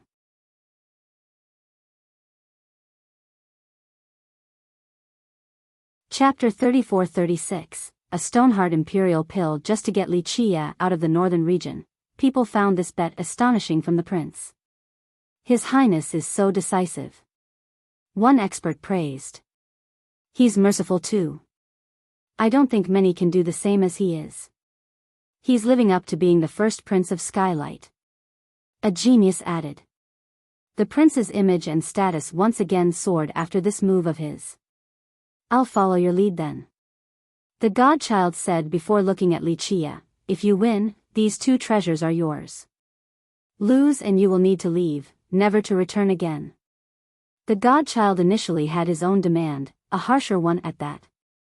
However, since the first prince took the initiative with a rather forgiven one in the grand scheme of things, the godchild couldn't mention his demand or he would seem small-minded in the process. In that case, he would lose to the prince in terms of style. What do you think, fellow Daoist? The prince stared at Li Qia. His expression wasn't overbearing, but his sharp eyes indicated that there was no room for Li Qia to refuse. The truth was that this pill was quite precious even for the prince. However, it was acceptable for him to risk it for the chance of Li Qia disappearing. It was obvious that the maiden treated Li Qia in a special manner and thought highly of him. Therefore, Li Qia was his biggest rival. Moreover, this grand and bold gambit might actually impress her. All eyes were on Li Qia. If he were to refuse, he would suffer jeers and perhaps even condemnation from the crowd. Why not? Li Qia smiled. Good, then it's decided. If you lose, immediately get the hell out of Ancestral City. The godchild shouted. Say that once you beat me. Li Qia nonchalantly said. Some viewed his response and attitude as arrogance and pride. Does he think he can actually win? One genius snorted. The prince and the godchild have already won, how can a silver carapace cultivator compete against them? A peer nearby agreed. In fact, virtually everyone here thought that the outcome was obvious. Li Qia's cultivation was too low compared to the other two. He was simply courting death for daring to compete. How should we begin? The prince asked. I'll be nice and let you two go first. Otherwise, you would give up right away after seeing my attempt. Li Qia smiled. Ridiculous, you can't possibly think that you can comprehend that stone. The godchild became dissatisfied. In reality, the godchild and the prince had no confidence in grasping this stone, only that they would be able to last longer than Li Qia. Correct, and it won't take any effort. Li Chia added. People exchanged glances and naturally thought that Li Chia was blustering. Ignorant fool. A genius snorted and continued, so many great heroes have come here to learn about foolish. None succeeded, yet a junior like him is making this claim? So shameless. Just wait a little bit and he'll embarrass himself. Can't brag anymore then. Another gloated. Not a single soul believed in Li Chia because it was impossible. Good, good. Then we won't decline. I can't wait to see how you'll figure it out. The prince couldn't help but laugh. Start this. The godchild sneered and stood next to the prince to face Foolish. Start. Qingshi shouted, seemingly wanting to cause more chaos. The two immediately opened their divine intents that rushed towards the stone, not wanting to miss a single detail. The word foolish seemed to be coming back alive in retaliation and slammed onto them. It wasn't a physical attack, only one filled with ridicules. It was a mysterious type of mental offense in the suppressive category, akin to a senior calling a junior an incurable fool, losing all hope and expectation. One needed a firm Dao heart to withstand this type of attack along with patience and perseverance. Everyone watched with bated breath during the duo's attempt. Is this stone really that hard? A first-timer was skeptical while looking at the duo's serious expression. You can try and be bedridden for a while if you dare. A genius who had attempted this before egged him on. Really? We'll see about that.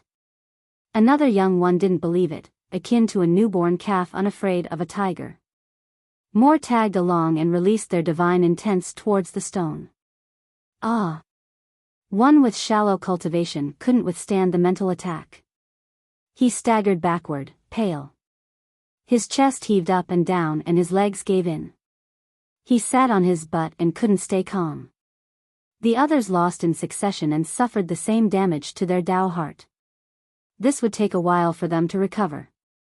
Meanwhile, the prince and the godchild were still holding on because they were strong and had powerful merit laws. Nonetheless, it still felt unbearable after a while. They had beads of sweat running down their forehead. The mental attack was affecting their Dao heart. Incredible. Many praised since these two managed to last so long. I think they're definitely among the top 10 in the northern region in terms of perseverance. Other geniuses admired them. Yes, it's twice as long as my previous attempt. A strong genius noticed the time. Bam! Bam! Bam! The prince finally lost it and staggered backward, recalling his divine intents. His sweat wetted his clothes. It's too strong. He concluded. A while later, the godchild also lost and faltered just like the prince. This is my limit. He said. You can be among the top 5 among the young generation with that. The prince said. No way, I only got lucky. The godchild shook his head and said humbly. He clearly had a big advantage due to his inborn Dao physique. Few can compare to these two, really. One commenter praised.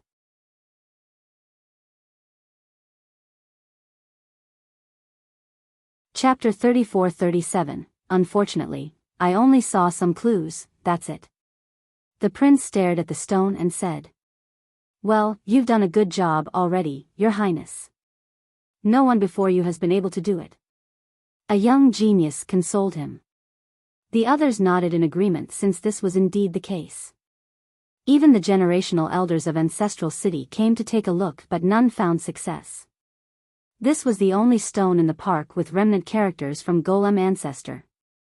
Thus, most believed that it might contain his strongest merit law, weapon, or that the stone itself was a treasure. However, the mental attack was too much to take. Just withstanding it was an impressive feat. For example, the duo just now did an amazing job. Even some of the previous generation would lose to them. Your turn. The prince told Li Chia with an unfriendly tone. He was confident Li Chia wouldn't be able to do it. The question was how long would he last? It's not too late to give up. Someone nearby snorted. He lost already. Another genius said with disdain, as some have said, fewer than 5 among the young generation of the northern region can last this long. Just give up and save some time. They started shouting. What's the hurry? Qingshi sneered at them. Your loss is certain the moment our young master starts. Bold words, but let's see him back it up by comprehending foolish. A crowd member immediately retorted. Meanwhile, Yi Lingyao stood near Li Qie without speaking. She knew that the outcome was obvious regardless of the process. He was omnipotent in her eyes. Though all the elders of the city have failed, she knew that this stone wouldn't be able to trouble Li Qie at all. It didn't matter who wrote on the stone or the secrets within. This wasn't a difficult task for Li Qie in the slightest. Just a stone, only a bunch of fools wouldn't be able to understand it. Li Qie chuckled and shook his head. You. The godchild and some of the young experts glared at Li Qie for the implication. Fellow Taoist, no point in you arguing right now, it doesn't do anything. The first prince said. Just show us what you can do. Another expert jeered. Maybe in his dreams, even heavenly sovereigns can't do it, how can a silver carapace? Who here actually thinks this? One prodigy scowled. The crowd nodded in agreement. An unknown junior like Li Qie had no chance given the historical precedents. Can you get started already? I doubt you'll last a minute. Another doubter added. Humph, we've been waiting. The godchild snorted. Li Qie smiled and finally walked towards the stone, placing his palm on it. He patted it, feeling the coarse surface. What is he doing? That's how he'll comprehend it. One spectator immediately said. Impossible. The stone has been blessed by Golem ancestor before. A heavenly sovereign once tried to attack it to no avail. Another tried to move it, same result. External force can't do anything, it has to be through the mental channel. A golem genius sneered. Forget about using force, no one can do it. The first prince shook his head. Li Qie ignored them and continued touching the stone. Qingshi and Lingyao watched attentively, not missing a beat. She knew that he would be able to do it and was only curious about the process. Stop trying to drag this out, it's pointless. The godchild said. Yes, you can't delay this forever. Hurry up and save everyone's time. Everyone else started criticizing Li Qie. He simply ignored them and continued focusing on the stone, still the same style after so many years. Alas, the idiots won't understand. He then bit his finger and pressed the blood against the stone. What? People exchanged glances. A blood rite for a master ceremony? Is he okay? That's common in the folktales, but not in reality. One expert started laughing. Very few treasures accepted a master through a blood ceremony.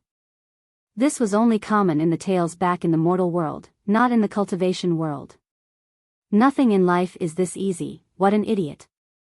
Others burst out laughing as well. Okay, just accept defeat, you're making a fool out of yourself. The godchild considered Li Qie a fool by this point. Pop. However, the character, foolish, suddenly changed and turned into a duck. Boom. The duck produced a stone egg before the crowd could regain their wits. It was around the size of a fist with a bright radiance.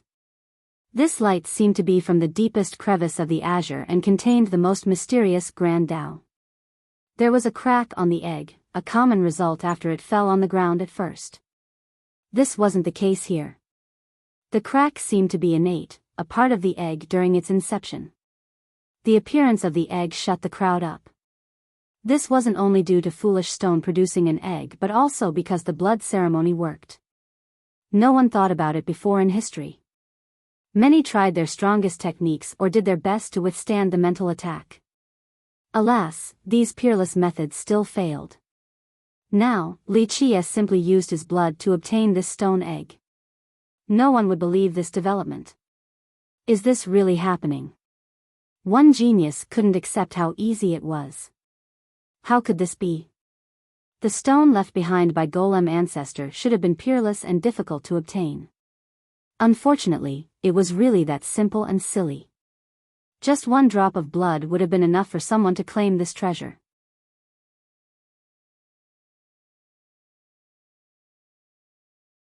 Chapter 34-38. This was the world of cultivators, not a legend from the mortal realm or a story to trick little kids. Alas, the Blood Master ceremony truly happened before them. Is this real? One person rubbed their eyes. The unfathomable stone was considered to be untouchable due to its peerless seal. Today, it was beaten by a single drop of blood. No outsiders would ever believe in this story. Qing Shi and Yi Lingyao were astounded while witnessing this legend in the making. The godchild and prince's mouth was open big enough to fit in a duck egg. They used everything earlier from mantras to merit laws but couldn't comprehend the stone. It felt as if they had just swallowed a fly. Foolish, people stared at the character on the stone again. This word seemed to be laughing at all of them along with those who have attempted in the past. Why would Golem ancestor do this? Everyone became confused, especially the golems. Golem ancestor was considered one of the greatest Tao lords in the history of 8 Desolaces. If there was a top 10 list, his title would be written there. A being like him was considered supreme by others, deserving of being revered by all. No one would expect him to leave behind a stone like this. Was he teasing the future descendants or simply making fun of them? All in all, the crowd felt strange after this revelation and was left speechless. He toyed with us, right? Qing Shi murmured. He has always respected Golem ancestor, but this did catch him off guard. Fools. Li Qie smiled and shook his head. He grabbed the stone egg and concentrated on the crack for a bit. He then put the egg away and stared at his opponents. You lost. The duo opened their mouth but the words didn't come out. They initially wanted to humiliate Li Qie and chase him out of the north since he was a big threat. They didn't expect to lose in this manner. He just got lucky like a dog swallowing a fly. One member of the audience scowled. Yes, or a blind cat finding a dead mouse. Another prodigy added. They have tried to figure out the stone and failed. Now, since the solution was actually so easy, they thought that their intelligence was being put down.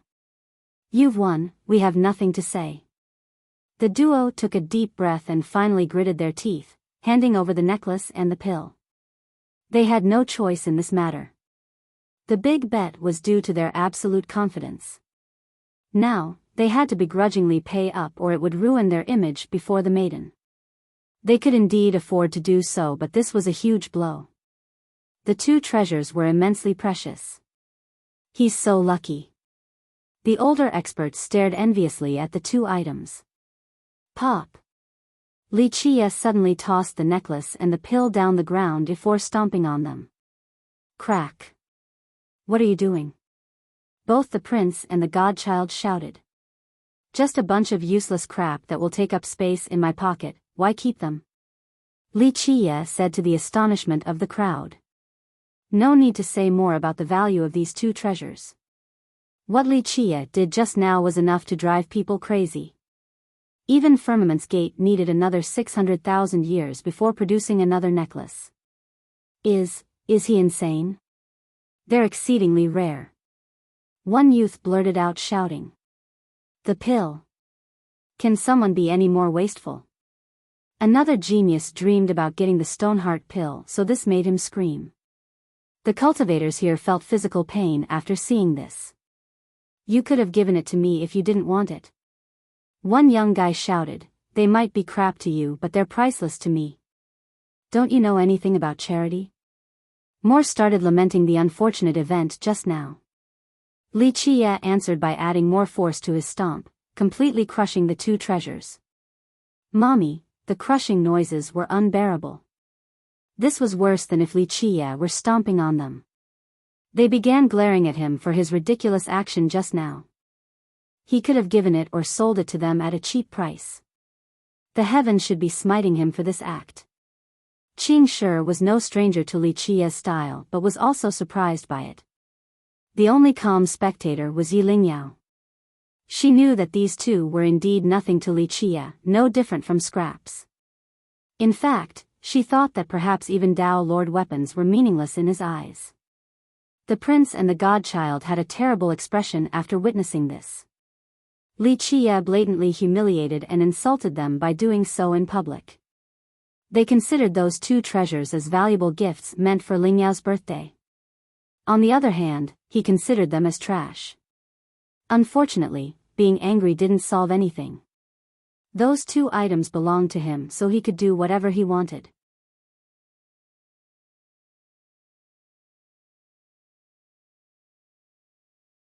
Chapter 34-39. Li Qie wanted to leave after finishing this task.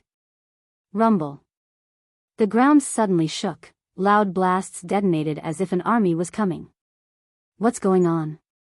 The crowd became startled and some stared towards the entrance. They noticed banners flying right outside. A powerful army was lining up over there. Yin Yang Gate. Why are they blocking the entrance? One spectator shouted. Why are they here? Confusion struck the crowd. What can make them mobilize? People exchanged glances since this happened without any warning.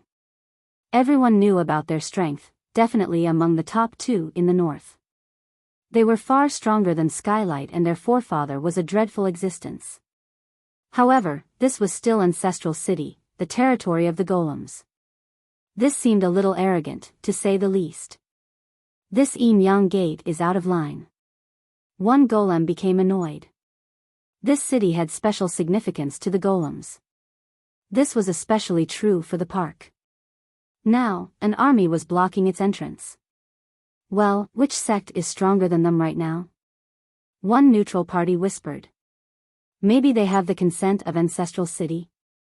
Don't forget, they have a marriage agreement. One youth added. This was indeed the case.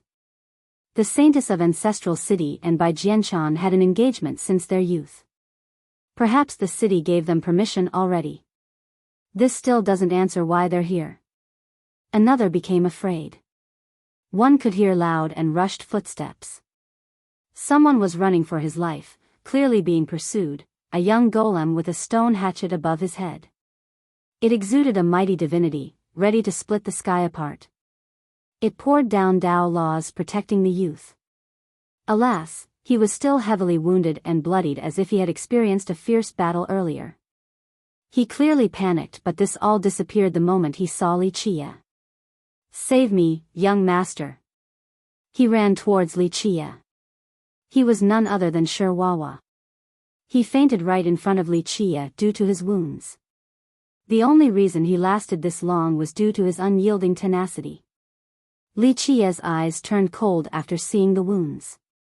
Qing Shi and Yi Lingyao hurriedly gave him spirit medicines and treated him. Next came the noises of the pursuers, around 100 or so. The leader was a young man in full armors decorated with feathers, looking gallant and dignified. His murderous intent blatantly oozed out. His men behind him appeared battle-hardened, clearly ready to kill. Feathers were noble of Yin Yang.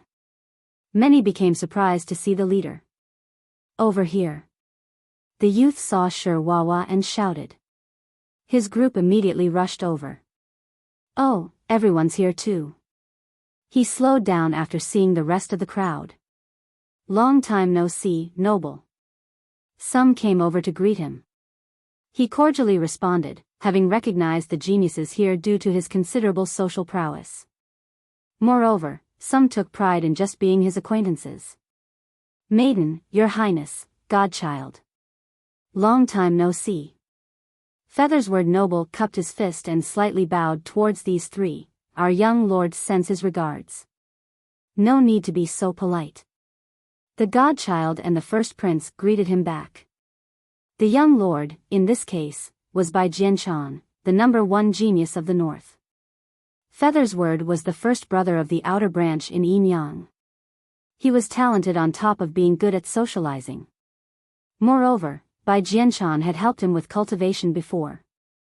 He was considered Jianshan's in-name disciple, so he was quite popular among the young generation. He stared at Shirwawa at this time. The latter has recovered but still unconscious. I apologize for bothering everyone. I'm under the order of Senior Uncle Wu to chase after a criminal. He addressed the crowd. Wu Zhongtian. The crowd exchanged glances. Wu Zhongtian was the first prince of Wu. He joined Yin Yang due to his talents and became a capable follower of Bai Jianchan, quite a prestigious position. That kid? Someone pointed at Shirwawa. Yes, I need to bring him back for interrogation. Feathersword waved, ordering his men to come forward. What's the crime? Li Qie smiled. The treacherous villain killed Senior Uncle Wu's brother in order to steal a treasure, a crime punishable by death. Feathersword uttered. The crowd started staring at Shirwawa and Li Qie. Birds of a feather flock together, they're all bad. Someone loudly shouted, trying to ruin Li Qie's image in the maiden's eyes. Li Qie didn't seem to mind and smirked. Qing Shi and Ling Yao became afraid. The latter could smell the stench of blood already. Nonsense. Qing Shi said, this stone hatchet belonged to our young master. He obtained it from the Stoneshell Beetle King, so it's not your sect's treasure. Don't ruin your reputation as the #1 sect in the Northern West King, but maybe it's too late. Impudent. A man behind Feathersword roared. Watch your mouth or we'll teach you a lesson. Feathersword glared at Qing Shi in response. He then turned towards Li Qie and said, so all of you are together. Perfect, less effort on my part then. I'll capture all of you and take you back to Yin Yang. You best present some evidence on your claim. Otherwise, it's not too late to apologize to the young master. The maiden got involved. She wasn't worried about Li Qie, but if this continued, Yin Yang Gate would be massacred. Feathersword didn't dare to offend the maiden. He cupped his fist and said, Maiden, I'm speaking the truth. This person really killed Senior Uncle Wu's younger brother. He deserves death. Ling Yao frowned and stopped talking. It looked like some people were courting death, no point in stopping them. These greedy and immoral people, they need to be severely punished. A member of the crowd wanted to see Li Qie dead. True, villains like him shouldn't leave this place alive. Others chimed in.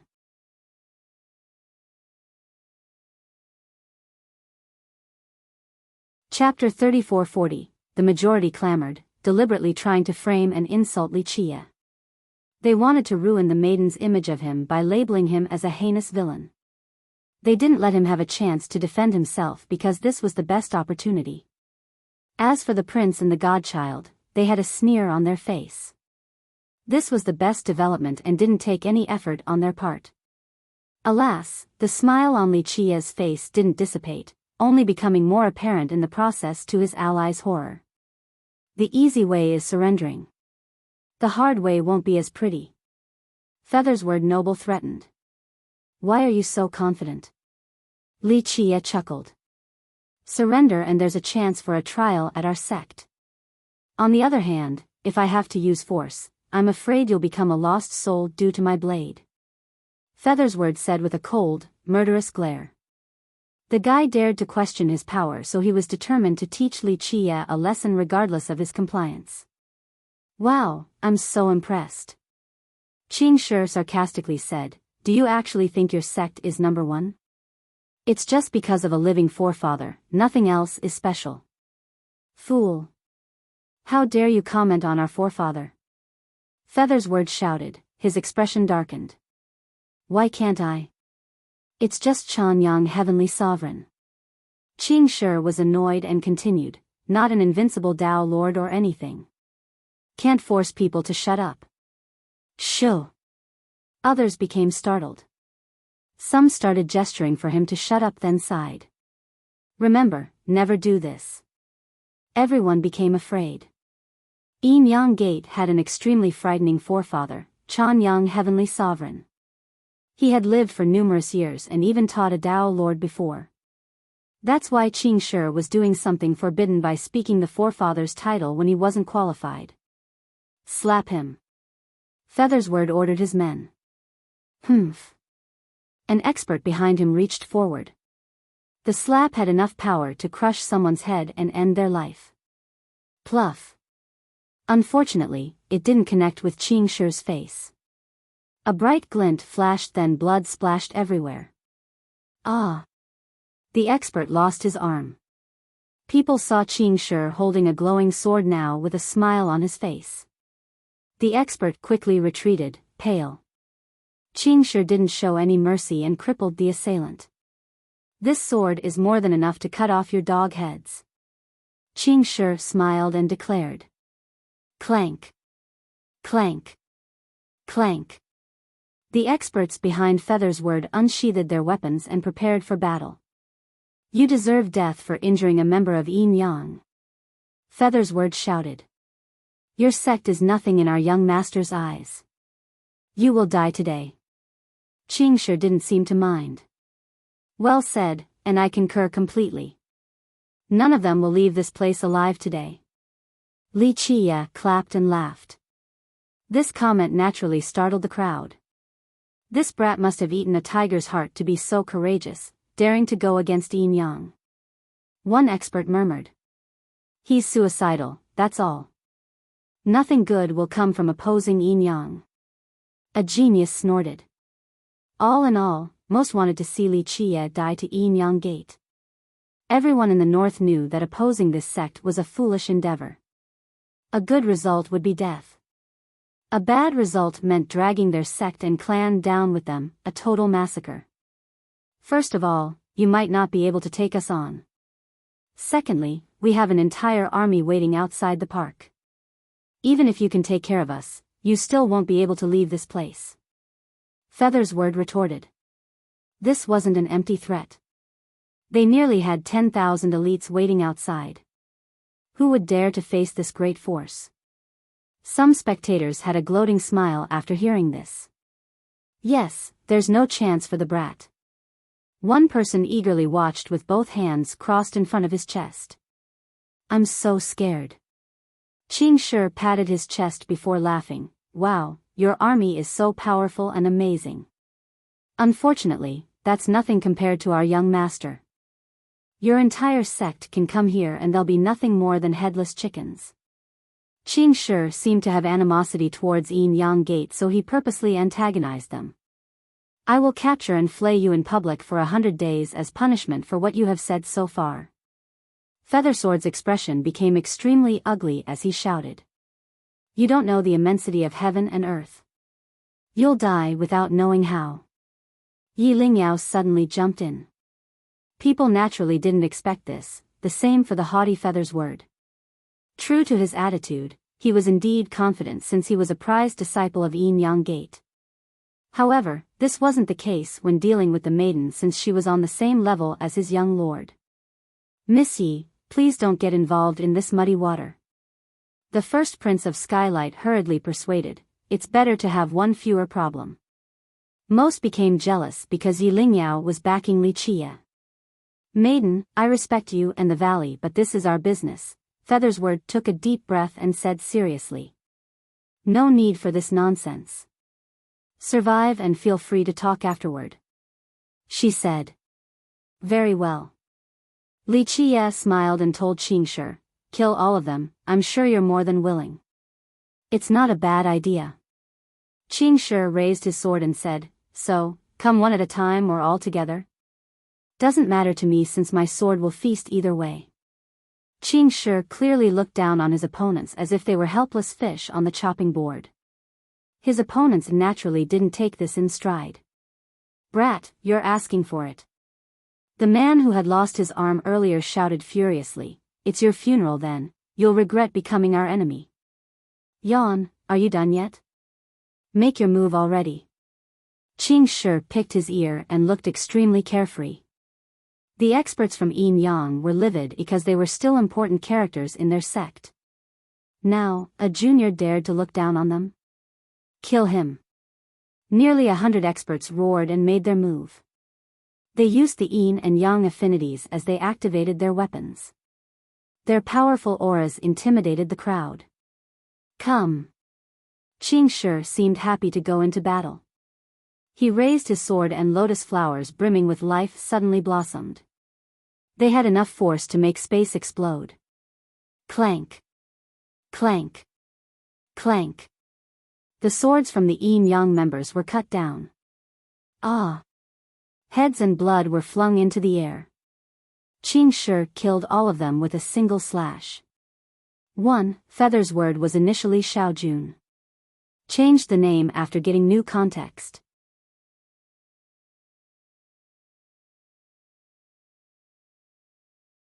Chapter 34-41. No one expected this. Some young ones faltered backward with fear. Qing Shi didn't command attention at all since he looked normal and scholarly. Everyone thought that he was Li Qia's follower. Who would have thought that he would be able to slay the experts from Yin Yang with one slash? Moreover, he didn't bat an eye as if murdering was no big deal. Now, his smile became quite horrifying. The first prince and the godchild found this astonishing as well. These experts from Yin Yang weren't their strongest disciples. Nonetheless, if they were in any other sect, they would be considered pillars. Who is this kid? This question popped up inside everyone's head. They realized that he was hiding his true abilities. Who the hell are you? Feather's word noble became alarmed at his miscalculation. He thought his peers would be able to kill Qing Shi without a problem. Just a nobody. Qing Shi smiled. Feather's word regained his wits and channeled his chaos true energy. The decorative feathers on his armor suddenly rose up, similar to a hedgehog. They emitted luster as if they were swords instead of feathers. He looked to be surrounded by 1,000 swords in a dazzling manner. Many in the audience realized why he was known as Feather's word noble. This is it? And here I thought your sect is powerful. Li Qia smiled after seeing this. Die. Feather's word made his move. All of the feathers shot out at the same time towards Li Qia, wanting to turn him into a sieve. He didn't attack Qing Shi but aimed for Li Qia instead. In his eyes, Li Qia was far weaker. He wanted to kill Li Qia first before thinking about how to deal with Qing Shi. Li Qia had no place to hide before the incoming swords. The area around him would be penetrated by the barrage. He's finished. Some actually celebrated because they saw Li Qia not moving at all. They thought that he was petrified from fear. Boom! However, the swords suddenly crumbled into little fragments and betrayed the crowd's expectations. Yi Lingyao was now standing in front of him. She used a single palm strike earlier to destroy the sword barrage. Dragon Phoenix Maiden. Feather's word became aghast. Jealousy ran rampant among the crowd. Why did she keep showing favoritism towards an undeserving man? What are you doing? Does your valley wish to declare war against us? He shouted. He was actually quite afraid. It wouldn't be an exaggeration to say that she might be the strongest cultivator in this area. And? Yi Lingyao didn't seem to care. Yin Yang Gate has offended Li Qia and nothing but ashes would be left of them soon enough. Miss Yi, don't do this. The godchild joined in, war between two sects because of one passerby. Your valley wouldn't want this. He's right, Miss Yi. The first prince added. They didn't want her to help Li Qia because the guy would be done without her. I'm fully capable of acting for my sect's interest, no need for you to worry. Lingyao responded. This only further boosted the jealousy among the crowd since she clearly expressed her intent to help Li Qia. Maiden, please reconsider. It's unfavorable for your valley to go against us. Our forefather will, Feather's word threatened. As if your sect is the only one with a forefather still around. She waved her hand. Feather's word had no response. The crowd exchanged glances and agreed with her. In fact, those with a deep understanding of the valley knew that this sect wouldn't be afraid of Yin Yang Gate. Heavenly Sovereign Chan Yang was unbeatable, but the forefather from her clan would be just as strong. In the distant past, this forefather rampaged across 8 desolaces in an unstoppable manner. Thus, in an actual war, her backing wasn't inferior to Yin Yang Gate. Feathersword's threat was completely useless. Alright, we're wasting time. Kill all of them. Li Chia lazily stretched and said. It won't be that easy. Our army is right here and will fight you to the death. Feathersword bellowed before taking out a horn. Oh, he blew on it to summon the troops outside. The army is coming. The young cultivators became afraid. Let's not get dragged into this mess. They hurriedly backed off because that army might view them as enemies too. That would be a dumb way to die. Loud marching could be heard as the army entered the park. Each step caused the ground to quake. Formation. The commander of the army gave the order, ready to break into the park in order to save Feathersword. The soldiers of this group are all veterans. Many spectators shuddered after seeing the incoming troops. Brat, you'll be mincemeat soon enough beneath our feet. The furious Feathersword cried out. There were only 10,000 troops or so, but Feathersword had complete confidence in them. Mincemeat? Indeed, more than enough to feed everyone. Li Chia had a half-smile before raising his hand. Rumble. Ancestral City had violent quakes everywhere. The ancestral tablet in the field slowly took off. It has been here for millions of years, unmoved by all. Now, it seemed to be uprooting the entire city. What's going on? Many ancestors of Ancestral City became alarmed. Numerous statues opened their eyes, revealing a dazzling glint. They have no idea who they're messing with. Yin Yang Gate is finished. The old man inside the chicken soup restaurant shook his head.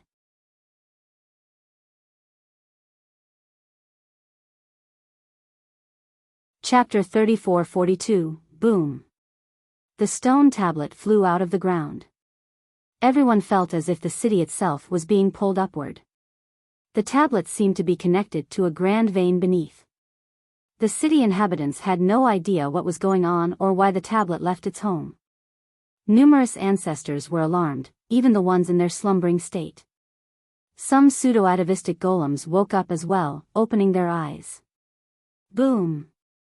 The tablet headed straight for the park and loomed above the army of Yin Yang Gate. Defend! The commander shouted in horror. Everything turned dark above them as if the sky itself was collapsing. There was no place to hide. The soldiers roared and released their chaos true energy. It pooled up into an ocean of majestic power, eventually taking the form of a divine shield. It encompassed the entire army and looked immensely sturdy. Unfortunately, its toughness wasn't enough to stop the tablet. The first impact reduced it to nothingness. Ah! All 10,000 soldiers were smashed by the tablet. No one was lucky enough to escape during this shocking spectacle. A storm of blood splattered outward, then rained down. When the tablet lifted up, the flattened corpses of the soldiers were revealed. No! Feathersword bellowed, but it was too late. Astonishment struck the crowd once more. This group from Yin Yang might not be unbeatable but was still strong enough to uphold a region. Alas, they seemed like ants before that tablet, unable to resist in the slightest. But most importantly, this tablet hasn't moved for millions of years. Why did it come here and coincidentally fall on this group? Who is it? The ancestors from the city couldn't believe it since they knew the significance of the tablet. It was erected by Stone Monarch Dao Lord. Who actually had enough power to control it? Qing Shi's mouth was wide open. The tablet has been there since his earliest memories and way before that. He heard of legends regarding it before. Today, he saw Li Chia using it with just one wave.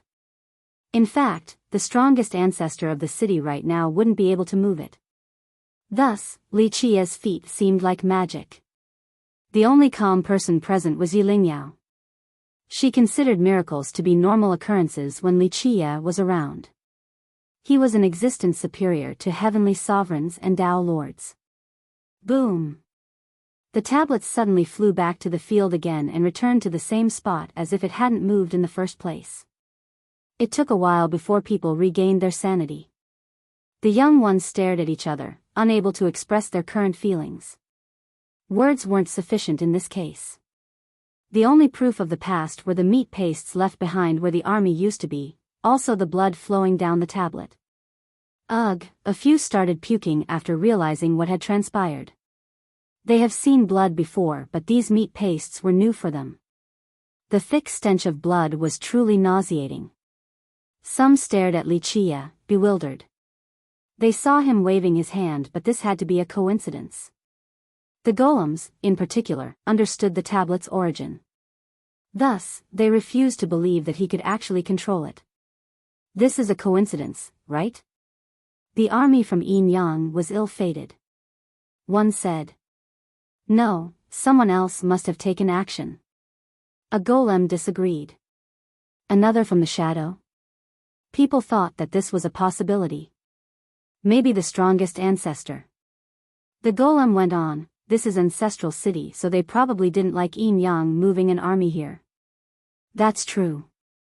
Another clapped and fully agreed, after all, no sect would accept this, right? Not even allies with marriage pacts. I think this is a reasonable explanation. Another genius said, this tablet was created by the city's Tao Lord. Thus, this is definitely a warning from ancestral to Yin Yang.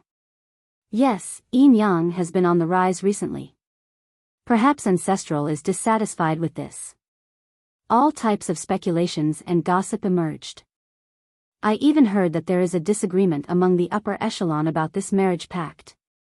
They fought all the time about it. Someone with a good information network added. See, your army can't help you. Wuxia finally spoke. Feathersword's complexion kept on changing color from being shocked, unable to accept this grim reality. He thought that everything was within his control with the help of those elites. Now, he was the only survivor. I will kill you. He roared with crazed red eyes. Clank. He unsheathed his sword, one as resplendent as a rainbow. He thrust it straight towards Wuxia's chest, a fatal and tough blow. It contained all of his power and energy. Many young cultivators gasped in awe as a result. The slash had both speed and lightning-fast speed, appearing before Wuxia in the blink of an eye. Crack. Unfortunately, it didn't pierce through his chest. A jade hand grabbed the blade and broke it in half. Bam! This assailant then threw the broken section and pinned Feathersword into the ground, fully immobilizing him.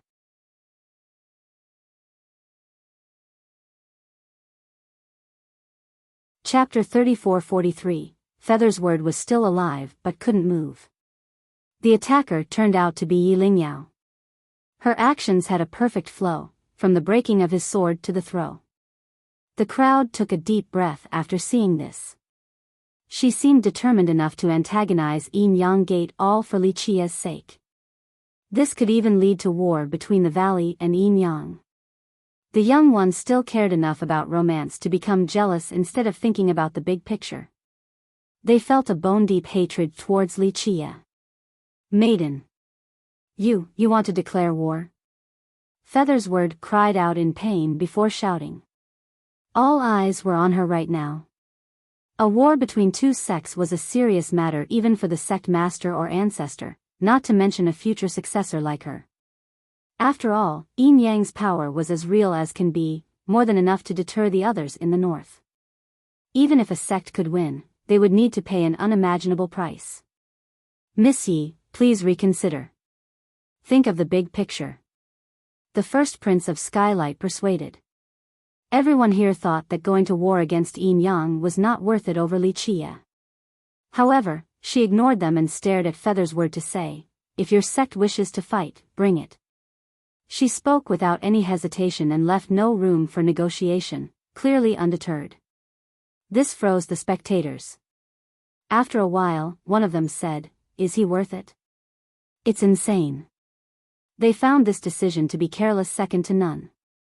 The first prince would never go to war against Yin Yang over a woman. He would be throwing his kingship away than the entire country. Qing Shi was surprised as well, not expecting Lingyao to be so determined. Only Wuxia remained calm as if this was a trivial matter.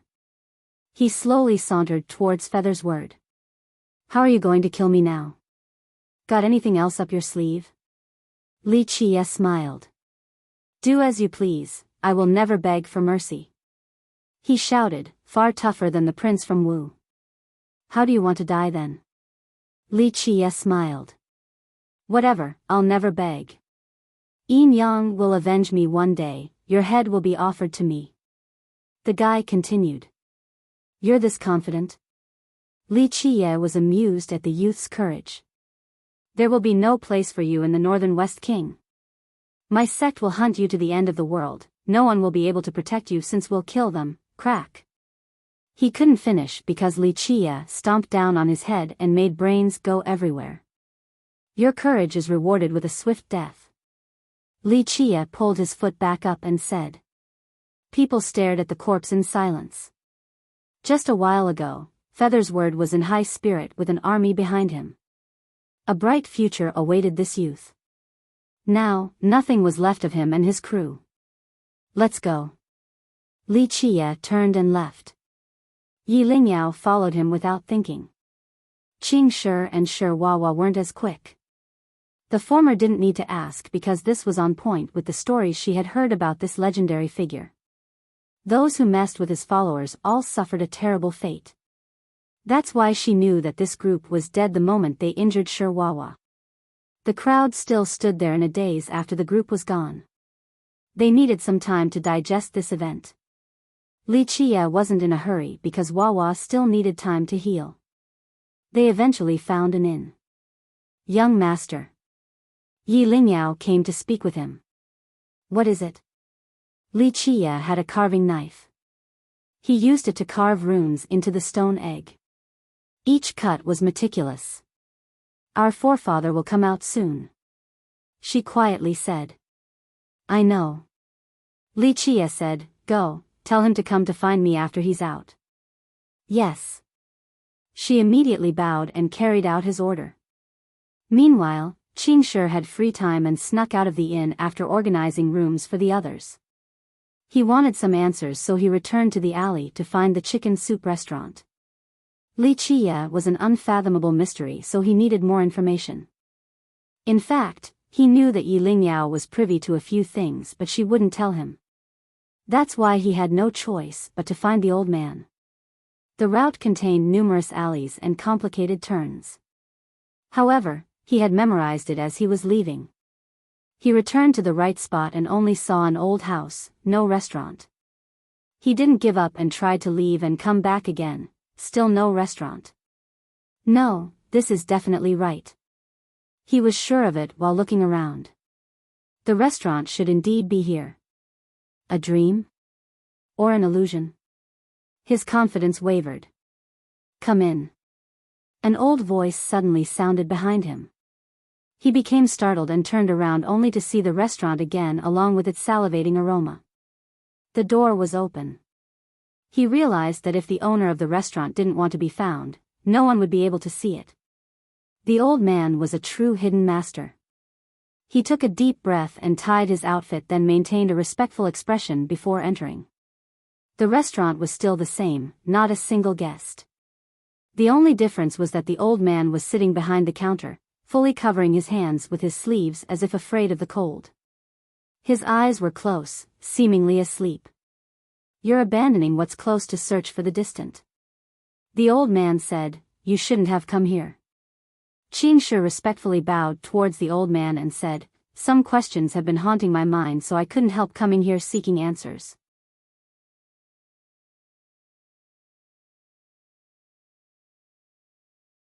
Chapter 34-44. The old man behind the counter seemed to be sleeping, not answering Qing Shi right away. Some time passed before he opened his eyes, looking a bit drowsy. His body slightly moved a bit before he closed his eyes again. Speak. His voice seemed weak as if breathing was difficult. Qing Shi came prepared with questions, albeit still nervous. This opportunity only presented itself once. Senior, are you an ancestor of the golem race? Qing Shi carefully thought about this issue but couldn't pinpoint a famous ancestor to this old man. Yes. The old man said feebly. People could wonder if he was actually answering or it was just a nasal sound. May I ask for your title? Qing Shi bowed again. Too old, so bad memory and can't remember. The old man said, plus, this doesn't matter. You're not showing your intelligence right now. I apologize for my foolishness. This is why I'm here to seek your guidance, senior. Please correct my mistakes. Qing Shi bowed again. The old man entered his sleeping state for a bit again. Eventually, he opened his eyes and stared at Qing Shi. Forget it, this is a once-in-a-lifetime opportunity, so I'll blabber for a bit. The old man sighed and elaborated. Your questions don't need an answer since you haven't reached the right level to stand at the peak. Obtaining the answer is not useful to you in any way. Qing Shi opened his mouth but didn't know what to say. He had plenty of questions but became lost after hearing the old man. I know, plenty of questions stemming from curiosity. The old man waved his hand, but don't ask, no need to find out. Just carry out your responsibilities. Having said that, he stared at Qing Shi. Qing Shi felt as if there was no place to hide, everything of his laid bare before the old man. Your talents are decent but not unprecedented or anything. The old man said sincerely, but now, an incredible opportunity awaits you, something others search for their entire life and can't get.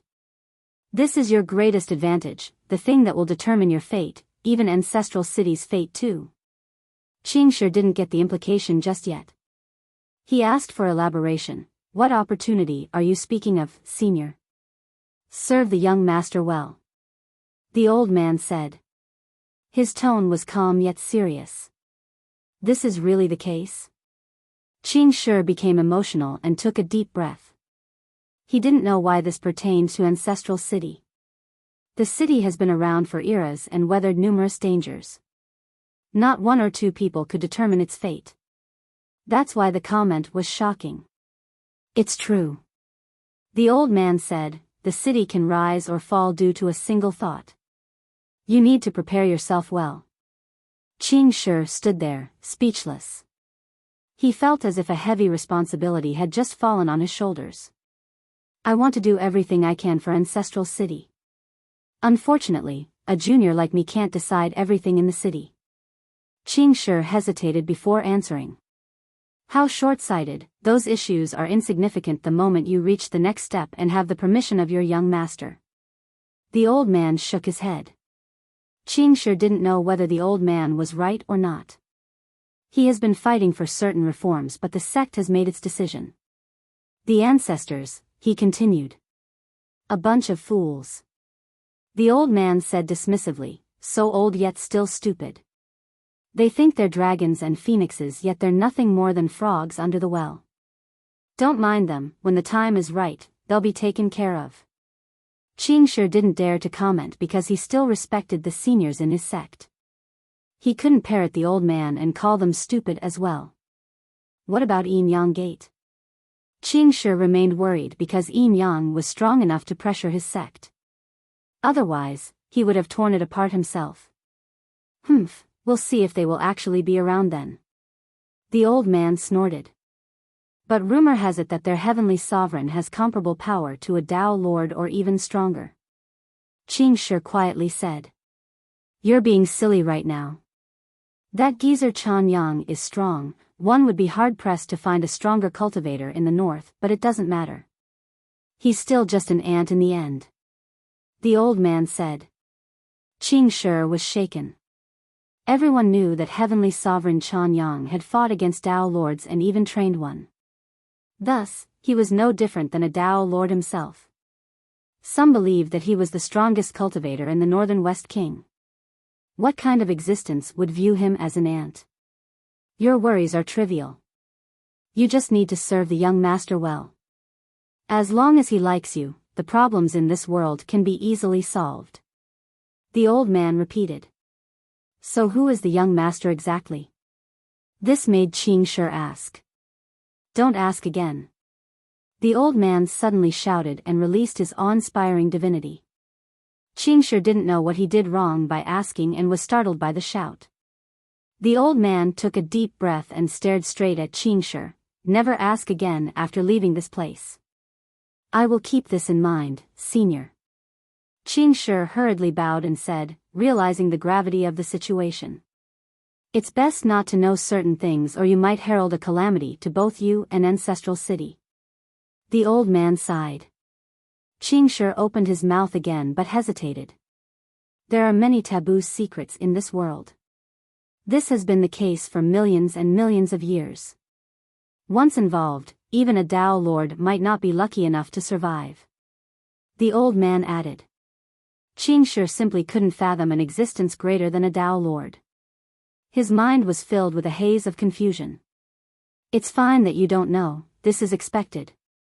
The old man said, just don't pursue it any further since it's all harm and no gain. I understand. Qingshi nodded. Since you're lucky enough to have this opportunity, you'll find out once you're strong enough to stand at the peak. Don't force it right now. Yes. Qingshi bowed. Go back now and carry out your duties. Don't throw away this chance. The old man waved his hand and closed his eyes again. Qingshi left the restaurant and looked back only to find that it was no longer there.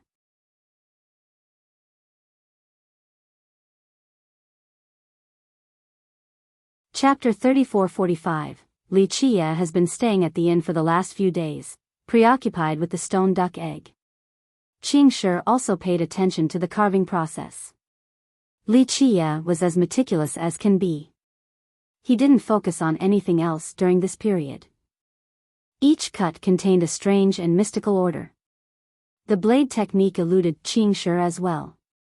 He didn't understand its profundity and worldly harmony. Nonetheless, he saw an illusion that each cut could invite the heavenly lightning and earthly fire. Numerous tribulations have poured into the egg. It was as if Li Qia was channeling the powers of the world, the heavenly tribulations, and the rhythm of all things into the egg. Eventually, he felt that the egg had contained an unimaginable power, enough to reduce Ancestral City to dust. Each cut also left behind a line. These lines weren't that simple. Li Qia wasn't intending on carving Dao runes on the surface of the egg. His blade somehow bypassed the outer layer and directly added Dao runes into the eggs inside. The lines existed in different spatial coordinates after being infused. This was far harder than just cutting the surface. Upon closer inspection, there were galaxies added to the egg now. Li Qia seemed to be playing the role of a world creator. He started numerous minor dimensions in the egg, each brimming with incredible power. Curiosity eventually got the best of Qingshi as he asked, "Young master, is there something special in the egg?" Its value was obvious since Li Qia had spent so much time on it. After all, the Stoneheart pill and the pearl necklace were crushed by Li Qia. This egg should be much more valuable. It's special and precious. Li Qia smiled. It is a unique material capable of containing everything. Unfortunately, it had cracked before, so it's not worth as much. Qingshi noticed the initial crack as well. It seemed to have it whenever it came out of foolish stone. Did someone do this? Qingshi asked while looking at the crack. That's one way to look at it. The person broke out and left behind this crack. Nonetheless, it's impressive for something like this to exist. It's not the only one either. Really? Qingshi was surprised. Remember, this stone egg was left behind by Golem Ancestor. This was indicative of its value. There were more than just one. Are they all hidden at the park? His expression changed. Who knows? Li Qia smiled and continued with the carving. Young master, what's your goal in carving these Dao runes? Qingshi stared at the eggs covered with lines. That's a secret. Li Qia let out a mysterious smile. Qingshi knew better than to ask more questions about the egg. Today, someone finally came to see Li Qia. Qingshi brought the guest and said, "Young master, he is an ancestor of Ancestral and wishes to see you." Li Qia stared at the youth. He became awkward and lowered his head. He has no malice. Please don't blame him, young noble. I insisted and made him. My last name is Lu. The ancestor cupped his fist towards Li Chia and said. Ancestor Lu wore a robe with a crescent moon color on top of his large frame. He looked like a pillar, and that if he were to collapse, it would be enough to flatten a large area. He was a golem who still maintained a body of flesh and blood.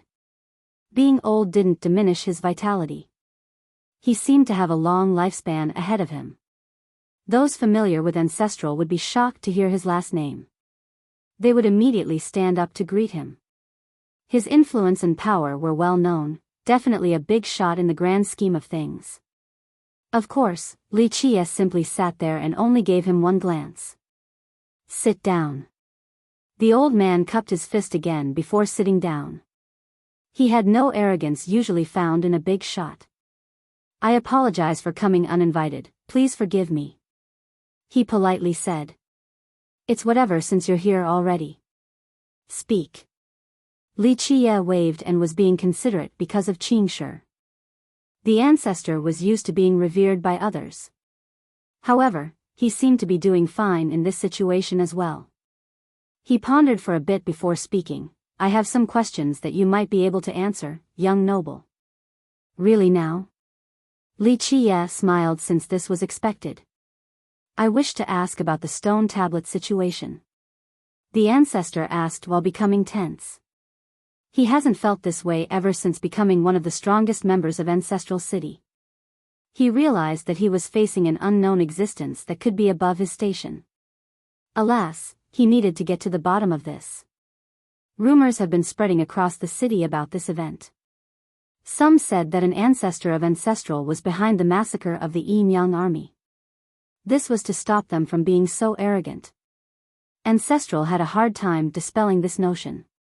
They definitely didn't do it, but all signs pointed towards them, quite a predicament. An ill feeling would exist between the two sections. This might turn them into enemies as well. On the other hand, a public denial would make others point to Li Chia or someone else. That also had significant implications. The tablet was special to them because the words came from Golem Ancestor and it was erected by Stone Monarch Dao Lord. No one has been able to move this tablet in history. Thus, when an outsider had complete control over it, the cores of Ancestral City would be questioned. Its status and reputation could be negatively impacted. That's why Ancestor Lu came in secrecy. Qingshi was the only one who knew. Nothing to be puzzled over. I used it to kill a few people. Li Chia nonchalantly said. A few people, Qingshi smiled wryly. He killed around 10,000 people with that smash. Ancestor Lu expected something like this but still felt a great blow. He himself couldn't move the tablet, let alone uprooting it to kill an army then moving it back. All of this happened with the wave of a hand? He couldn't imagine Li Chia's method. Could he be a Dao Lord? Impossible. Everyone would know about him in this case. But if he wasn't a Dao Lord, what magic did he employ to do so?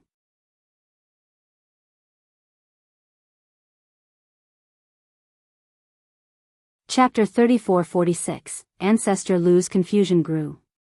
He didn't know how Li Chia controlled the stone regardless of how much thought he put into it. Moreover, he knew that Li Chia also opened Foolish Stone and obtained a stone egg. Just one of these events could be considered a coincidence or that the guy was extremely lucky. However, both of them happened with the same man. This was no coincidence nor a stroke of fortune. Say, the guy wasn't a Dao Lord or a heaven-defying existence. This meant that he had an unbelievable method or ability. This was the thing eluding Ancestor Lu. He couldn't come up with an ability capable of controlling the stone tablet. On the other hand, the whole blood ceremony thing with Foolish was at least plausible. In reality, many tried the same thing after Li Chia had left, dropping their blood on the stones at the park. None found success. The ancestor stared at Li Chia, even going as far as using his heavenly gaze. Alas, the guy was truly at the silver carapace realm. Young noble, please forgive me for overstepping my bounds, but given your power, I can't fathom how you lifted that tablet. He spoke earnestly and didn't go around in circles with Li Qie. It's because you don't know enough about your patriarch. Li Qie smiled. We don't? The ancestor didn't expect this response. Anyone else saying this would prompt the ancestor to laugh, warranting a prompt rebuttal. He has been in charge of the canonical texts in the city, granting him vast knowledge and insight. Moreover, he naturally knew his own race better than outsiders. On the contrary, he didn't know how to respond when Li Qie made this claim. Do you know the origin of Golem ancestor? Li Qie asked casually. The ancestor couldn't answer. The same for Qingshi standing nearby. The texts didn't contain information about their patriarch's origin and roots. They only knew that he was a golem and had magnificent achievements. You know about this, young noble? Ancestor Lu spoke with uncertainty in his tone. Yes. Li Qie smiled. Impossible. The ancestor blurted out since this was his first reaction. He then calmed down and realized that he was being rude. This reaction was rather understandable. No one in history had a clue about Golem ancestor's origin. How could this young outsider have the answer? Qingshi felt the same way at first. However, he thought about recent events and all the clues. Perhaps Li Qie actually knew. I apologize. Can you tell me more about this, young noble? The ancestor took a deep breath and sincerely asked. No. Li Qie refused right away. Young noble, ancestral city will show you the most generous appreciation. The ancestor became disappointed and tried to convince him. Knowing the origin of their patriarch would be immensely beneficial. Really now?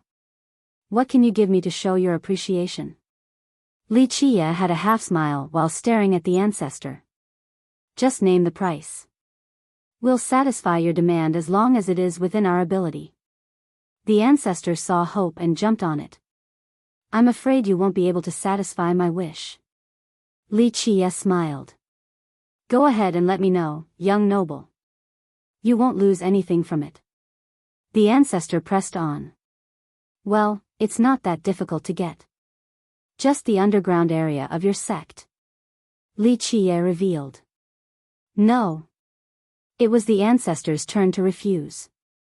Li Qie didn't directly state the item, but he knew what Li Qie wanted. Qingshi had no idea what was going on.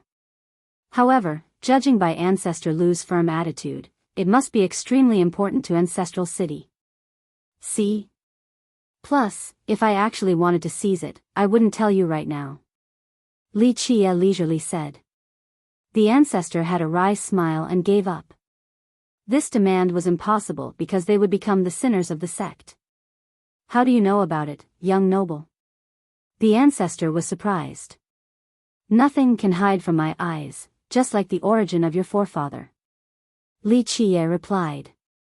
The ancestor only sighed in response. Will you need anything from us during this trip, young noble? The ancestor said with a sincere expression. Why don't you just ask me why I'm here? Li Qie chuckled. That's not my intention. The ancestor coughed awkwardly. He naturally wanted to know this but couldn't be so blatant. He was afraid that Li Qie might be scheming against his sect. Don't worry, I'm not here for ancestral. There's just something that flew into the stone forest. Li Qie revealed. The treasury of immortal assailant emperor. Ancestor Lu realized Li Qie's goal. That's right. Li Qie smiled. Qingshi became shaken too. He has heard of legends about this treasury. The majority of the visitors here came for it. Let me give you a piece of advice. Forget about the treasury. Li Qie added. The ancestor was shaken since this was definitely a warning. Someone else trying this versus him would definitely be considered insulting and a challenge towards Ancestral City. This wasn't the case here. Well, I can't guarantee anything, young noble, but I will do my best. The ancestor mused for a bit before answering. Sure, I know that you have an awakened pseudo-atavistic golem. That should be a little interesting, good enough for exercising. Li Chia chuckled. Both listeners were astounded.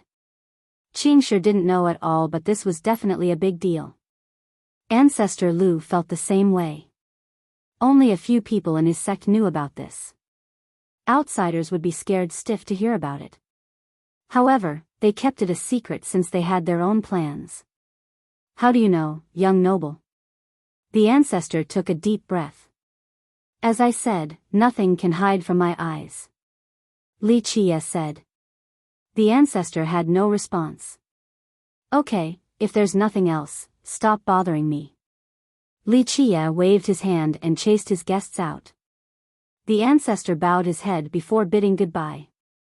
1. Changing Immortal Emperor Zhan to Immortal Assailant Emperor after new context. I thought his name scheme is the same as the Immortal Emperors, but immortal here isn't an adjective for emperor.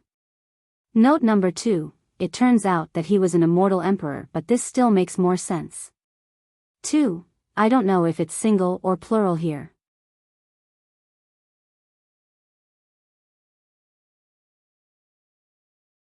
Chapter 34-47. In the next few days, Ancestral City became lively due to an influx of visitors. The ancestors and geniuses from the big sects appeared one after another. News and rumors spread like wildfires during this period. The treasury of Immortal Assailant Emperor is appearing. This particular one became well known, stirring all listeners. Initially, only the ancestors of the big sects were privy to this information. Their sects immediately considered this top secret and didn't divulge it to anyone. Now, it suddenly became public knowledge. That mythical emperor? One expert took a deep breath and said. Who else can it be? There's only one Immortal Assailant Emperor. This treasury should be incredible because the emperor was one of the most brilliant of them all. A friend replied. No one could resist the temptation of this possibility, so they came to Ancestral City in droves. This great emperor was historically famous. Thus, the remnant treasury should be peerless, to say the least. Any power obtaining it would enjoy an immense boost in potential. No one would miss this opportunity. The great emperor fought against the calamity in the legends.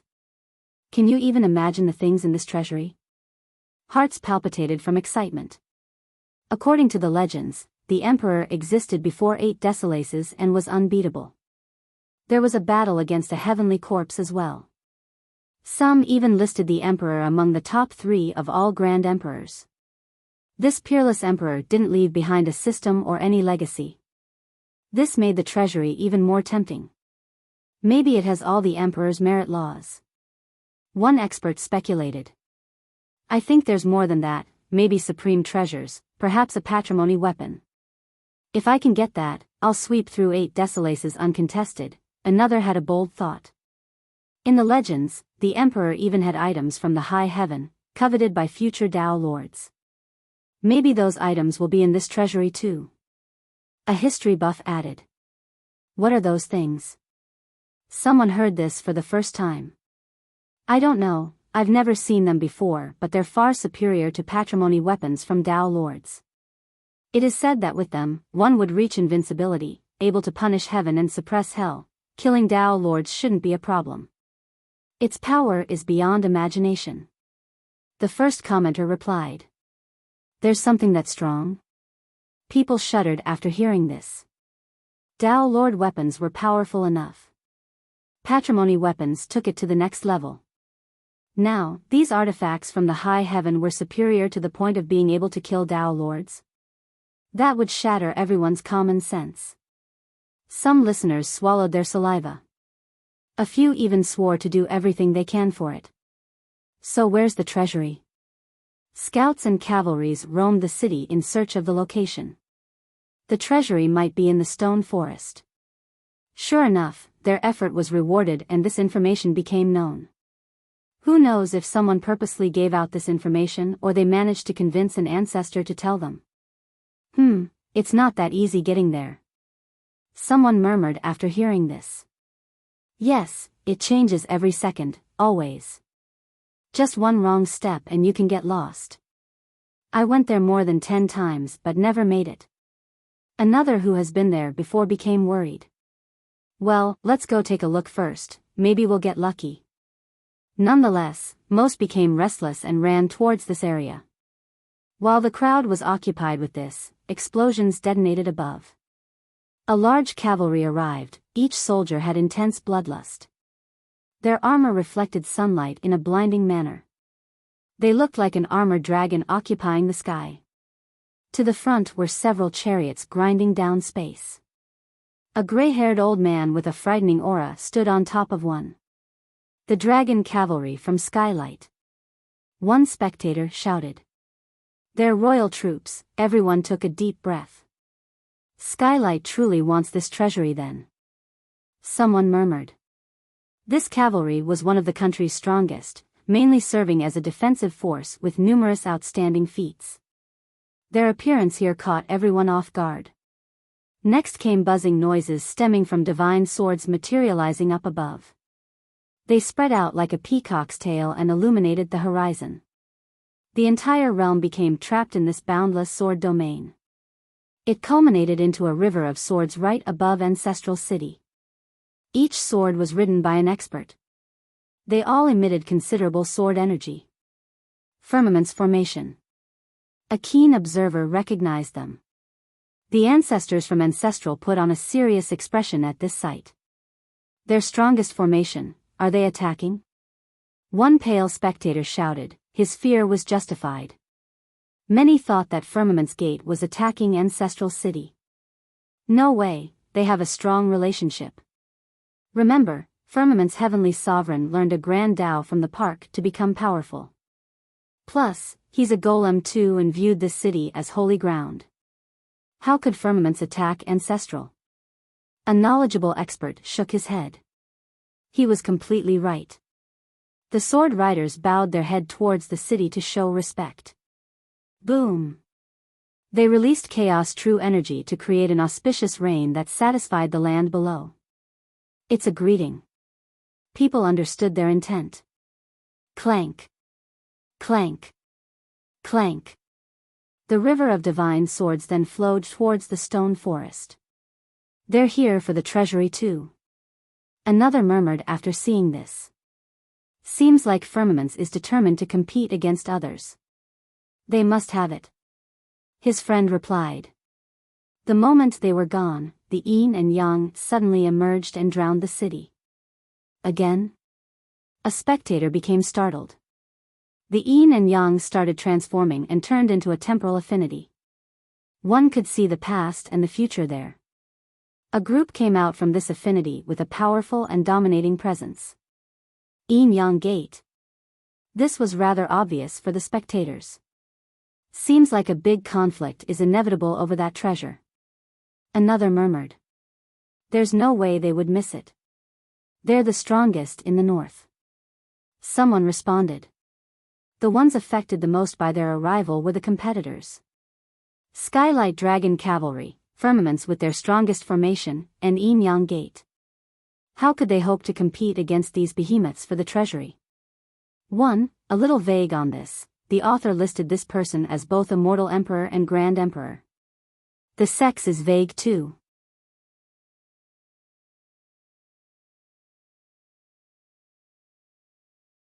Chapter 34-48, the atmosphere became awfully tense due to the arrival of Yin-Yang Gate.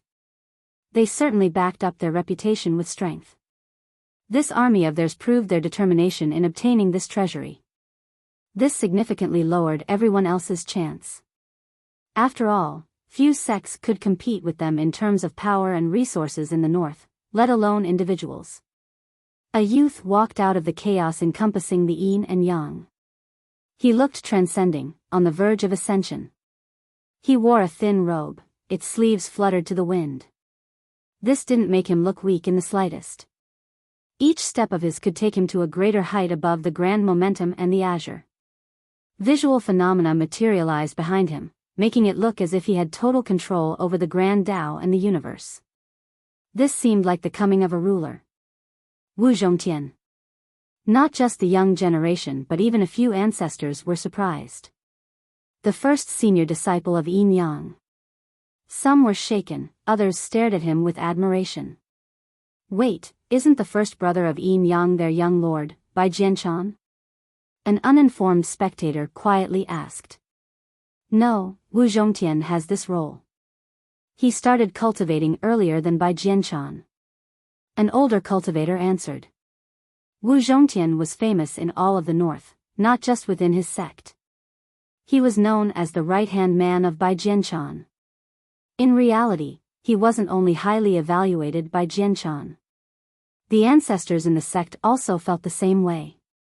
Some even said that if it wasn't for a peerless genius like Jianchan, Wu Zhongtian might be the next successor. His eyes swept through the city in a cold manner. Those gazed by it felt as if they were struck by lightning. Li Chia, where are you? His shout echoed across the realm. Li? Many experts exchanged glances and thought about the same event. It's that devilish fella. Looks like Zhongtian wants revenge. Discussion sprung up.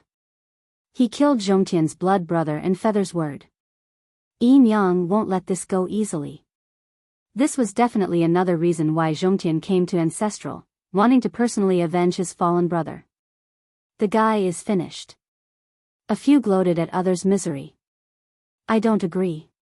One neutral expert voiced his opinion, albeit with hesitation. This Li Chia's background is still unknown. The maiden is his backer, maybe Ancestral City is involved too. Her fans naturally didn't like this comment.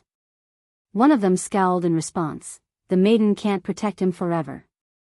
Plus, she won't antagonize Yin Yang over him. Actually, I've heard that she left the city already.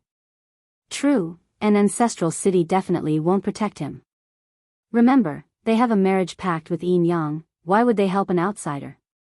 Another suitor sneered. They wanted to see Li Chia's death since he was a thorn in their side. Li Chia, come out and accept your fate. Wu Zhongtian thunderously demanded. People held their breath. Some thought that Li Chia wouldn't show up out of fear. The flies are buzzing loudly nowadays. Stop bothering my young master's training session, scram. Qing Shi stepped out instead of Li Chia. His arrogant remark surprised everyone. They then glanced towards Zhongtian. He dared to publicly compare Zhongtian to a fly and telling the guy to scram? No one else in the north would dare to do so. This brat is insane, he's nothing more than Li Chia's servant. Does he think he's a big deal? One listener said. Idiot. An expert close with Yin Yang snorted. Who are you? Zhongtian stared at Qing Shi and said. Nobody, just my young master's errand boy. Qing Shi wasn't afraid at all. Don't waste your breath here. The young master is busy with cultivation and has no time to deal with you. Scram. Those who have met Li Chia before found that the servant was just as haughty as the master. Like master, like lackey. One of them said. Zhongtian's eyes shot out bright rays since he wasn't used to this treatment. He coldly uttered, what an audacious errand boy. I'll teach you a lesson in your master's stead. Bring it, let's see what you can do. Qing Shi laughed. Most thought that Qing Shi didn't know his own limits. The guy is blinded by pride and arrogance.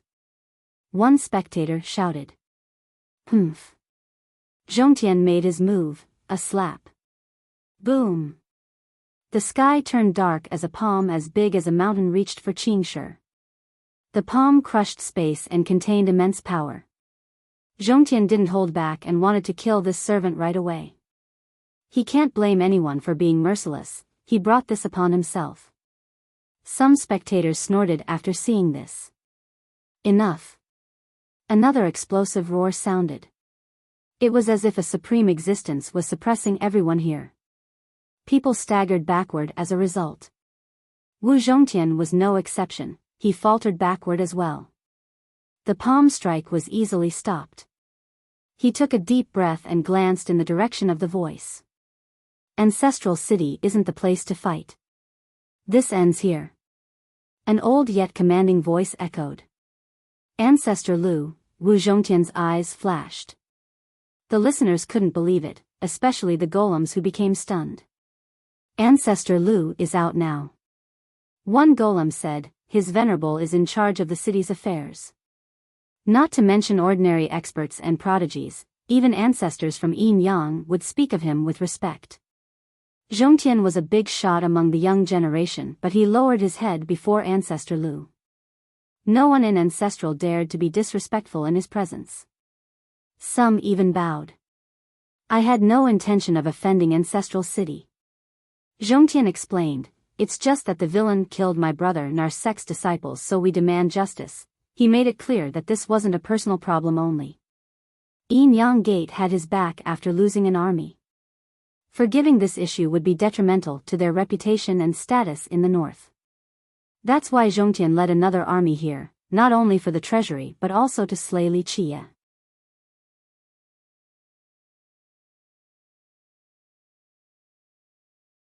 Chapter 34-49. It wasn't out of line for Zhongtian to pursue an enemy.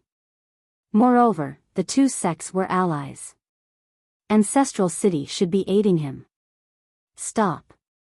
Ancestor Lu spoke again. "This isn't the place for vengeance and feud. Leave, don't make this mistake." This surprised most people, causing them to stare around in confusion. They thought that the ancestor might help Zhongtian or at least let him do as he pleases. On the contrary, he didn't give Yin Yang any face. Maybe the rumor is true, not all ancestors in the city agree with the marriage pact. One golem expert quietly murmured. Those in the know started thinking about this matter, especially how the previous army died to the stone tablet outside of the park. It made them think that Ancestral was actually on Li Qie's side. This would make sense because it meant that the tablet was used by the ancestors. Of course, no one dared to voice this opinion because this was still Ancestral City. Ancestor Lu was out now and he wasn't one to be trifled with. Zhongtian's eyes shifted slightly. In the end, he bowed and said, "I'll obey you, Ancestor. I also apologize for my rashness earlier." A prodigy like him still couldn't compare to someone like Ancestor Lu. Few ancestors in his sect were a match for this man. He then glared at Qingshi and said, "I'll let you all keep your head for now. I'll take them later. You should be thanking the ancestor for saving your life. Otherwise, your head would be hanging on the gate right now." Qingshi snorted and didn't give a damn. The audience naturally didn't like his contemptuous tone. However, they maintained silence because of Ancestor Lu. Zhongtian's eyes flashed with murderous intent, but he still restrained himself and left. "Go." The army left under his command. Rumble. They marched like an unstoppable flood, heading for the stone forest. Will the situation escalate between these two sects? One spectator wondered. Who cares? Think about how you'll get the treasury instead. An older cultivator said, Yin Yang Gate is gonna take everything. We won't even get leftover soup. Plus, make one wrong move and we'll lose our lives too. Perhaps a conflict between these two sects is actually for the best. Some of the crowd definitely agreed and began contemplating their next move. Li Qie glanced at Qingshi, who just got back, and said, "Looks like there's a big feud between you and Yin Yang." "There's no such thing." He immediately denied at first but thought that it was improper and foolish to lie to Li Qie. "I do have some problems with them." He admitted, "I don't like their arrogance, thinking that they're the best. It's just that they still have a forefather, that's all. We have plenty of pseudo-atavistic ancestors too, we'll see who's stronger." "True." Li Qie smiled and didn't pursue the issue. Though Qingshi spouted some strong lines, he still didn't know what to say next and ended with a sigh. "What, you're still afraid of someone?" Li Qie chuckled. "Not exactly, but Heavenly Sovereign Chen Yang is indeed frightening. Many of our ancestors harbor certain thoughts towards him." Qingshi said. "So Ancestral City actually has a bolder plan and target?" Li Qie deduced. Qingshi wasn't sure. Their city had pseudo-atavistic ancestors, but Heavenly Sovereign Chen Yang remained a threat, not just in the north but all of 8 Desolaces. Heavenly Sovereign Chen Yang cultivates an immortal physique, strong enough to subdue Dao Lords. He himself taught one before. Qingshi said. This was indeed the truth. Ancient Zen Dao Lord of Yin Yang was taught by him. So your city wants a Dao Lord as well, or perhaps marry into one's lineage. Li Qie understood what these ancestors wanted right away. Qingshi didn't respond because Li Qie was perfectly right. His sect was definitely untouchable in the northern West King. However, the problem was that they didn't have a Dao Lord after Stone Monarch Dao Lord.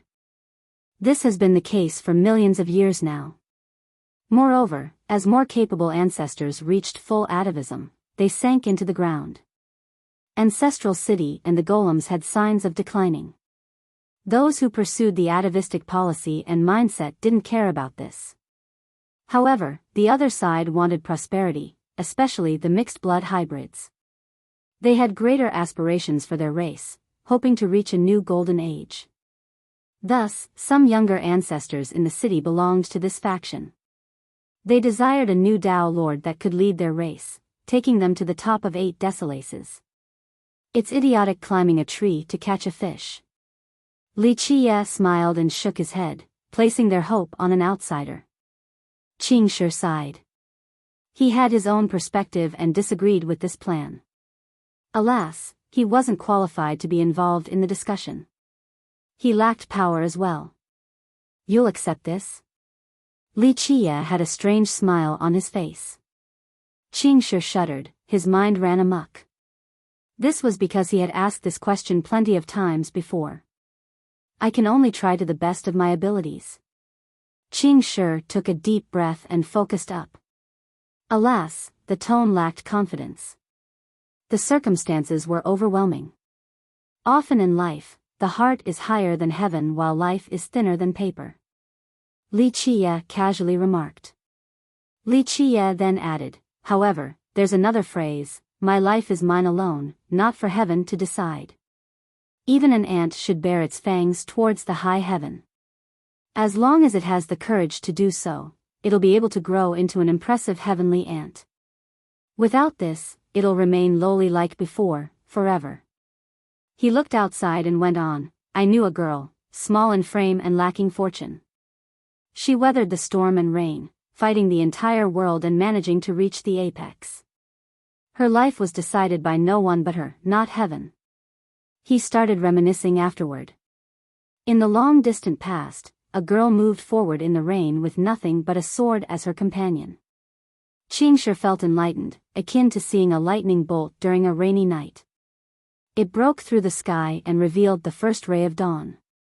This ray illuminated his heart and mind, destroying indecision and adding an unprecedented determination. Thank you, young master.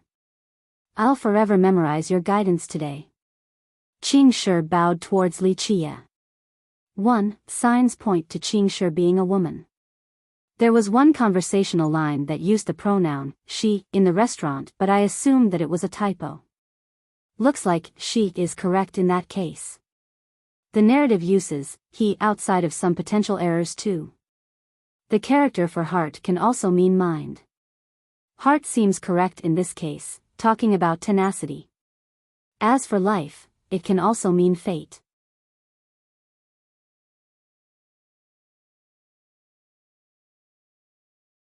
Chapter 3450. The night was when discussions ran rampant regarding recent events. Unfortunately, they were interrupted by a loud blast. A pillar of light shot out from the stone forest and illuminated all of Ancestral City. Night turned into day due to its brilliance. The reflection of the stones resulted in strange images and shadows, a god-fiend raising its fangs, the cycles of the firmaments, a great abyss. The experts of Ancestral naturally took note of this and gave it their full attention. The source of the pillar had visual phenomena as well. There seemed to be a great portal down at the bottom, always rotating through history. Some visual phenomena included a peerless Grand Emperor with a surging aura. The gods and subjects bowed in response. Chariots of the greatest legion swept through uncontested, rending the earth and the celestials. Spectators got chills while staring at the visions. A few couldn't help prostrating before them. Immortal assailant Emperor. They shouted at the immense imperial aura. That has to be the Emperor's treasury, it's Komi Dash. An older cultivator blurted out before realizing that he should have kept quiet. It was too late since others heard him clearly. The rumor was right then, it's really in the stone forest. Many clamored. Let's go already. Some lost their patience and rushed towards the stone forest. Close camp, march for the stone forest. The armies of various sects and countries mobilized as well. Floods of cultivators poured there so the city became desolate. Some powers traveled more than 10 million miles for this mythical treasury. Seeing these visual phenomena excited them, they would never miss this opportunity. The neutral spectators came to watch the show as well. They weren't confident in getting any leftovers versus the big players. It didn't take long before the normally desolate stone forest was filled with people. One could hear shouting and weapon clanking among the strange stones. It wasn't that far away from Ancestral City, renowned for its strangeness. No one knew how large it was since it resembled a maze. No one has ever been able to fully explore it. People walked around only to find themselves back at the entrance. Most importantly, it had plenty of medicines and materials. Unfortunately, grabbing these items was far from easy due to the illusions found here. While standing from the outside, people would see mountains and peaks intertwining like teeth. Strange stones scattered about, adding to the complication. The only entrance was an arched gate. One particular belief that this entrance was a crucial requirement. Entering the stone forest from another location would result in being forced out in no time at all. Staring at the stones through the entrance for a long period would make someone dizzy. It was as if the peaks and stones were moving, replaced by entirely new ones. Some believed that this rotation was continuous. The stones found here seemed to be alive. This made it difficult to leave behind markings and traces. The most magical part was that no matter how lost one got, they would always return to the entrance in due time.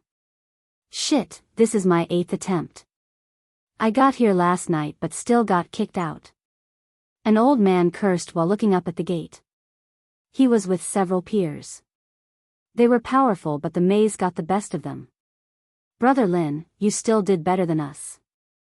We tried several times a few years ago but didn't get far. His friends smiled wryly. The problem is that we saw a valley during the first 4 attempts. It has a 1,000,000-year-old knotweed that has reached the Tao. Its violet energy is insane.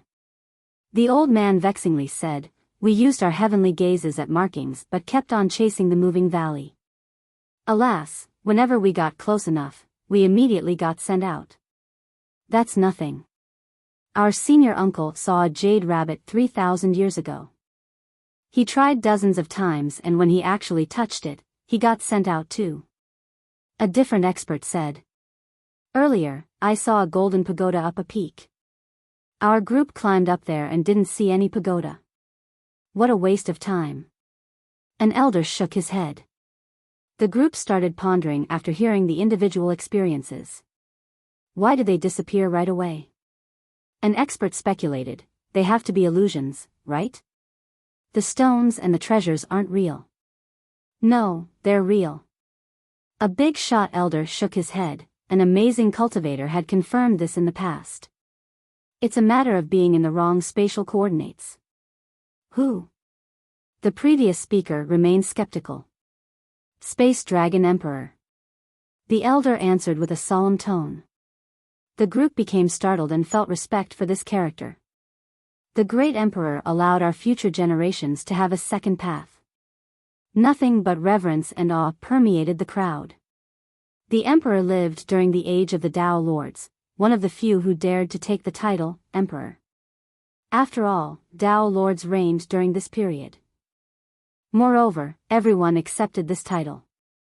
The emperor wasn't a Tao Lord yet not inferior to any, eventually creating a realm to oppose the Tao Lords, myriad Tao heavenly physique. Others came to know of these cultivators as heavenly sovereigns. In the past, a cultivator at the Grand Tao Sacred Physique realm would be stuck there if they couldn't become a Tao Lord. Their Tao path would end there. Finally, the heaven-defying genius opened a new realm, one that could challenge the Tao Lords. This genius became the first heavenly sovereign with the title of Space Dragon Emperor. I've read the stories behind this before. An expert from the last generation said, the emperor came here during his youth, all alone, searching for an immortal medicine. Not only did he find one, he also made it deeper and reached the legendary Fire Domain. Fire Domain?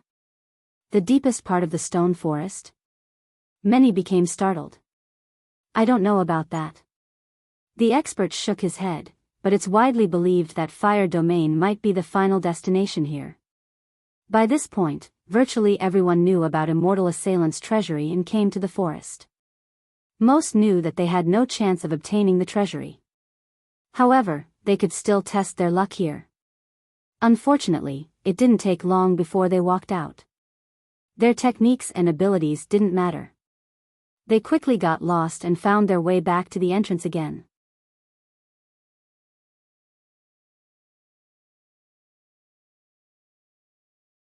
Chapter 34:51. The ones in front of the entrance were packed like sardines.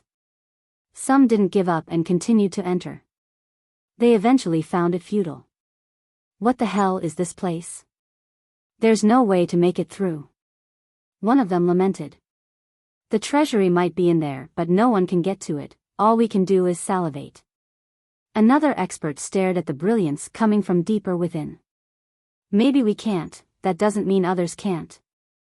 I saw the Crown Prince of Skylight leading his cavalry in there, the same with Wu Zihongtian and Firmament's godchild. They still haven't come out, so there's a chance they have made it to Fire Domain. That's true. An older expert added, people have been trying to understand this place for eras now.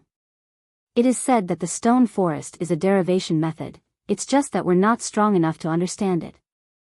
The bigger sects and their ancestors have more experience, perhaps they have come up with a working plan. Then we have no hope of getting that treasury. One disappointed soul said. Clank. Clank. Clank. Their conversation was cut short. They looked up and saw thousands of swords gathering in the sky, looking like a heavenly waterfall. Firmament sword formation. The dejected crowd became excited again. They saw the godchild and several ancestors riding their sword with an ugly expression. Looks like Firmament's gate failed too. One guy whispered, afraid of being overheard. Everyone could see that they lasted for a while. Nonetheless, the outcome remained the same. They made one mistake and were forced out, putting their hard work to waste. That's why their expression was justified. They followed the best method calculated by their sect to the teeth. There was just one mistake as far as they knew that took them out of the running. One more time. The godchild and the ancestors debated. They have already spent plenty of effort and time with that first attempt. Meanwhile, the spectators heaved a sigh of relief while looking at the sword formation. At the very least, there was still a sliver of hope yet. The powerful sect and this mighty formation didn't do any better than them. Why is this place so strange? It's just like an endless maze. One cultivator had tried dozens of times by this point. I've heard that way back then, this place might be part of an ancestral vein. Then one day, the Tao became chaotic and a reverse flow destroyed the vein and the spatial area nearby, resulting in this stone forest. An erudite cultivator talked about its origin. He went on for a bit and captivated the listeners. Boom! A loud explosion detonated and another cavalry emerged outside the entrance. Some members were on the ground. Skylight Dragon Cavalry. People recognized the group because the commander was the famous first prince of Skylight. He looked to be in a sorry state at the moment, just no injury. He shouted and ordered his men to regroup and set up camp. The side of Firmaments also felt better to see their failure, the same with the spectators. How far did you get, godchild? The first prince spoke first and broke the deadlock. Not even close to Fire Domain. The godchild smiled wryly with a tinge of embarrassment while telling the truth. We didn't fare any better. The prince shook his head. We barely saw the domain in the distance, but that's it. The next step took us out. The prince and the cavalry perfectly moved in unison, almost as if they were one. Unfortunately, the calculation was still incorrect. Maybe our derivations and calculations aren't complete. The prince expressed his opinion. The godchild exchanged glances with his ancestors after hearing this. People could see that these two groups should work together. However, that would be bad news for everyone else. Buzz. Chaos true energy interrupted their conversations along with the yin and yang. A group emerged from the chaos, led by an awe-inspiring youth. Wu Zhongtian. The crowd knew who it was. They messed up too. Another whispered. Those who came out before celebrated internally. They worried about yin-yang gate the most. It was powerful enough already. With the addition of this treasury, it would be akin to a tiger with wings. No one in the north would be able to stop them then. After the dust settled, everyone returned to the starting line. Brother Wu, what's the situation? The first prince's relationship with Wu Zhongtian was good enough to ask. We couldn't enter the domain, but the treasury is definitely in there. Wu Zhongtian revealed. The crowd clamored as a result. The deepest part of the stone forest, no one will be able to get it then. Some couldn't accept this. Meanwhile, the young geniuses glanced at each other. In reality, they didn't contribute much to this effort. The powerful ancestors from their sect carefully calculated the paths for the trip. Alas, errors seemed to be there. In order to enter the domain, these ancestors might need to come in person. However, the situation in the north was delicate enough to prevent this. What about Ancestral City? Did they make it there? Zhongtian asked. This power didn't react at all to the appearance of the treasury. This was their territory, yet no ancestors from there made a move. Because of this, the great powers had a harder time getting their mighty ancestors to come. If these existences were to enter Ancestral for the sake of a treasury, it might prompt the pseudo-atavistic golem ancestors to wake up. No one wanted this development. On the other hand, it was fine for these geniuses to try. The ancestors from Ancestral would turn a blind eye to the competition of the young ones. Wu Zhongtian and the others had no idea what Ancestral was doing. The treasury was right there. How could they not want it?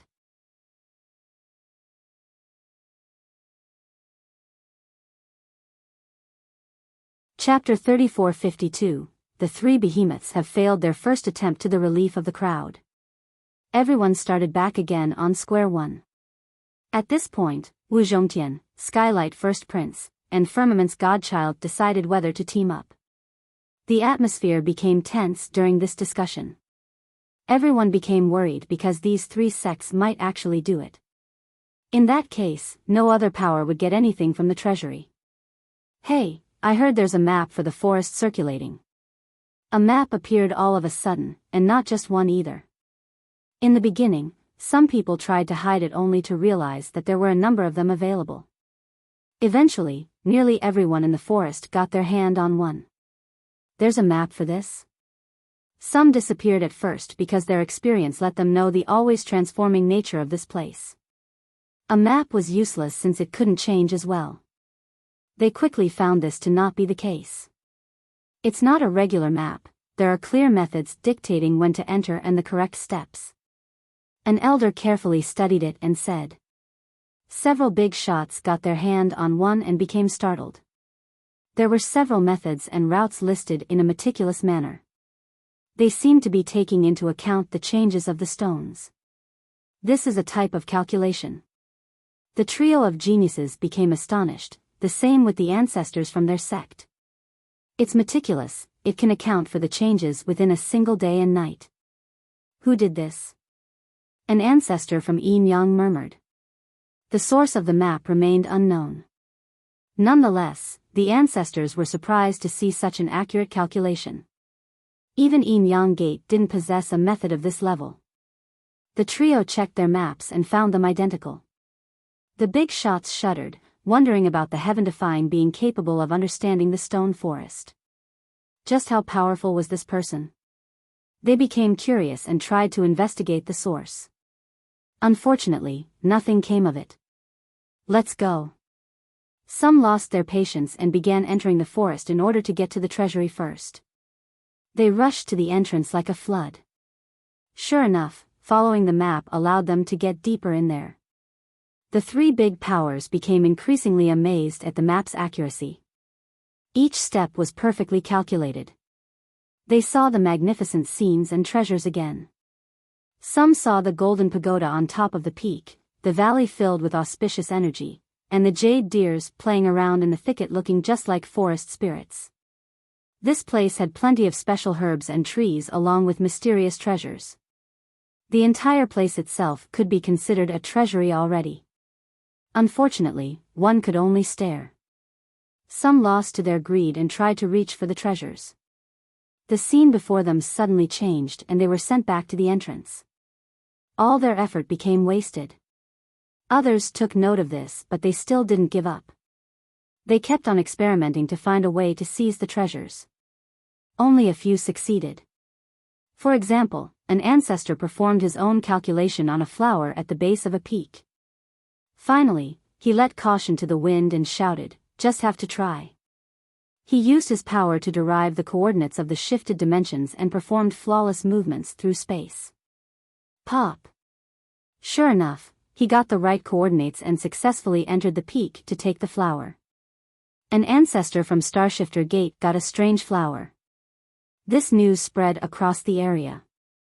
The treasures here are real, not illusions. This was confirmed. Should we try to? More and more became eager to try. Most understood that the Imperial Treasury was out of reach. It was more realistic going for other treasures. Alas, reality was cruel. The regular cultivators had no chance in gaining anything.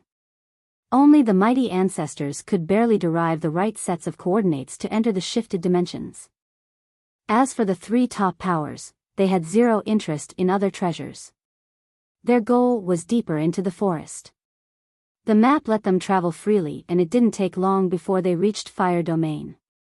The heat was unbearable even from a distance.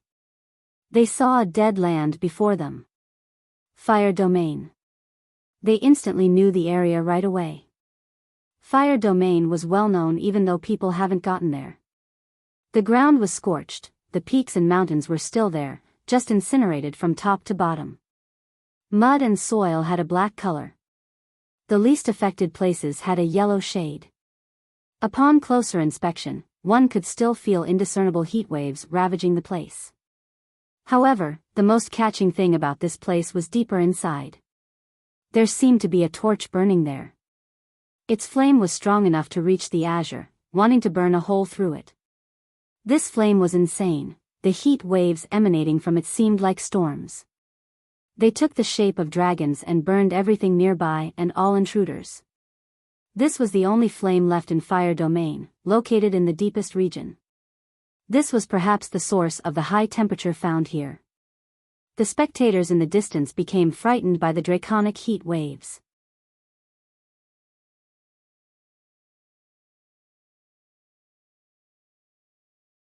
Chapter 3453. These flames didn't seem keen on having intruders either. They were ready to incinerate anything that got close. Who knows how these fiery storms were formed, especially the torch deeper in there. They thought that a giant had left a torch there. The scorching heat deterred others from getting close. Look, over there. A hawk-eyed observer noticed a pillar of light coming from a mountain there. Many locked their gaze onto it and saw that it was coming from a Dao platform, looking ancient from an old era. The style was completely different from the rest of Fire Domain. Perhaps it landed down one day. The platform had a portal with rotating lights. Crossing it would take one to a different world. Fire Domain shouldn't have something like that, it must be the entrance to the Emperor's treasury. An ancestor knew what it was right away. Are you telling me that the treasury takes up an entire dimension? Some started fantasizing. Some weren't surprised by this in the slightest. The Emperor's achievements far exceeded the imagination. Nonetheless, a few thought that this was exaggerated and disagreed. There should be a limit to this, how can it fill up the whole thing? Why not? Immortal Assailant Emperor is the last of the epoch and should have the greatest treasury. According to the legends, the emperor went to the sky and plucked the stars, then down to the 9 hells for the boundless dark oceans. How can a tiny place contain all of these treasures? The emperor most likely refined an entire dimension for this sake. An old historian speculated. This last emperor might really have everything from that epoch. Another elder said with a serious expression. Of course, these big shots have been coveting this treasury for so long. They have heard of the legends pertaining to this emperor previously. Really, the crowd salivated from imagining the wealth accumulated over one epoch. Just getting 1/10, no, 1/100th of it would be enough to make one richer than a great kingdom. What are we waiting for? People rushed towards the portal. They entered the domain and felt the scorching heat waves hitting them, turning them into barbecued chickens. This sudden influx was horrifying, instantly cooking them from outside to inside. Activate. One channeled their merit law and created a frost barrier. Unfortunately, this was akin to adding salt to the ocean. The flames here weren't that visible, but one could still see the spatial warping due to the temperature, similar to a person being poured molten metal all over. Ah! The first waves of cultivators couldn't handle the heat and melted down like rubber. Their bodies dripped down into piles before melting down completely. Only dispersing smoke was left, not even ashes. The others couldn't back off in time and suffered the same fate. All of this happened in the blink of an eye and horrified the ones standing right by the order. Some panicked and pulled their legs back just in time. Nonetheless, a few masters didn't believe in this and used their powerful treasures. Buzz. Tao laws hovered around them as a defensive measure. Zzz, this successfully stopped the temperature, allowing them to delve deeper. Unfortunately, they greatly underestimated the power of the domain and came to find that the heat was several times higher. Their treasures started to break down as well. No, run. They shouted in horror and tried to run as fast as possible. It was too late. Smoke started appearing in the air again. Only the strongest among them managed to run out of the domain in time. Shit, that was close. He heaved a sigh of relief. Pop. Alas, all the muscles and tendons in his body have been melted and he popped like an air bubble. Everything inside poured out in a liquid form. The ones nearby screamed and ran away. That's horrifying. They exchanged glances of fear. We really can't go in? They thought that this was impossible. A few had strong treasures but still weren't enough. What's causing this heat for millions of years? Is it from the deepest location? An expert stared at the only flame. Some stared at the trio of geniuses. Their armies were also present. The trio had a solemn expression at this point. We can't enter nor get that flame. Skylight First Prince spoke first. I heard Skylight Tao Lord went here before. An ancestor nearby asked, do you know more about this, Your Highness? The prince pondered for a bit before responding, it's true, the forefather made it to the final area and collected part of the flame. This was astonishing yet not. This Tao Lord was extremely powerful. This was within his abilities. This place is the home of a phoenix. An old voice sounded, Skylight Tao Lord came seeking the phoenix's nest, not to collect some flames. It's just that he eventually failed. People looked over and saw an old man whose face was covered by a veiled hat. The rest of his group had the same mysterious appearance. They're from Divine Stone Ridge. Someone quietly whispered. Many cultivators cupped their fist to greet them. The golems actually bowed. This was the strongest golem lineage outside of Ancestral City. However, they always kept a low profile. Rumor has it that they possessed a great vein. This was the source of their power.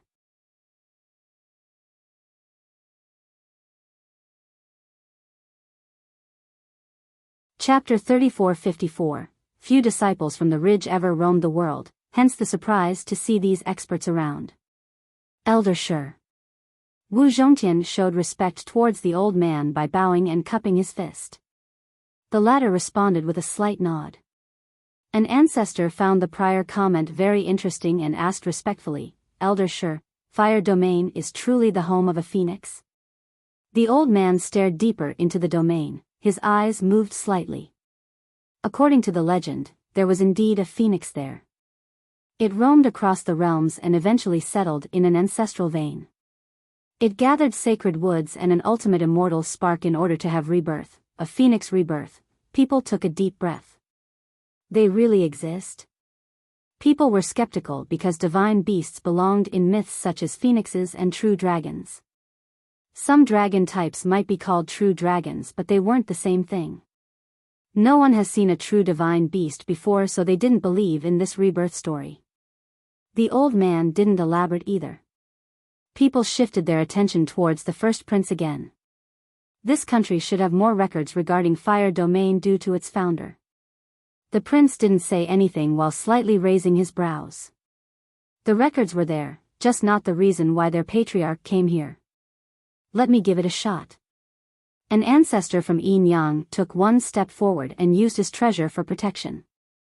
It poured down Tao laws that coiled around him, culminating in an armor-issuing dragon and tiger roars.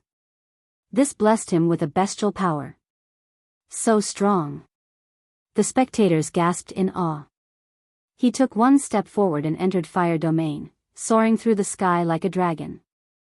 It didn't take long before he got near the peak with the Tao platform due to his speed. Thick steam suddenly built up around him. His strength and treasure still couldn't last for long before the heat. Shit! He roared and flew backward with haste. He managed to get out, but there were blisters all over, causing him to scream in pain. His peers applied ointments on the spot and stabilized his wounds. The crowd took a deep breath. Even a mighty yin-yang ancestor couldn't handle this heat. Others had zero chance. What should we do? The trio of geniuses found this unsolvable. Everyone spent so much effort and time to get here, only to be blocked by Fire Domain. They could only stare and sigh at the Imperial Treasury. People from Divine Stone Ridge are going. A spectator quietly said. The old men from there entered the domain. They weren't fast and chose an indirect path, unlike the others. The latter wanted to pick the shortest path for flying. These old men walked several steps west then east. One would mistake them for drunkards. Why are they okay? The spectators didn't understand why this group managed to stay in the domain for so long without being melted. Are they not afraid of the heat? How strange, a special treasure, maybe. They discussed the event. After walking for a while, the old men stared at the Tao platform and shook their head. They stopped at the foot and dug out a burnt branch around 100 feet tall. An immortal hymn came after it emerged from the ground, sounding like a phoenix screeching. The mythical phoenix roost tree? Everyone became startled. While everyone was still surprised, the group decided to leave the domain. The treasury of the Emperor is meant for the faithful ones. It is not us. One of them left behind this cryptic line before leaving. People stared at them, perplexed. They clearly made it inside but chose against entering the portal for the treasury. That branch alone is more than enough. Someone murmured. One smart cultivator entered the domain and copied the zigzag pattern seen earlier. However, he only remembered the first part and started feeling the heat later on. There are shortcuts here. The crowd came to this realization and entered unharmed. One made it to a hill and dug the ground to find many precious fire jewels. Others also excavated the ground. The place became lively with varying results, either finding nothing or huge gains. Alas, they only remembered a short path, so they were limited to the treasures there. Nonetheless, this was still enough for them to dig the entire day. On the other hand, the Big Three had no interest in these treasures. They mobilized their armies and formation for the Imperial Treasury only. What about building a bridge? An extremely pleasant voice sounded as they were stuck. A phoenix carriage emerged on the horizon, looking as noble as can be. It was embedded with royal jades and had a phoenix emblem. 4 jade birds pulled it forward. A woman in a phoenix dress sat on it, looking beautiful, elegant, and dignified.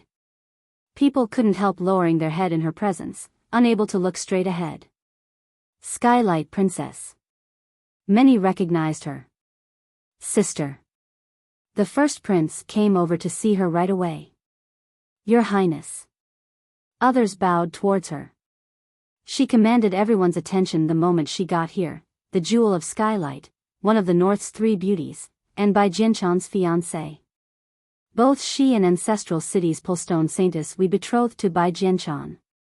However, she was more popular. She had cultivation achievements as well, being one of the strongest geniuses. Not only was she loved in her country, but Yin Gate also adored her. Wu Zhongtian hurriedly came over as well to greet her. I'm here to offer my assistance. The princess said, I have obtained a Dao Lord treasure in order to make it through this arduous place. The crowd became shaken. It seemed that they must obtain this treasury at all cost.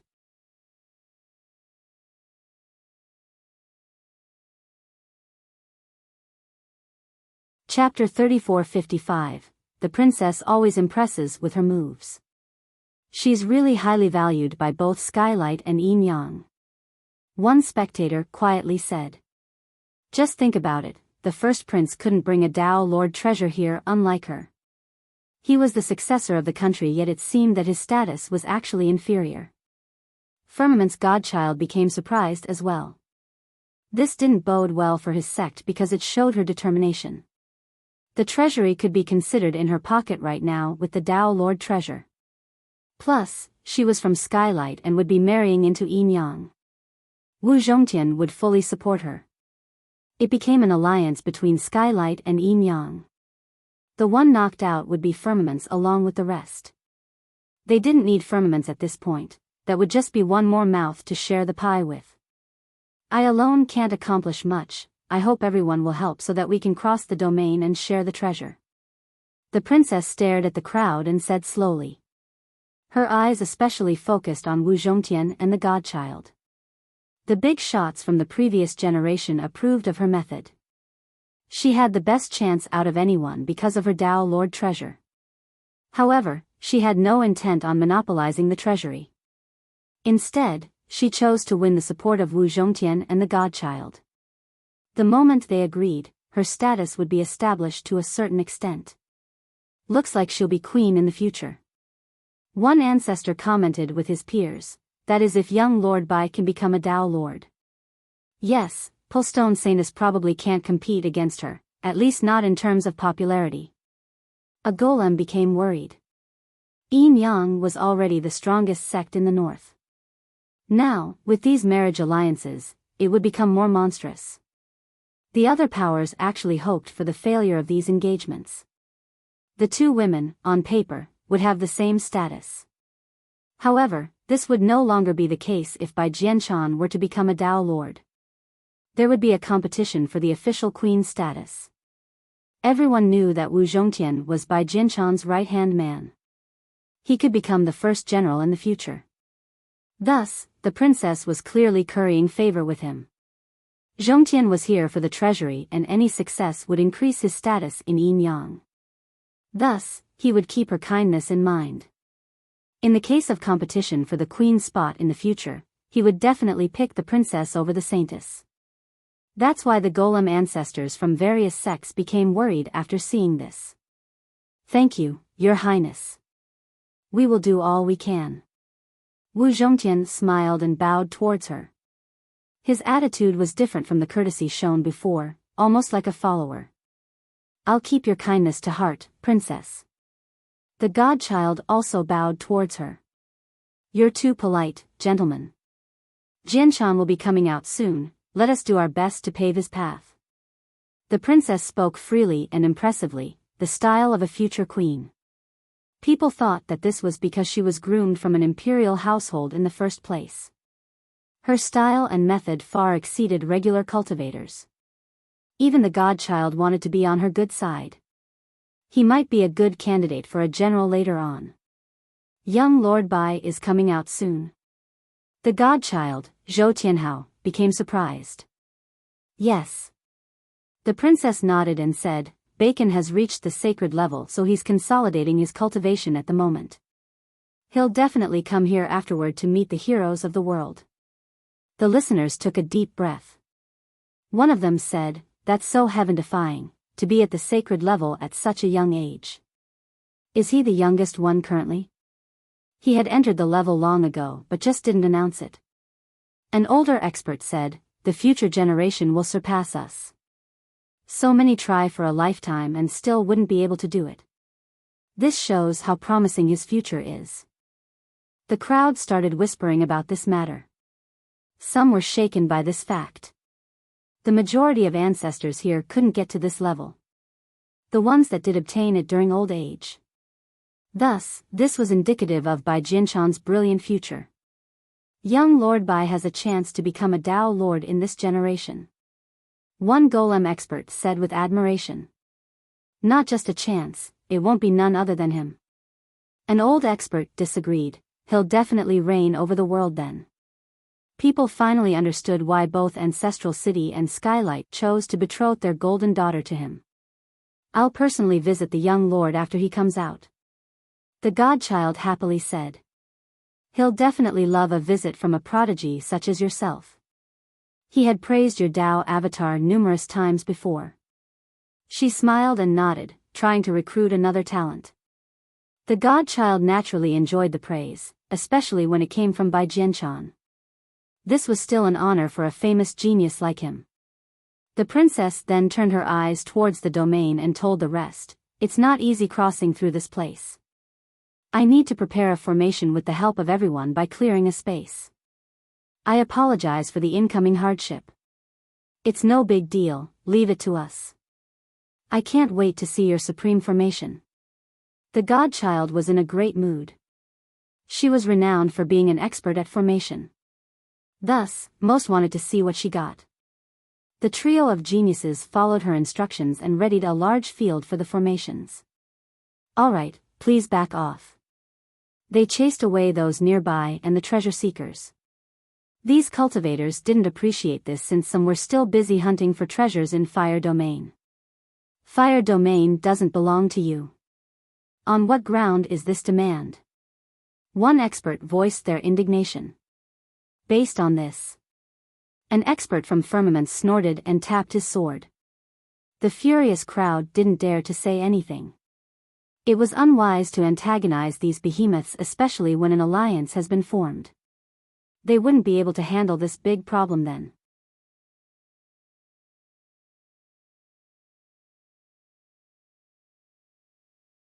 Chapter 3456. The multitude felt indignation due to the overbearing treatment from Firmaments and Skylight.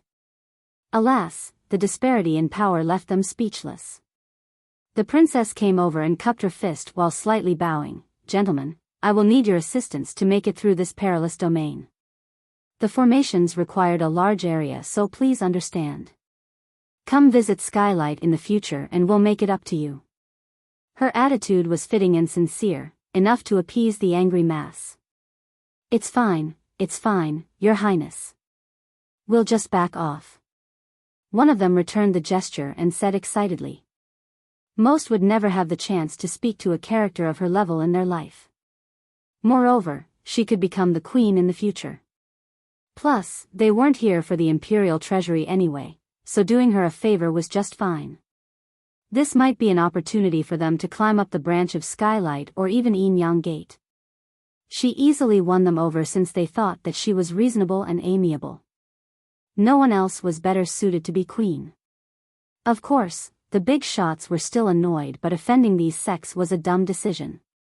They would have no place to stay in the north in the future. Only a group of 3 ignored this and continued walking towards Fire Domain. Leave if you don't have any business here. Disciples from Firmaments immediately stopped them. Why? The one leading asked. Humph, you again. Firmament's godchild recognized the 3 and uttered coldly. The first prince took note of this too.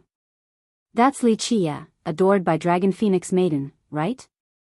One person murmured. Wuxia paid no attention to them. His eyes were focused on the torch deeper into Fire Domain. Being ignored by him irritated them. He has been treating them with nothing but contempt, at least in their opinion. Now, they had great armies here and the ultimate alliance. This guy still dared to act haughty in front of them? Our 3 sects are conducting official business, scram to the side if you're not involved. The godchild raised his voice, unable to restrain his anger. He wanted to erupt several times during the previous meeting. Alas, the maiden's presence deterred him from doing so. She wasn't here now, so there was no need for him to hold back against Wuxia. He was already nice and calm enough by not immediately smashing the guy into a pulp. Wow, what an amazing alliance. Qingshi snorted and answered in Wuxia's stead, since when does Fire Domain belong to you and not Ancestral City? The annoyed big shots earlier became interested as happy spectators. They didn't want to mess with Yin Yang, but wouldn't mind others causing trouble. Of course, the ones who had a good impression of Skylight Princess felt that Wuxia's group was picking the wrong time and not appreciating her goodwill. Thus, though they were chased away just now, they still picked her side. There was another group, the young experts who had a crush on the maiden. They naturally viewed Wuxia as a thorn, so his death would be perfect here. Don't try to stir the pot and switch white to black. The first prince's expression darkened as he answered, I will allow you to leave now, otherwise, what? Wuxia finally stopped looking at the domain and lazily said. You're Wuxia. Wu Zhongtian joined the fray before the prince could answer. He stared at Wuxia as if the guy was an insect. Yes. Wuxia smiled and nodded, giving back the same looks of disdain. You killed my brother and disciple, a crime worthy of death. Wu Zhongtian's eyes became as sharp as blades. A terrible aura emanated from him. No idea who you're talking about. Wuxia shook his head. The audacity. The spectators, especially those close to Yin Yang, immediately spoke out. You dare to speak to young noble Wu in this manner? So many dogs are barking today. Wuxia waved his hand, interrupting the criticism and making them turn red. Young master, he's talking about that Wu Prince and Feathers word guy. Qingshi smiled and reminded Wuxia. Oh, those 2 idiots, looks like their seniors aren't much better. I see where they got it from now. Wuxia suddenly recalled and laughed. Huh, those who didn't dare to go against Yin Yang chuckled after hearing this. They secretly gave him a thumbs up. Ignorant fool, you deserve to be hacked to pieces. The expert standing next to Wu Zhongtian glared at him. You're courting death. Let's see what you can do to back up such arrogance. Who will come and save you today? Zhongtian's eyes flashed murderously. Clank. A sword intent engulfed the area even though he didn't have a sword on him. He must kill Wuxia for his numerous transgressions. No, after a long torture. He wanted to hear Wuxia's screams echo across the land. Brother Wu, no need to use a butcher's blade to kill a chicken. Let us deal with him. The initially scholarly first prince stepped up, also ready to kill. He wanted to kill Wuxia long ago but did a good job hiding it. The guy made him lose face in front of the maiden, simply unforgivable.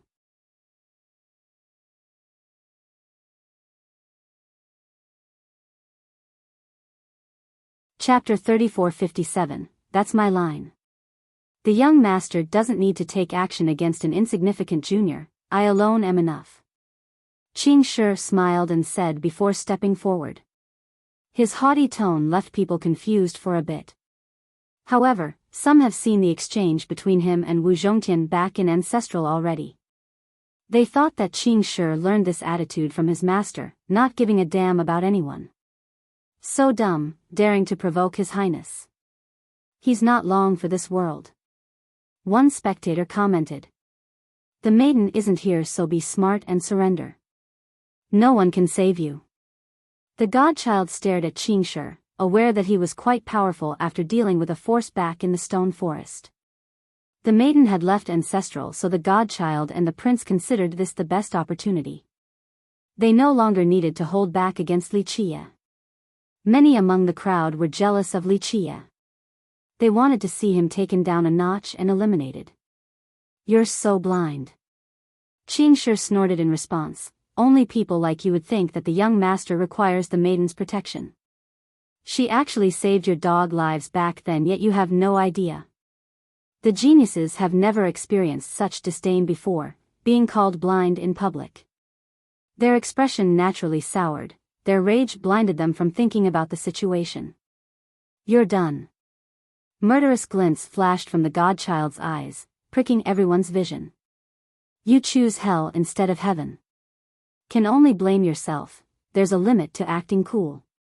Qingshi interrupted him and smiled. "Anyone can spout tough words and that's all you can do." The godchild's expression became unsightly. Li Qie chuckled and ordered, "Teach them a lesson." With that, he picked up some soil from the ground and meticulously calculated. "Did you hear that? I have to teach you a lesson now." Qingshi laughed, looking like a fox exploiting the tiger's might. "We'll see who's the one boasting." The first prince retorted. "Your Highness, teach this ignorant brat a lesson on how to act properly." The crowd started cheering. "Very well, I will teach you in your master's stead," the godchild sternly said. "With your meager abilities? The two of you need to come together to save me time." Qingshi leisurely responded. "You two, go see what he can do." The princess on her chariot spoke. "I will keep an eye out, fellow Taoists." Wu Zhongtian smiled, his murderous eyes fixated on Li Qie.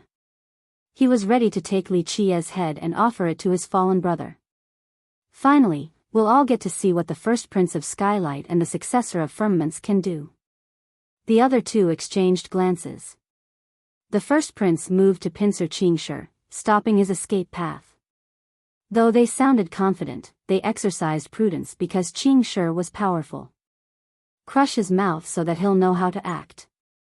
One expert nearby scowled. "That's right, beat the servant first then the master, they won't run their mouth from now on." The majority of the crowd seemed to be on the prince's side. They have forgotten about how they were chased out of Fire Domain earlier. Qingshi remained calm despite being surrounded by two powerful foes. The crowd naturally didn't appreciate his carelessness. The duo themselves were livid as well. "Die."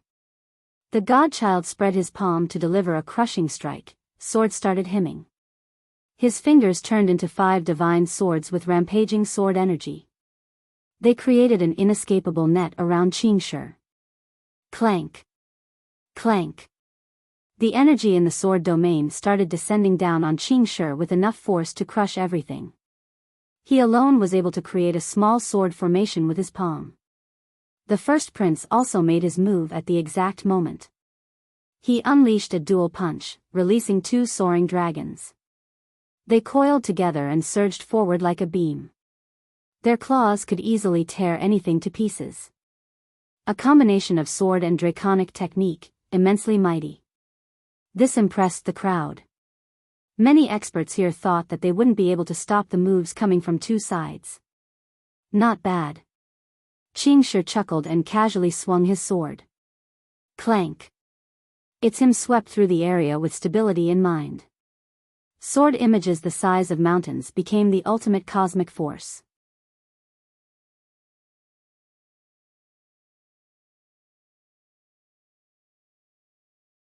Chapter 3458, Qingshi's casual swing contained billowing sword intent and considerable power. He created a sword Dao with a slight movement on top of a special sword rhythm. This ability display astounded the crowd. Clank. He swept through the incoming sword formation uncontested. Fiery sparks splattered as the godchild was forced back. Boom. Boom. It stopped the incoming dragons as well despite their awe-inspiring and dreadful strength. The prince staggered several steps backward as a result of the shockwave. "My turn."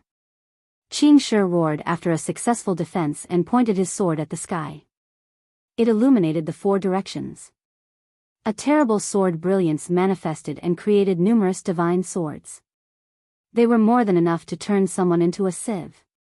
This terrible technique naturally instilled chills into the spectators. So strong, who the hell is he? Others took a deep breath. It's just an ordinary technique, blossoming steel flower. An ancestor analyzed the move. It's not a special one or anything. The power of the move made others think that it was a peerless sword technique. However, the ancestors could see that it was just a common move.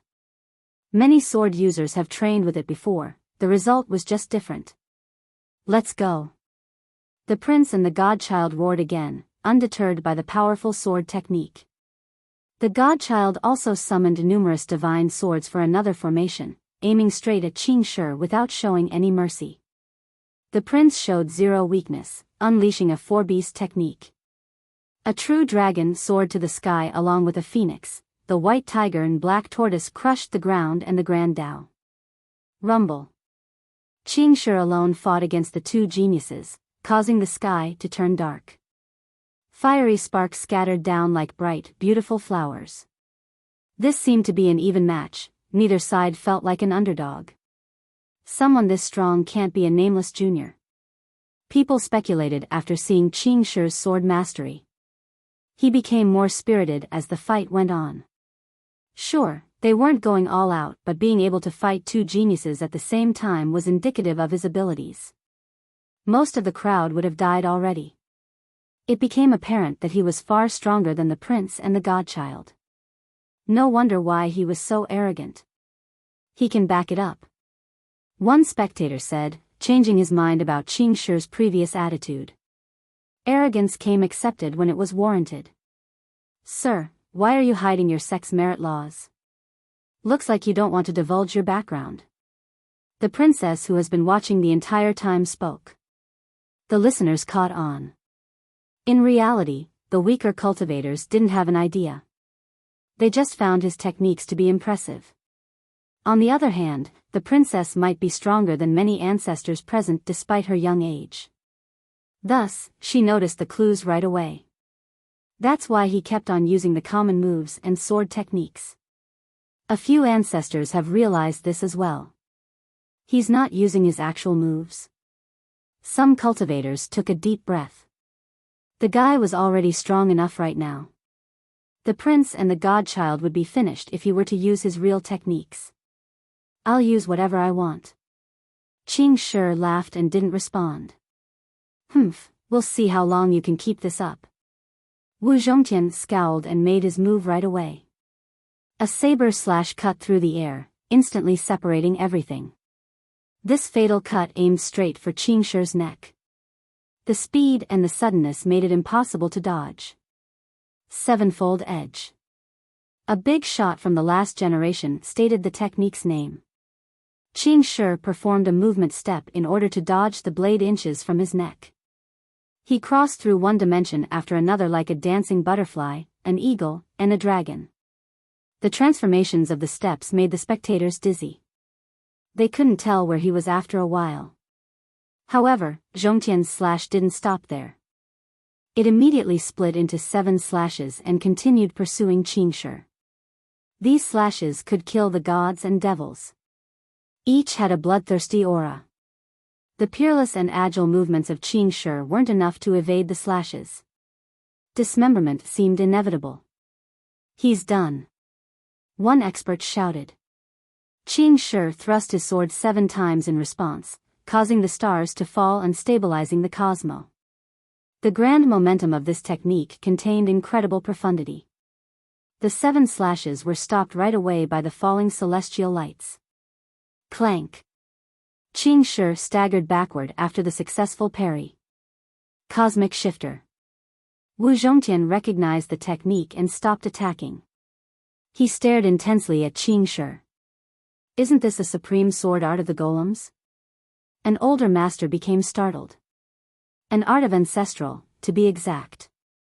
An ancestor added, it originated from ancestral city and was passed down to the golems. Many golem sects have this technique. Wu Zhongtian's involvement forced Qing Shi to use a real technique. Not just that, butterfly dance as well. The princess stared at Qing Shi and said, incredible mastery. Her vision was powerful enough to recognize the movement technique as well. Butterfly dance? Those in the know took a deep breath, such as the ancestors. What about it, ancestor?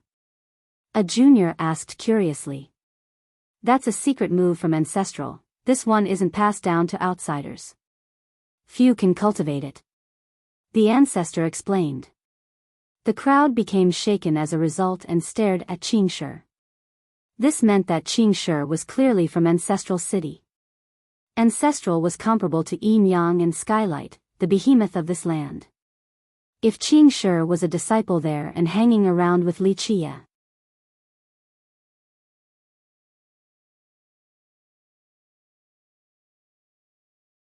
Chapter 3459. Qingshi had a calm expression despite being the center of attention. I thought Ancestral and Yin Yang have a marriage pact. Why would a disciple from Ancestral fight against Yin Yang right now? Someone quietly said. Most had this question in their mind. In theory, these disciples of these two sects shouldn't have any conflict. Even by chance, it would only be a minor squabble. In this case, they could see clear animosity from Qingshi. He purposely wanted to antagonize Yin Yang. Moreover, he was too powerful to be a regular disciple from Ancestral and should have high status there. This made people wonder. The big shots, in particular, thought that this marriage didn't seem to be going that well. Perhaps the problems are bigger than we thought. A few knowledgeable ancestors talked among themselves. Who is he in Ancestral City? People speculated regarding the top geniuses of Ancestral, wanting to pair Qingshi with one. The princess stared at Qingshi and calmly said, I know that there are only a few disciples in Ancestral that have trained Cosmic Shifter to this level. As for butterfly dance, even rarer, only the dragons and phoenixes. Now, to master them? Only one person as far as I know. Wu Zhongtian's expression became serious as well, his eyes profound. If I'm not mistaken, you're Polstone Saintess. She finally concluded, seemingly not surprised. What? Polstone Saintess? Everyone stared at Qingshi in disbelief. How can that guy be the Saintess? A youth blurted out. The older big shots and ancestors took it more seriously. They were aware of the serious implication if the princess was proven correct. It might lead to a break between Yin Yang and Ancestral. The first prince of Skylight and Firmament's godchild became startled as well. This, Qingshi, and the Saintess were as different as can be. However, they thought that this was plausible because who else among the young generation could take on the two of them together? Who else could have mastered these skills? I don't believe it. The answer seemed obvious, yet doubters still remained because Polstone Saintess was one of the three beauties of the north. This Qingshi in front of them looked as ordinary as can be. People always praise Skylight Princess vision and insight, looks like I have experienced that today. Qingshi smiled, unperturbed. You're too kind, Sister Shi. The princess slightly bowed like a noble daughter. People couldn't help liking her. Buzz. Qingshi became resplendent and flowers rained down, a visual phenomenon akin to a fairy arriving. Lotus also bloomed beneath her feet, resulting in an ocean of flowers. A sweet fragrance tantalized the mind as Qingshi changed into a supreme beauty. She was tall and thin, about a whole head taller than Skylight Princess. Her jet black hair looked like a waterfall. Her figure resembled the perfect jade sculpture. Her long legs accentuated her tall frame, causing people to look up. Nonetheless, this didn't diminish her grace and charm. Her oval face had perfect lines and natural curves. All in all, her features were beyond compare. There was no doubt that her beauty was superior to Skylight Princess. So beautiful. People stared in bewilderment. They were in awe after seeing Skylight Princess, but the Saintess took it to the next level. Her identity became clear at this point since people recognized her, Polstone Saintess. They didn't dare to loudly state her title lest she would be bothered. Qingshi was indeed the Saintess. She used a heaven-defying method to change into an ordinary man. She lives up to her fame. One spectator said. Some would actually be saying that the Saintess was the number one of the three if Skylight Princess wasn't present. Nonetheless, her presence made a comparison possible. The godchild and the first prince exchanged glances after seeing this. Bai Jianshan has two of the three beauties, so lucky.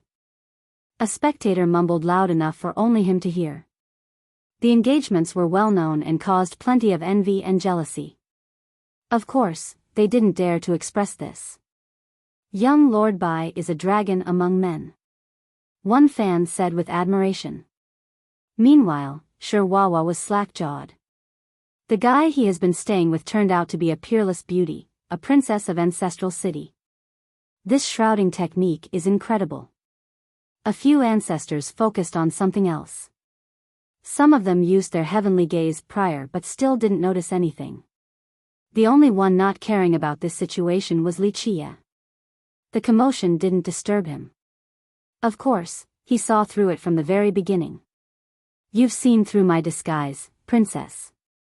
Pullstone Saintess revealed an enchanting smile. Her full name was Shi Qingjian. I didn't see through it, Sister Shi. It was only a guess that turned out to be right. The princess shook her head. She was aware of the merit laws from the big sects in the north. This made it possible for her to guess Saintess' true identity.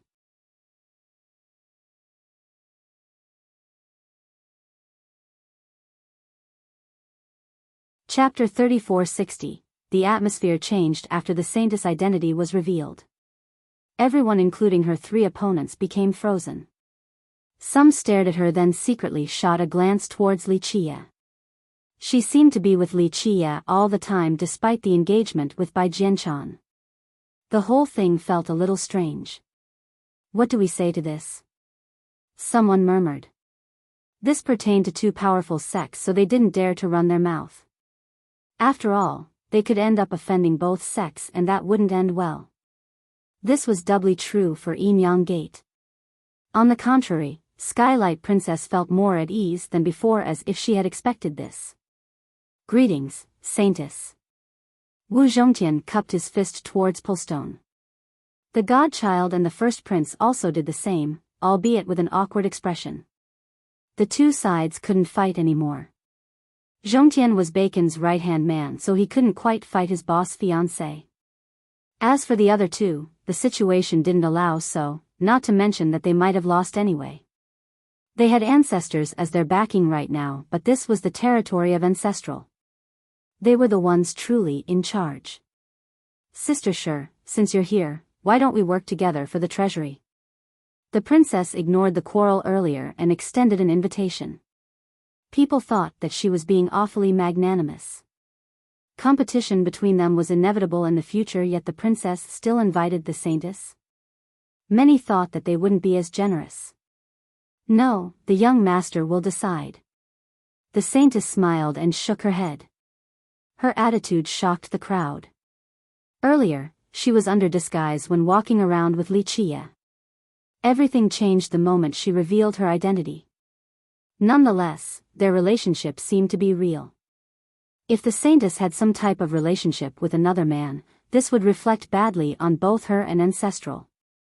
However, she didn't seem to mind at all and even went as far as still calling Wuxia, young master, ready to obey his orders. The godchild and the first prince naturally didn't like this comment, so they scowled. First, the guy had Dragon Phoenix Maiden as his backer. Now, Pullstone Saintess too.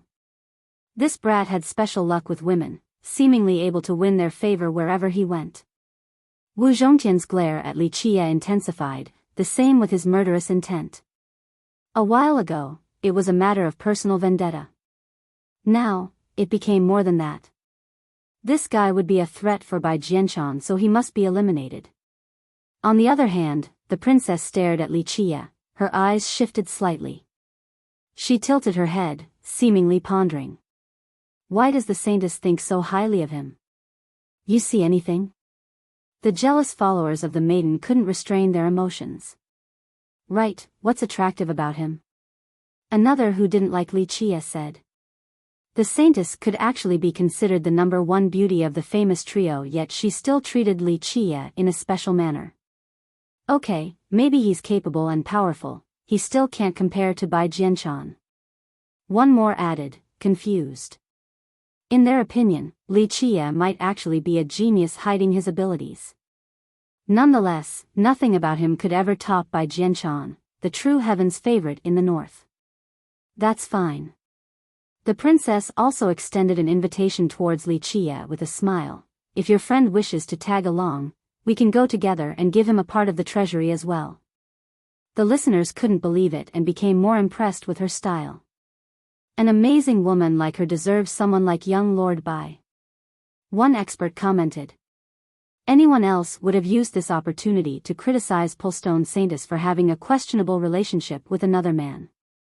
This was the best way to ruin her opponent's reputation. The princess didn't do that at all and even showed kindness towards Li Qie. Polstone Saintess only smiled and stood quietly for Li Qie to answer. Li Qie released the soil in his hand and patted his palms together.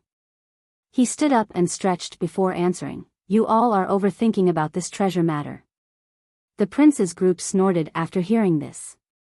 You have another idea, young noble? The princess remained calm. This style of hers naturally made others want to follow her. No idea, it's just that this treasury is out of your reach. Return from whence you came since it's getting late. Go take a bath then sleep. Li Qie looked comfortable after stretching and lazily said. His response was considered arrogant and impolite. Ridiculous. Others became indignant for the princess since she had won them over. So ungrateful and blind. One snorted. The young geniuses found this even more acceptable. The godchild retorted with a stern glare, Li, what are you trying to say? Her Highness is being generous yet you want to monopolize the treasure? Know your place. So what? Li Qie shook his head, the treasury isn't meant for your group, just forget about it and leave. You need to think about whether you have the abilities to take the treasury first. You alone have no chance of obtaining it, stop dreaming. The first prince joined in. That's right, know your place. Some of the audience shouted. By this point, the alliance of Yin Yang, Skylight, and Firmaments was firmly in charge. Not to mention monopolizing the treasury, just getting a share was difficult. Is that so? Li Qie had a half-smile as he stared at the two.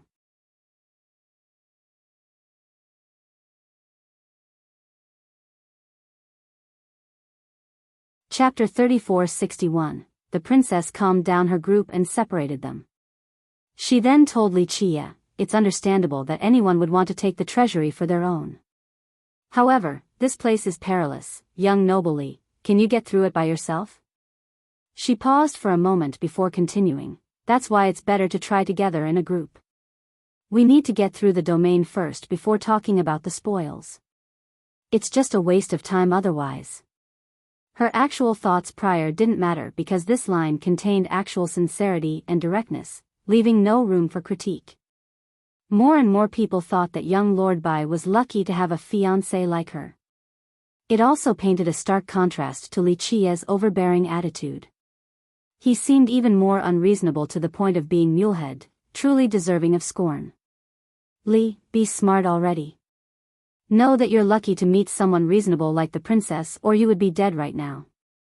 A hater snorted. True.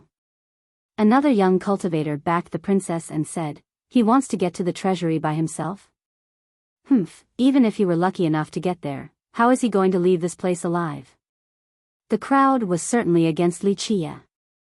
However, he has never cared about how others viewed him. It's just fire domain, not difficult at all. He chuckled. You think you can handle the heat there? Stop it. The godchild snorted. Most of the crowd snorted as well. Even the ancestors who tried earlier couldn't withstand this heat. Now, Li Qie spoke with such triviality on this object. How could people trust him? Well, just wait and watch him die there, less work for us. Another sneered. The princess didn't make fun of Li Qie. Her eyes narrowed as she said, so you're saying that you can travel effortlessly through this place, young noble? Of course. Li Qie smiled and entered the domain in a casual manner. Burn him down to juices, one spectator mumbled with malice. All eyes were on Li Qie now. Unfortunately, their expectations were betrayed because Li Qie wasn't harmed at all by the temperature during his saunter. Impossible. Some yelled. See, just a tiny flame. Li Qie chuckled and raised his hand, revealing a tiny spark in his palm. That's the flame of the domain? Eyes widened after seeing this.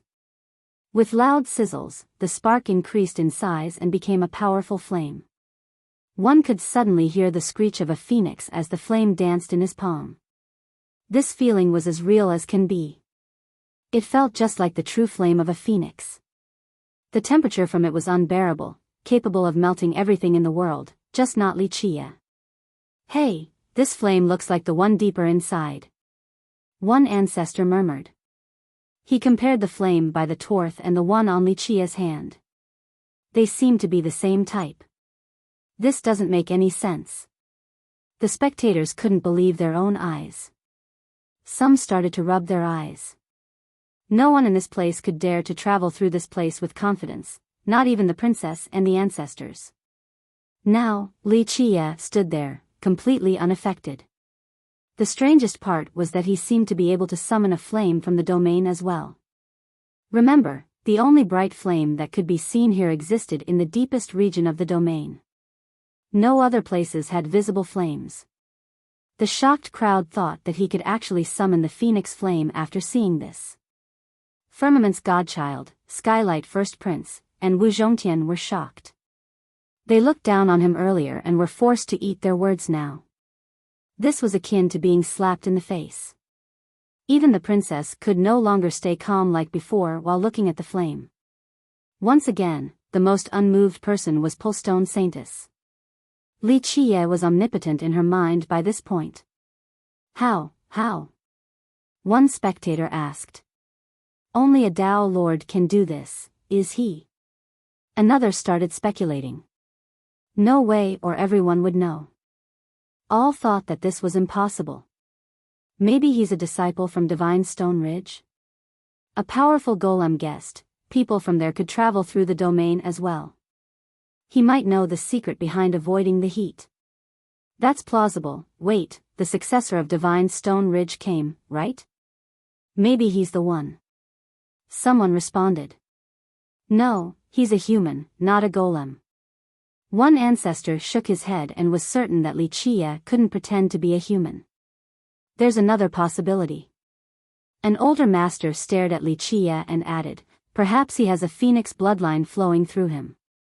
A phoenix bloodline? The crowd became startled. We've heard that the domain was the place for a phoenix to rebirth and was created by its true flame. Thus, if he has this bloodline, no matter how thin, he would still be close to this flame. That's why the domain doesn't hurt him at all. It's actually beneficial for him to stay here.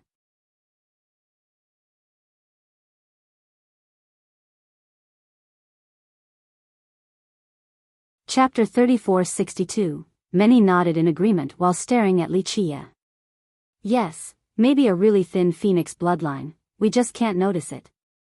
One murmured. An older expert carefully observed both Li Qie and the domain.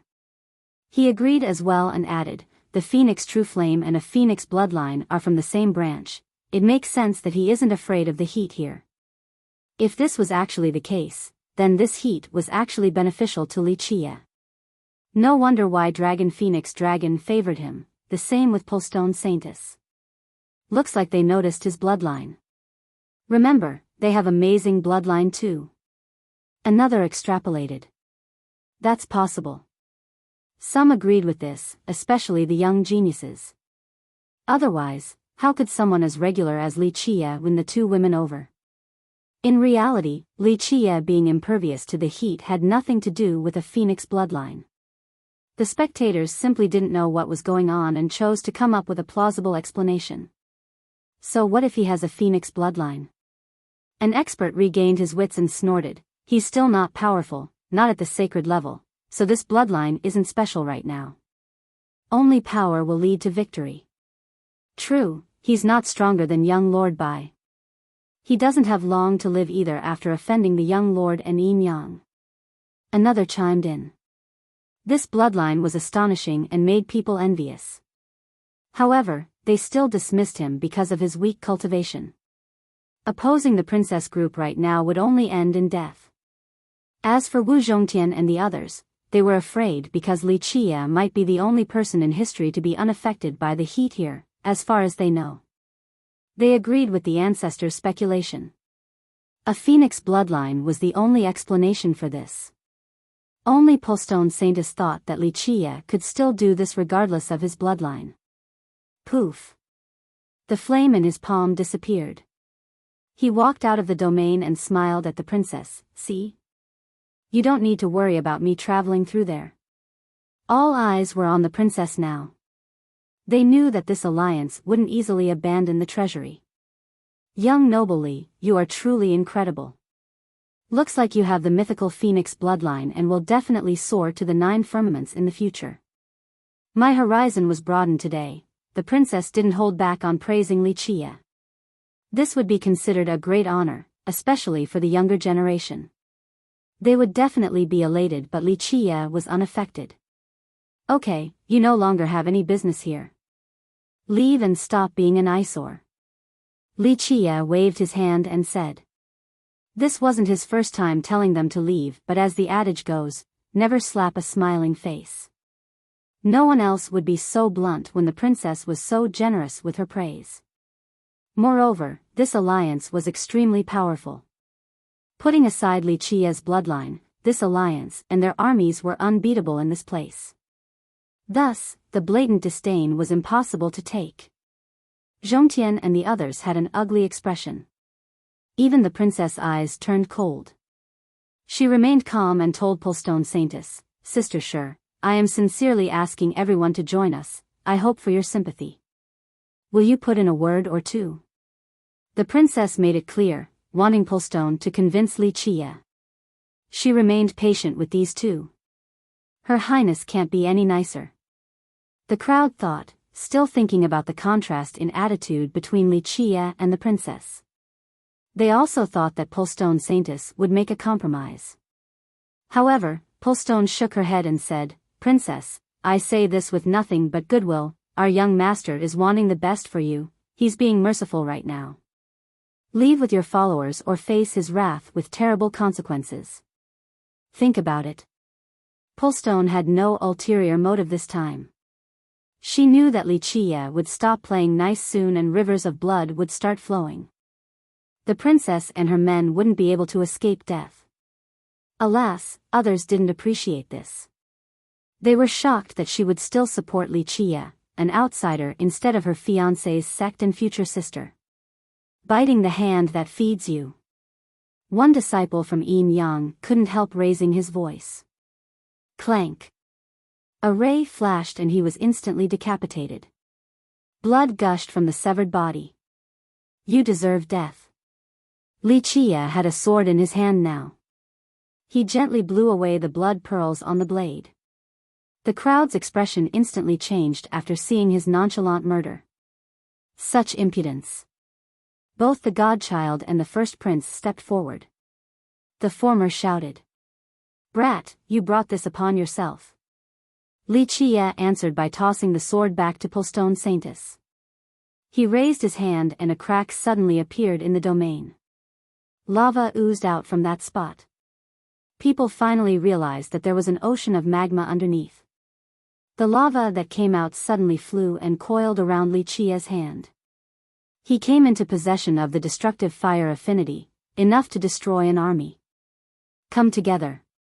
He smiled and swung his hand down. Boom! Terrible destruction blasted across the area. Die! The first prince and the godchild didn't believe in Li Qia's power. Clank!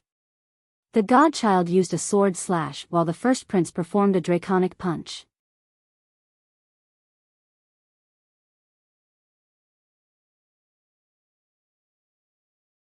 Chapter 3463, Boom! Many shook back and forth from the impact of Li Qia hitting the sword and draconic punch. Thump! Thump. Thump. The godchild and the first prince were pushed backward, their vitality churning from the force. Both of them became startled, having far underestimated their opponent. So strong, isn't he just a silver carapace? Most were in disbelief. It must be the power of the phoenix true flame. Another murmured. That has to be it. They saw his hand covered in lava. It seemed to be encompassing a limitless weight, hence his ability to repel his foes. Just a useless bunch. Li Qie stood there, staring at them and chuckling, all of you, come. He clearly wanted everyone on the other side to come together, not just these two. We'll see about that. The easily agitated godchild roared. Boom. A majestic brilliance and strands of Tao light emanated from him. He looked like a supreme Tao blooming outward, capable of controlling all things under heaven. Inborn Tao physique. Many shouted in response. Indeed, an incredible gift. An older expert confirmed in astonishment. The activation of this physique made his vitality several times greater. Clank. He summoned a thick and large sword, black from top to bottom. It looked like a bone with a golden streak. This streak was there with the sword material from the very beginning, not added later. Buzz. The sword glowed black and released a visual phenomenon, a massive beast with 4 legs and a horn. It had black scales all over, but the horn was golden, seemingly made from an ancient immortal metal. Ra. The beast heralded a bestial aura.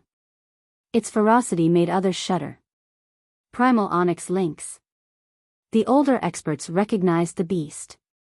That sword is a high-level heaven sword. Someone knew enough about firmaments to recognize the sword. The previous sect master of firmaments used it. Another person said with envy. It's made from the Tao bone of a primal onyx lynx. People felt both its bestial aura and grand Tao power. This was one of the strongest swords in firmaments. Their heavenly sovereign was fortunate enough to obtain an expensive Tao bone from an ancient lynx. The outcome was a sword possessing this beast's power and Tao. The previous sect master gave it to the godchild not long after he joined the sect because he had an inborn Tao physique. He became its successor later. This Tao physique allowed him to control weapons without any limitation even at the mortal shell realm, perhaps the best advantage to having it. Boom. Visual phenomena manifested behind him, a rotating sun, moon, and the stars. He seemed to be the ruler of an entire realm. Firmament's art. An expert became startled, he really managed to finish it.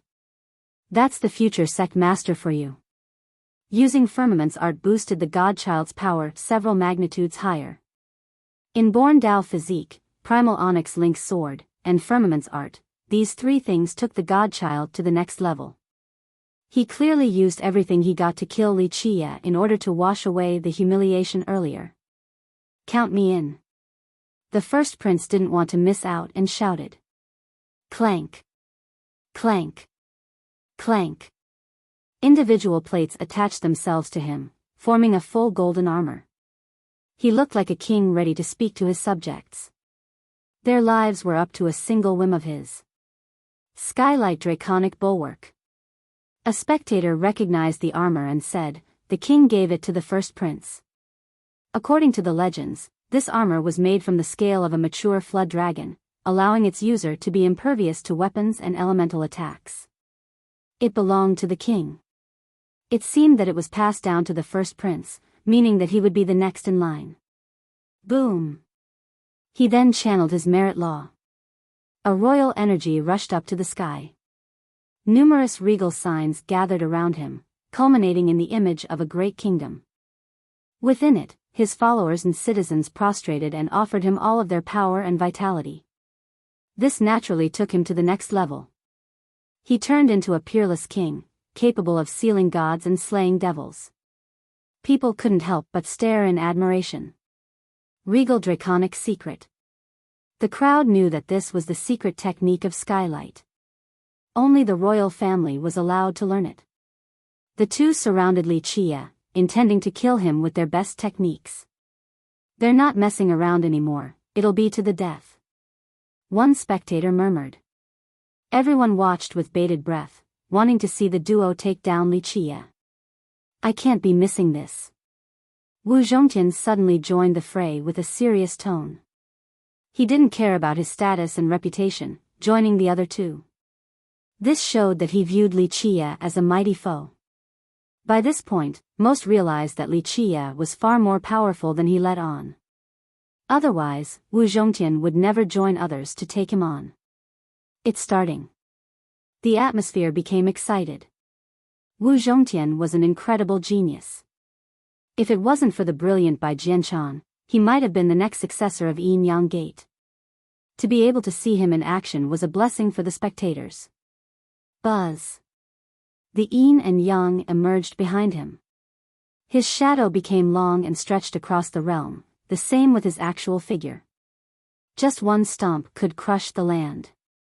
An avatar, he's in the myriad form sanctity realm. His current cultivation realm became obvious. You're tuning into the Biyao's Wuxia Chronicles YouTube channel. Don't forget to subscribe and join us on this journey to catch the most captivating stories.